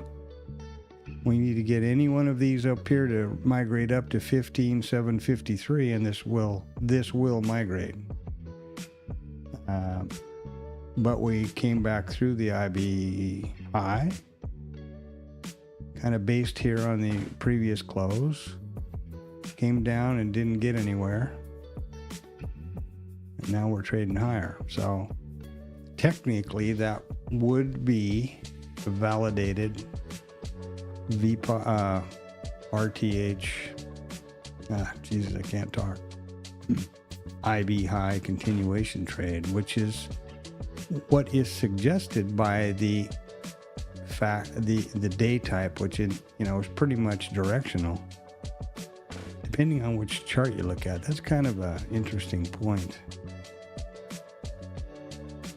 And we have a target above us, right? We've got the previous IB high, previous RTH high, and the all-time high. And these guys have been, that's been like a good-looking gal with, yeah, anyway, you get the picture for these guys lately. So this would have been a reasonable opportunity or justifiable entry to scale, so that's no problem. Once you've got the risk neutral scale, then it's put on your helmet and sit back. And we're moving to the top. Now anything up here is no trade for me to be thinking about, because it's not part of either one of the IB trades. And in general, when I'm not betting a trade, I don't take breakouts. In my opinion, for me, a breakout is FOMO, because that's how I'm feeling when I see it getting ready to break out. And so I don't think that's a good thing to trade. And I realize that that's a very valid strategy. And I will state now, as I have many times today and every day, this stream is not about my way or the highway. This is about what I'm trying to do. And I'm talking to myself here. Any way that you have to trade that is successful for you, by all means, do not change it, and good luck. That's great. We got 284 there stacking and pulling right here for sure.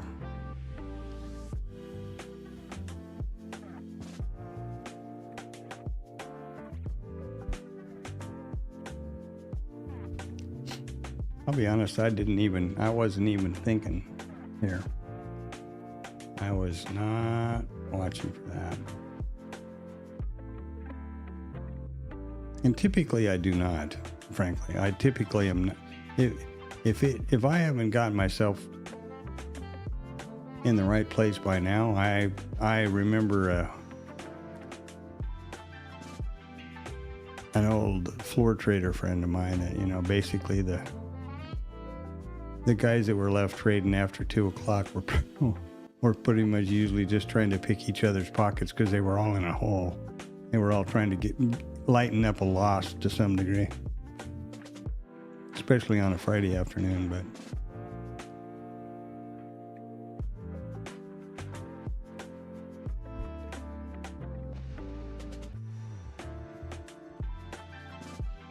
I was never on the floor, to be clear. Very definitely. Unfortunately, would have been fun, I bet.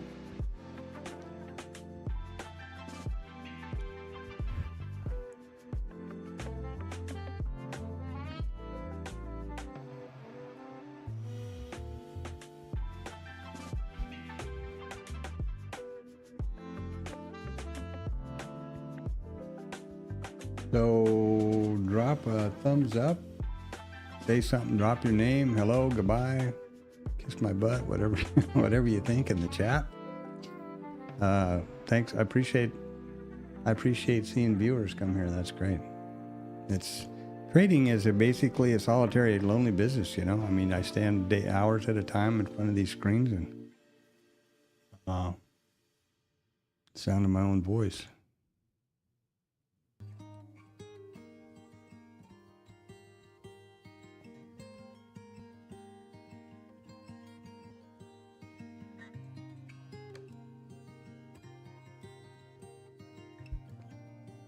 I would imagine, I have not ever worked in one, but I would imagine it would be real good, positive, and good learning environment in a prop shop on a real desk, where you're all sitting around together and, you know, maybe not all trading the same stock or trading the same futures or whatever, but feedback and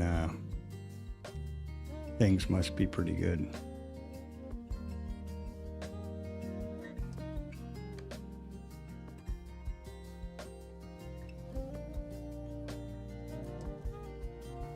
And that can happen virtually as we are now, you know. Yes, with there is a Discord. I have a Discord also, but we just a couple of us use it after hours or whatever. But that's a possibility to put together a desk basically with a voice on Discord and then be essentially like all trading in the same room. That'd be kind of cool.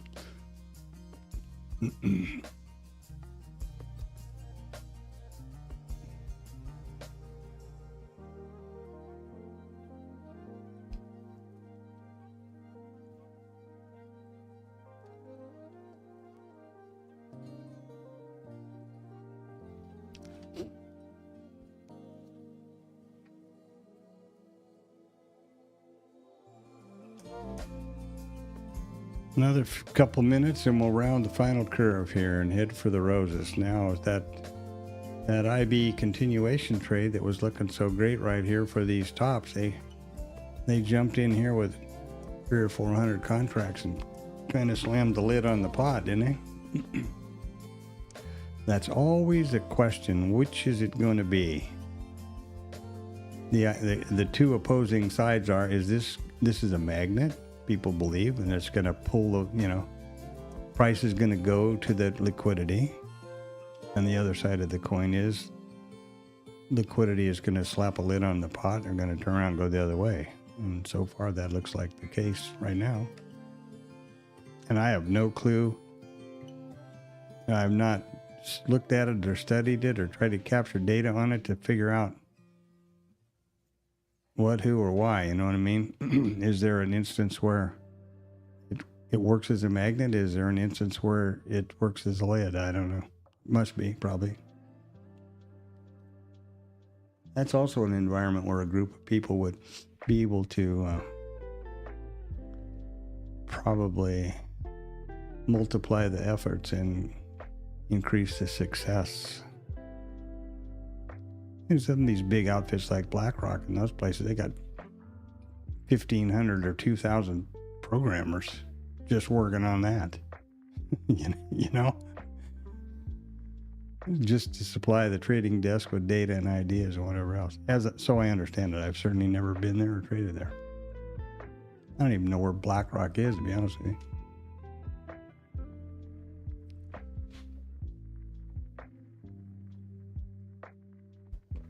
I'm sure they trade everywhere in the world, all markets, but I don't know where they headquarter out of. I don't know where the home place is.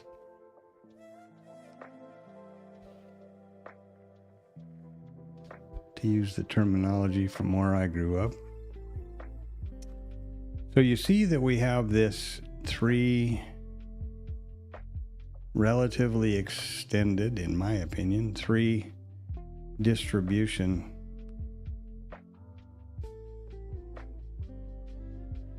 profiles or context for the day. This is the volume profile for the whole day. What have we got here? 62 to 95. 33 handles. That's not that wide. That does fall into the balanced, or I guess you could say it falls into the balanced or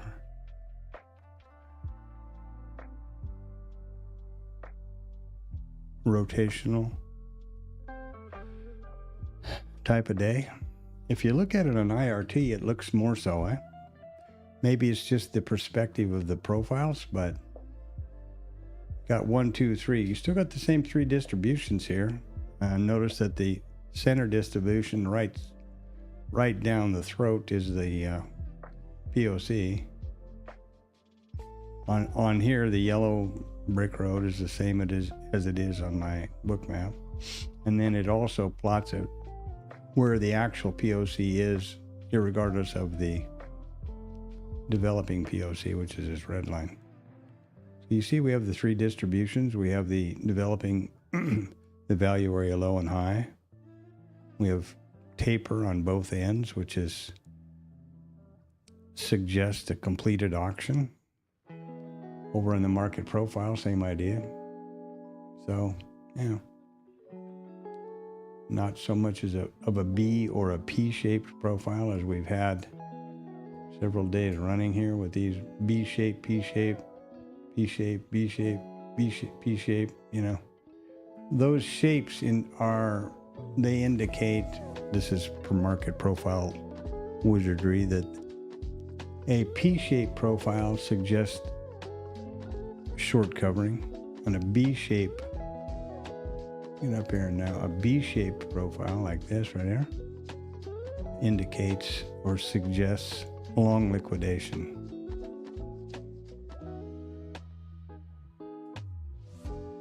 There you go. A pearl of wisdom for you from the past.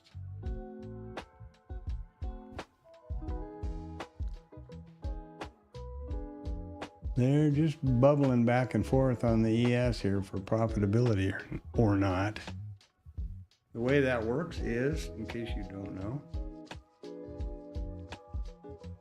when everybody's screen goes green is when we have this percent change, the change in percent or the change in numbers over here, green to red, and all that is based on is where price is relative to settlement from yesterday. So down here we're red, green, red, green. And now we're just bippling and boppling back and forth. We're 0.01% green. Now it's unchanged. See that? Unchanged. Well, it was there for a minute. There it is. There's unchanged. That wasn't quick enough, sorry. That's how it is, how it works.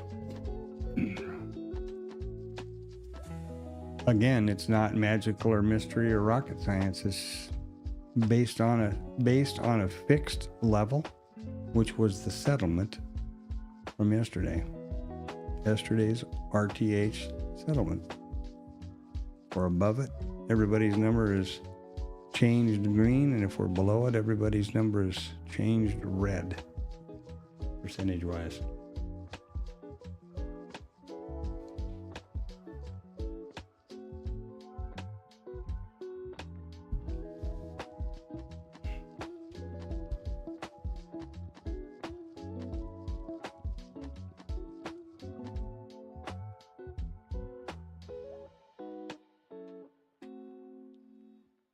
We've rounded that final curve, babies. Here we go. Yay, us. They've got these levels stacked up, don't they? Look at there. Close, IB high, value area high, settlement, developing value area high, ETH high. Out here by his little lonesome is the previous RTH high, and that was the market on crack at the last closing swing trade when they went zooming up to get these numbers. I think if I remember that correctly. No, I'm wrong completely. I'm wrong. That was the day before they did that, and I can tell you how wrong I am. Right there. Here's yesterday's high in the opening of the market, and then the sell-off and base lower. So I got, it was the day before that we did that. We had the close, the settlement, and the high all within a tick of each other at the top, and there was no developing value area high up. There was no excess above it. That was the day before yesterday. Sorry. Never mind. But then I also thought today was Wednesday all day, so cut me some slack.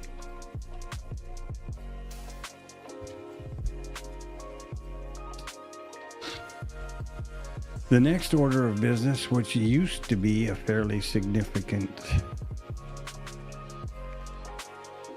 market moment, is the market on close orders, which are at 1450 every day.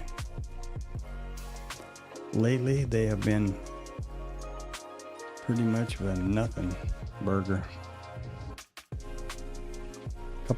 Couple of times this week I was talking about something and thinking, it must be about time for MOC, and it had already come and gone, and I hadn't seen it. Nothing had happened on the chart. So, we are.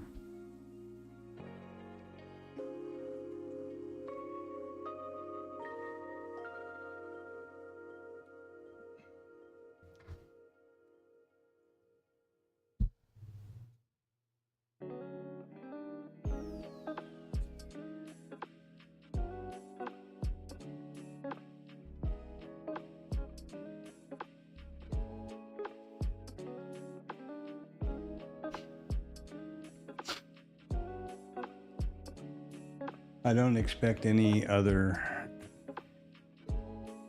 random risk to take the stage in the balance of our trading day here. As per usual, I will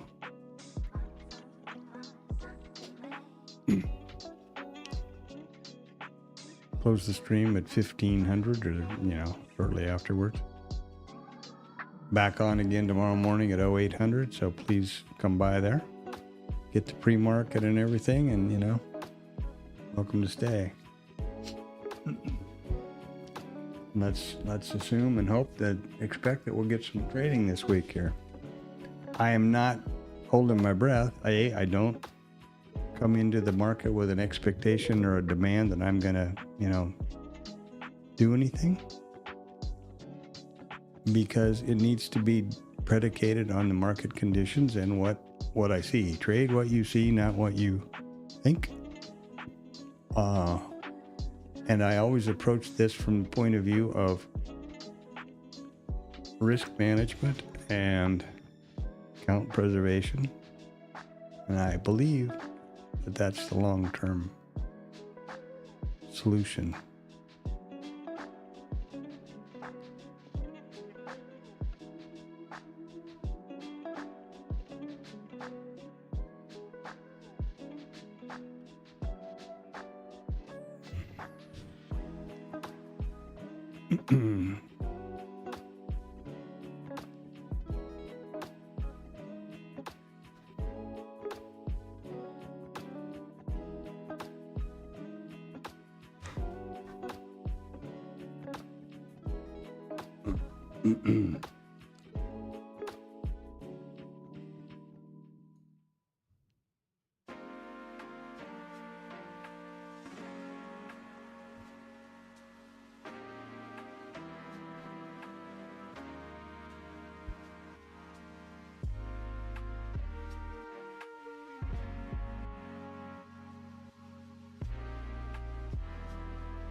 I'm not saying there's anything magic about this stuff, but something that I've been fooling around with lately is the expected moves, which are based on, they come from the options world, and they are based on implied volatility.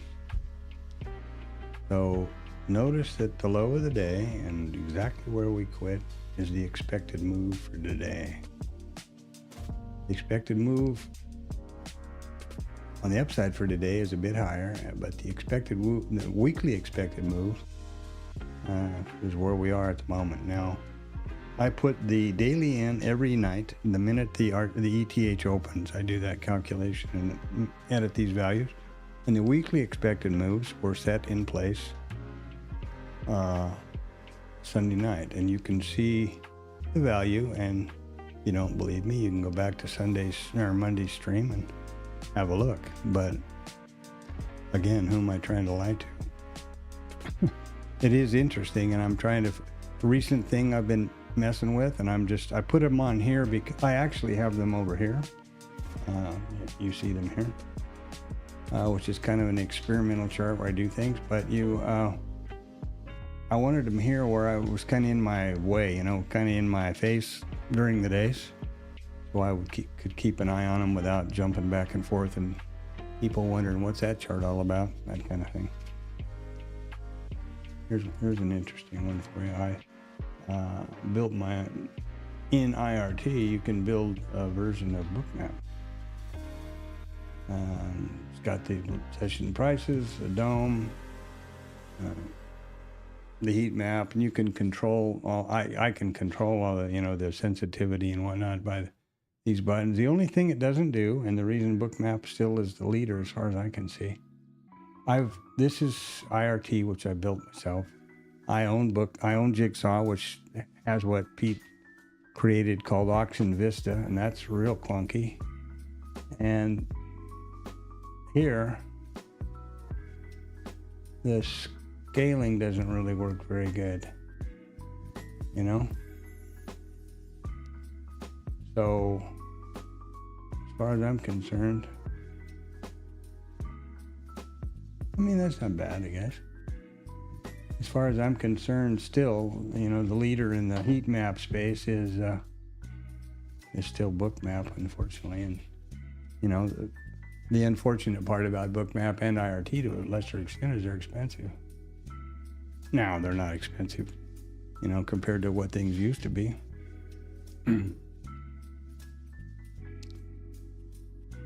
But for a stand on your own,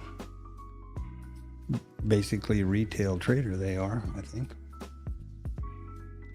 And 8 minutes to the close, or to the MOC release.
I believe there's I noticed one of our trading colleagues in Static there, he was showing an example of how he vets his trades and whatnot, and he uses Sierra chart, and the screen snap was of a Renko chart, and then I don't know, candlestick, maybe, I forget what, and a chart with heat map on it, and the heat map looked pretty good to me. I have no idea about how, the heat map, this heat map looks pretty good if you just look at it. That looks about as good as Bookmap, you know. I mean, too many balls, which you can control, of course. And this is the last price. Is a tick of the last price. 1 second chart, I'm sorry. And it is synced and level with the dome, and all of the session prices are zoomed across there.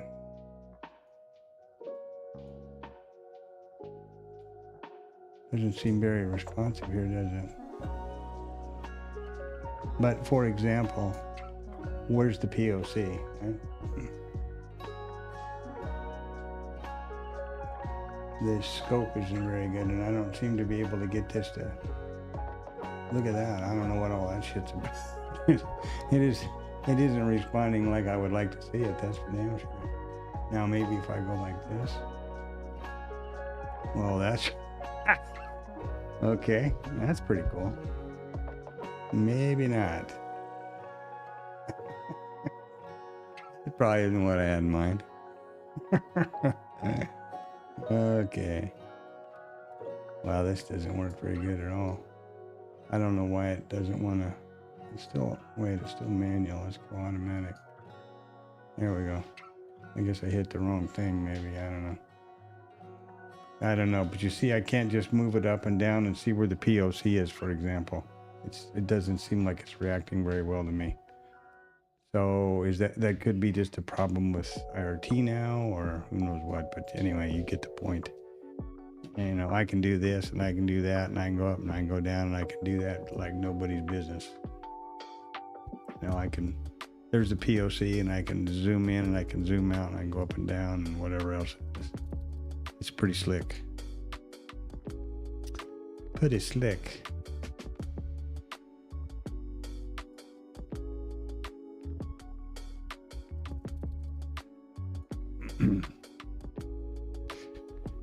Okay, 4 minutes till the MOCs. I wouldn't be at all surprised. You notice how we've gotten through, tested up here again. Wouldn't surprise me a bit to get up here to this new all-time high. It will do so without me on board, but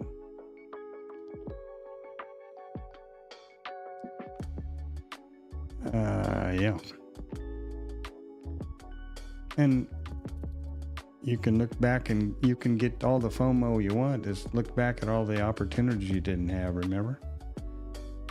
I like thinking about the market as an endless stream of opportunities, and it's like a bus stop, you know? You're waiting for the next bus. And are you worried about the bus that just left? No. You're not worried about the bus you missed or anything about it. You're looking for the next opportunity, the next bus. That's a euphemistic joke that we use in Static and also the TLab. Well, I'm just waiting for the bus, you know. I'm waiting for the next bus or whatever. And that's a good way to look at it. There's another saying I heard a fella use. It was, there are no missed opportunities. There is only the next opportunity. That's a good half full, half empty way of looking at it. Bus stop thing resonates with me, especially the fact that I hadn't really thought about it before today. I've used that saying a lot. I don't know how many countless times. Think about it. When you walk up to a bus stop, if you've ever taken a bus at any point in your life, are you worried about the bus that left? Hell no, you're worried about the schedule. When's the next bus coming? That's what you're worried about. That's what you're focused on. And that's a good analogy for trading. Now, I didn't recognize or take the IB continuation from here. We're scaled right there. Didn't get the target, but we're down, and are we going to bust through the new high and get up here in the close? I don't know. Maybe a big jolt of caffeine and we'll make it, you know.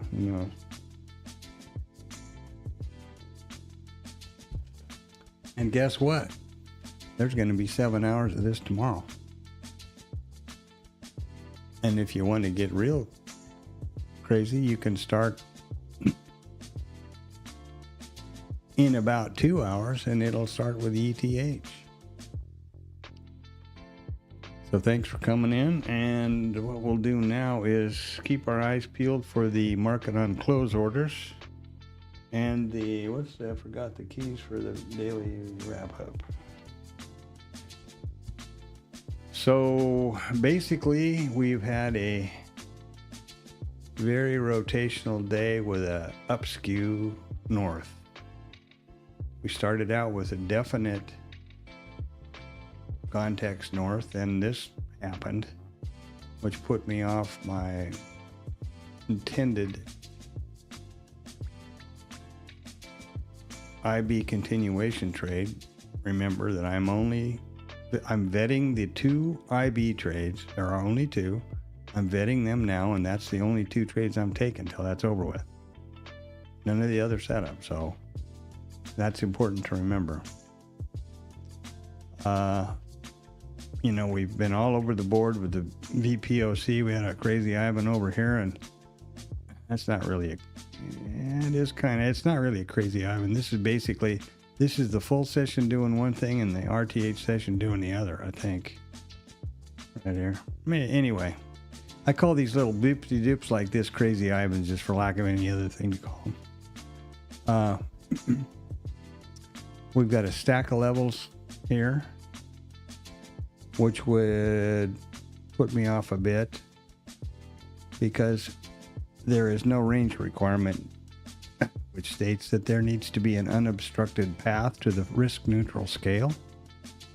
And then Katie bar the door. I only trade a risk neutral 2-lot package when I'm betting these trades. And frankly, the largest package that I trade recently is a 4-lot, so it's not like it's a big deal. These are the minis. The balls here, or the whatever you want, bubbles, whatever you want to call them, they can be 3D if I want them, but I just figure that's a waste of computer space, waste of computation. They are delta, colored delta. So this is buy delta and this is sell delta. Obviously, there are buyers and sellers. As we all know, futures is a zero-sum game. There is never, ever in the history of the world more sellers than buyers or vice versa in futures, because it is a contract between a buyer and a seller. Price goes up by aggression. Aggressive buyers come across the inside and hit the offer. Price goes down by aggressive sellers coming across the inside bid and hitting the bid. So that's important to remember.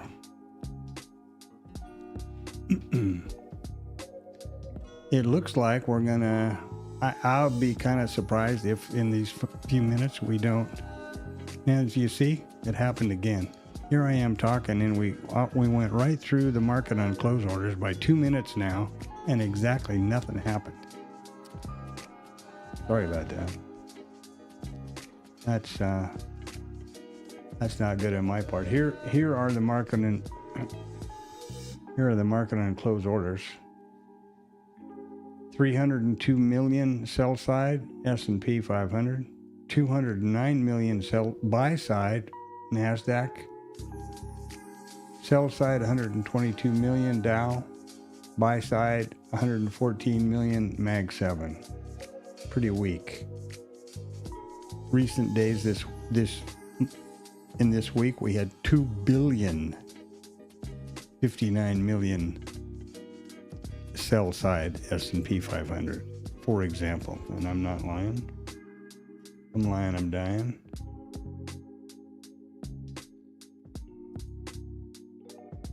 $2,094 million. $1,556 million. That was on August 12th. There you go.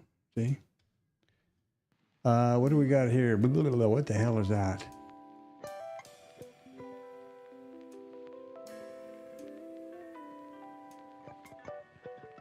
Looks like, I guess it's a meeting or something going on.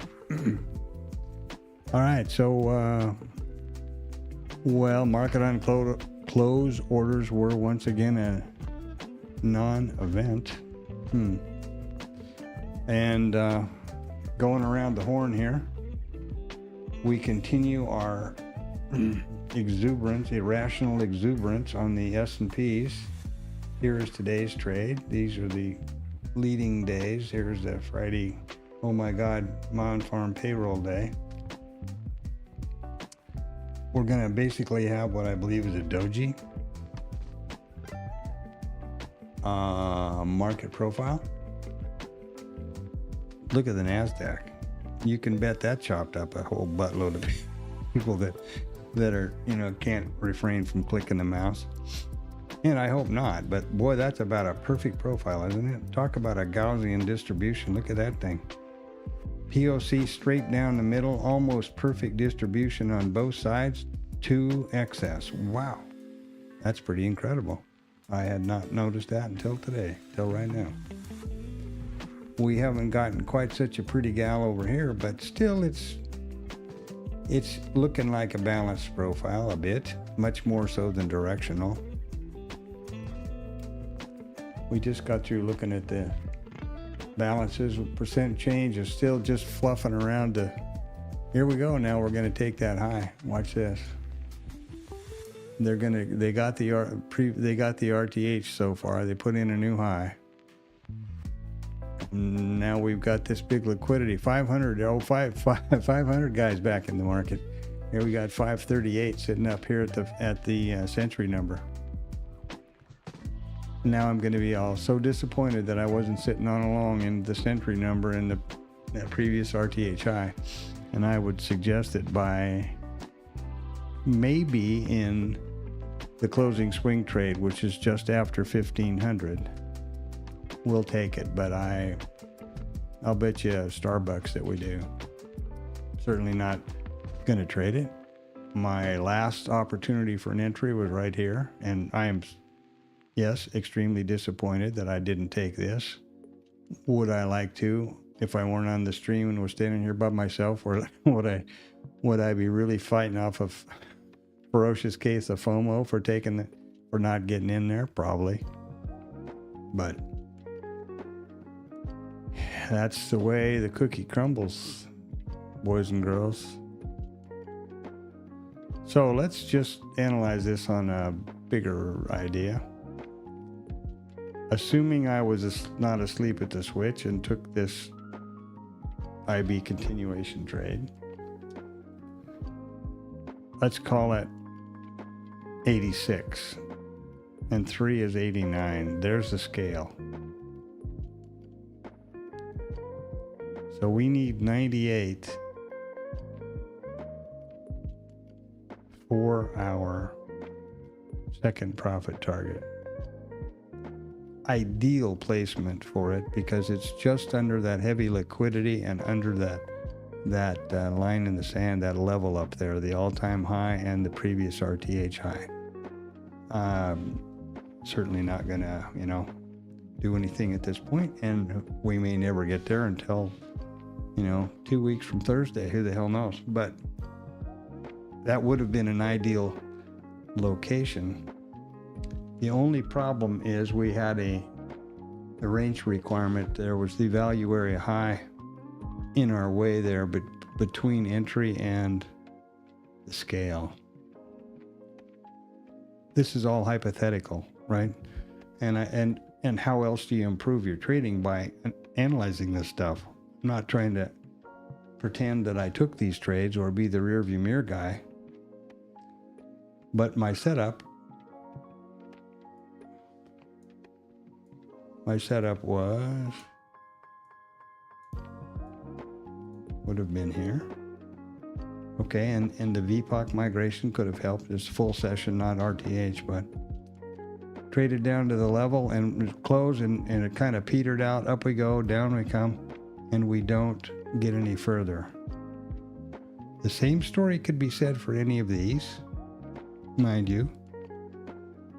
And they would have been 56, and these would have been 54. So you would not have been stopped out on this swing down through here. But anyway, say you take this one, which is what I'm saying, and then up you go. Now you've got, so this is basically 86.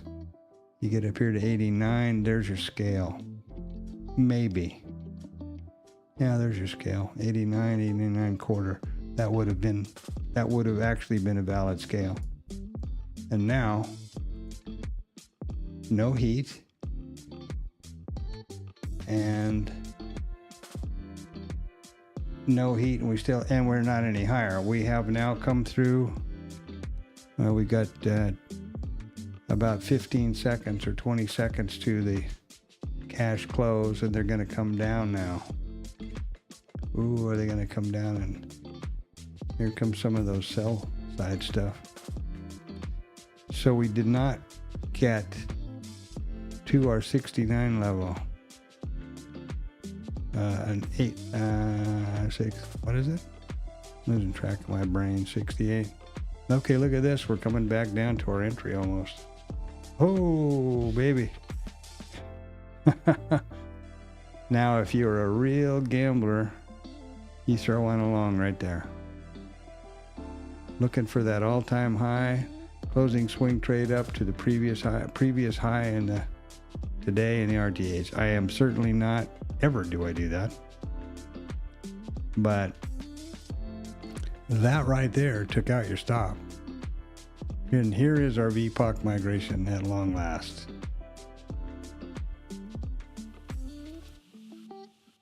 For the RTH. I think, isn't it? That's good enough. Close enough. Good enough for the girls I go with. Now are we going to go zooming back up here to and get the tops? Maybe. So, had I taken the hypothetical entry scale, it would have been a scratch right there. We'd have scratched the trade. Am I glad I didn't expose myself to that risk and commission cost and all those things? Yeah, absolutely.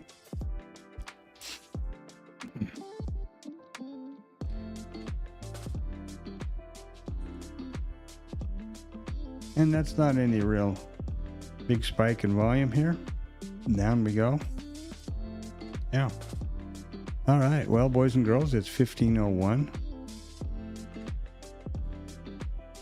No harm, no foul. Nobody left on third, eh?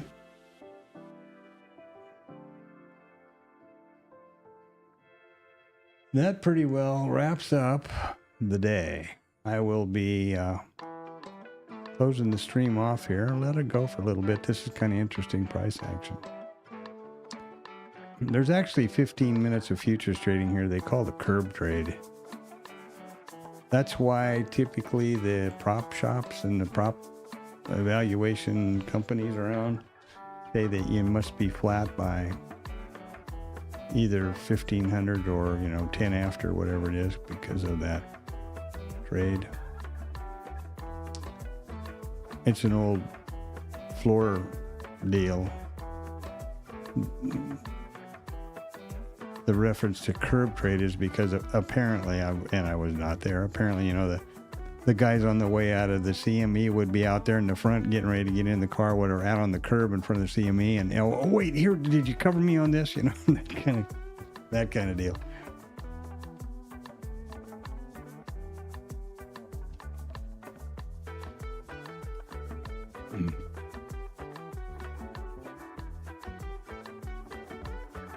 However that went, but it's called the curb trade for that reason. That's how it was explained to me by a ex-floor trader. JP, Jim Pendlebury. That's who I learned how to market profile from.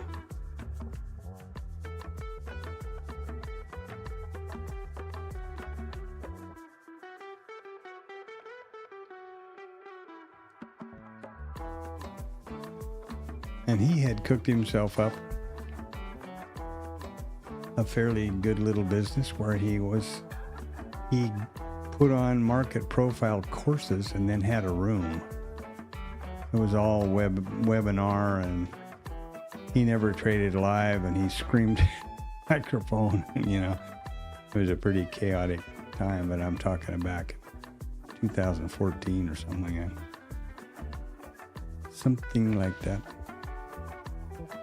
Okay, there you go. That is essentially, we're going to just flatten it out right here, in my opinion. Have yourself a great night. I hope you either did well in the market or were mindful of your risk and didn't take any damage. That's the most important thing a trader can do. That's your most important job, is to preserve your account, and you can do that with risk management. That's for sure.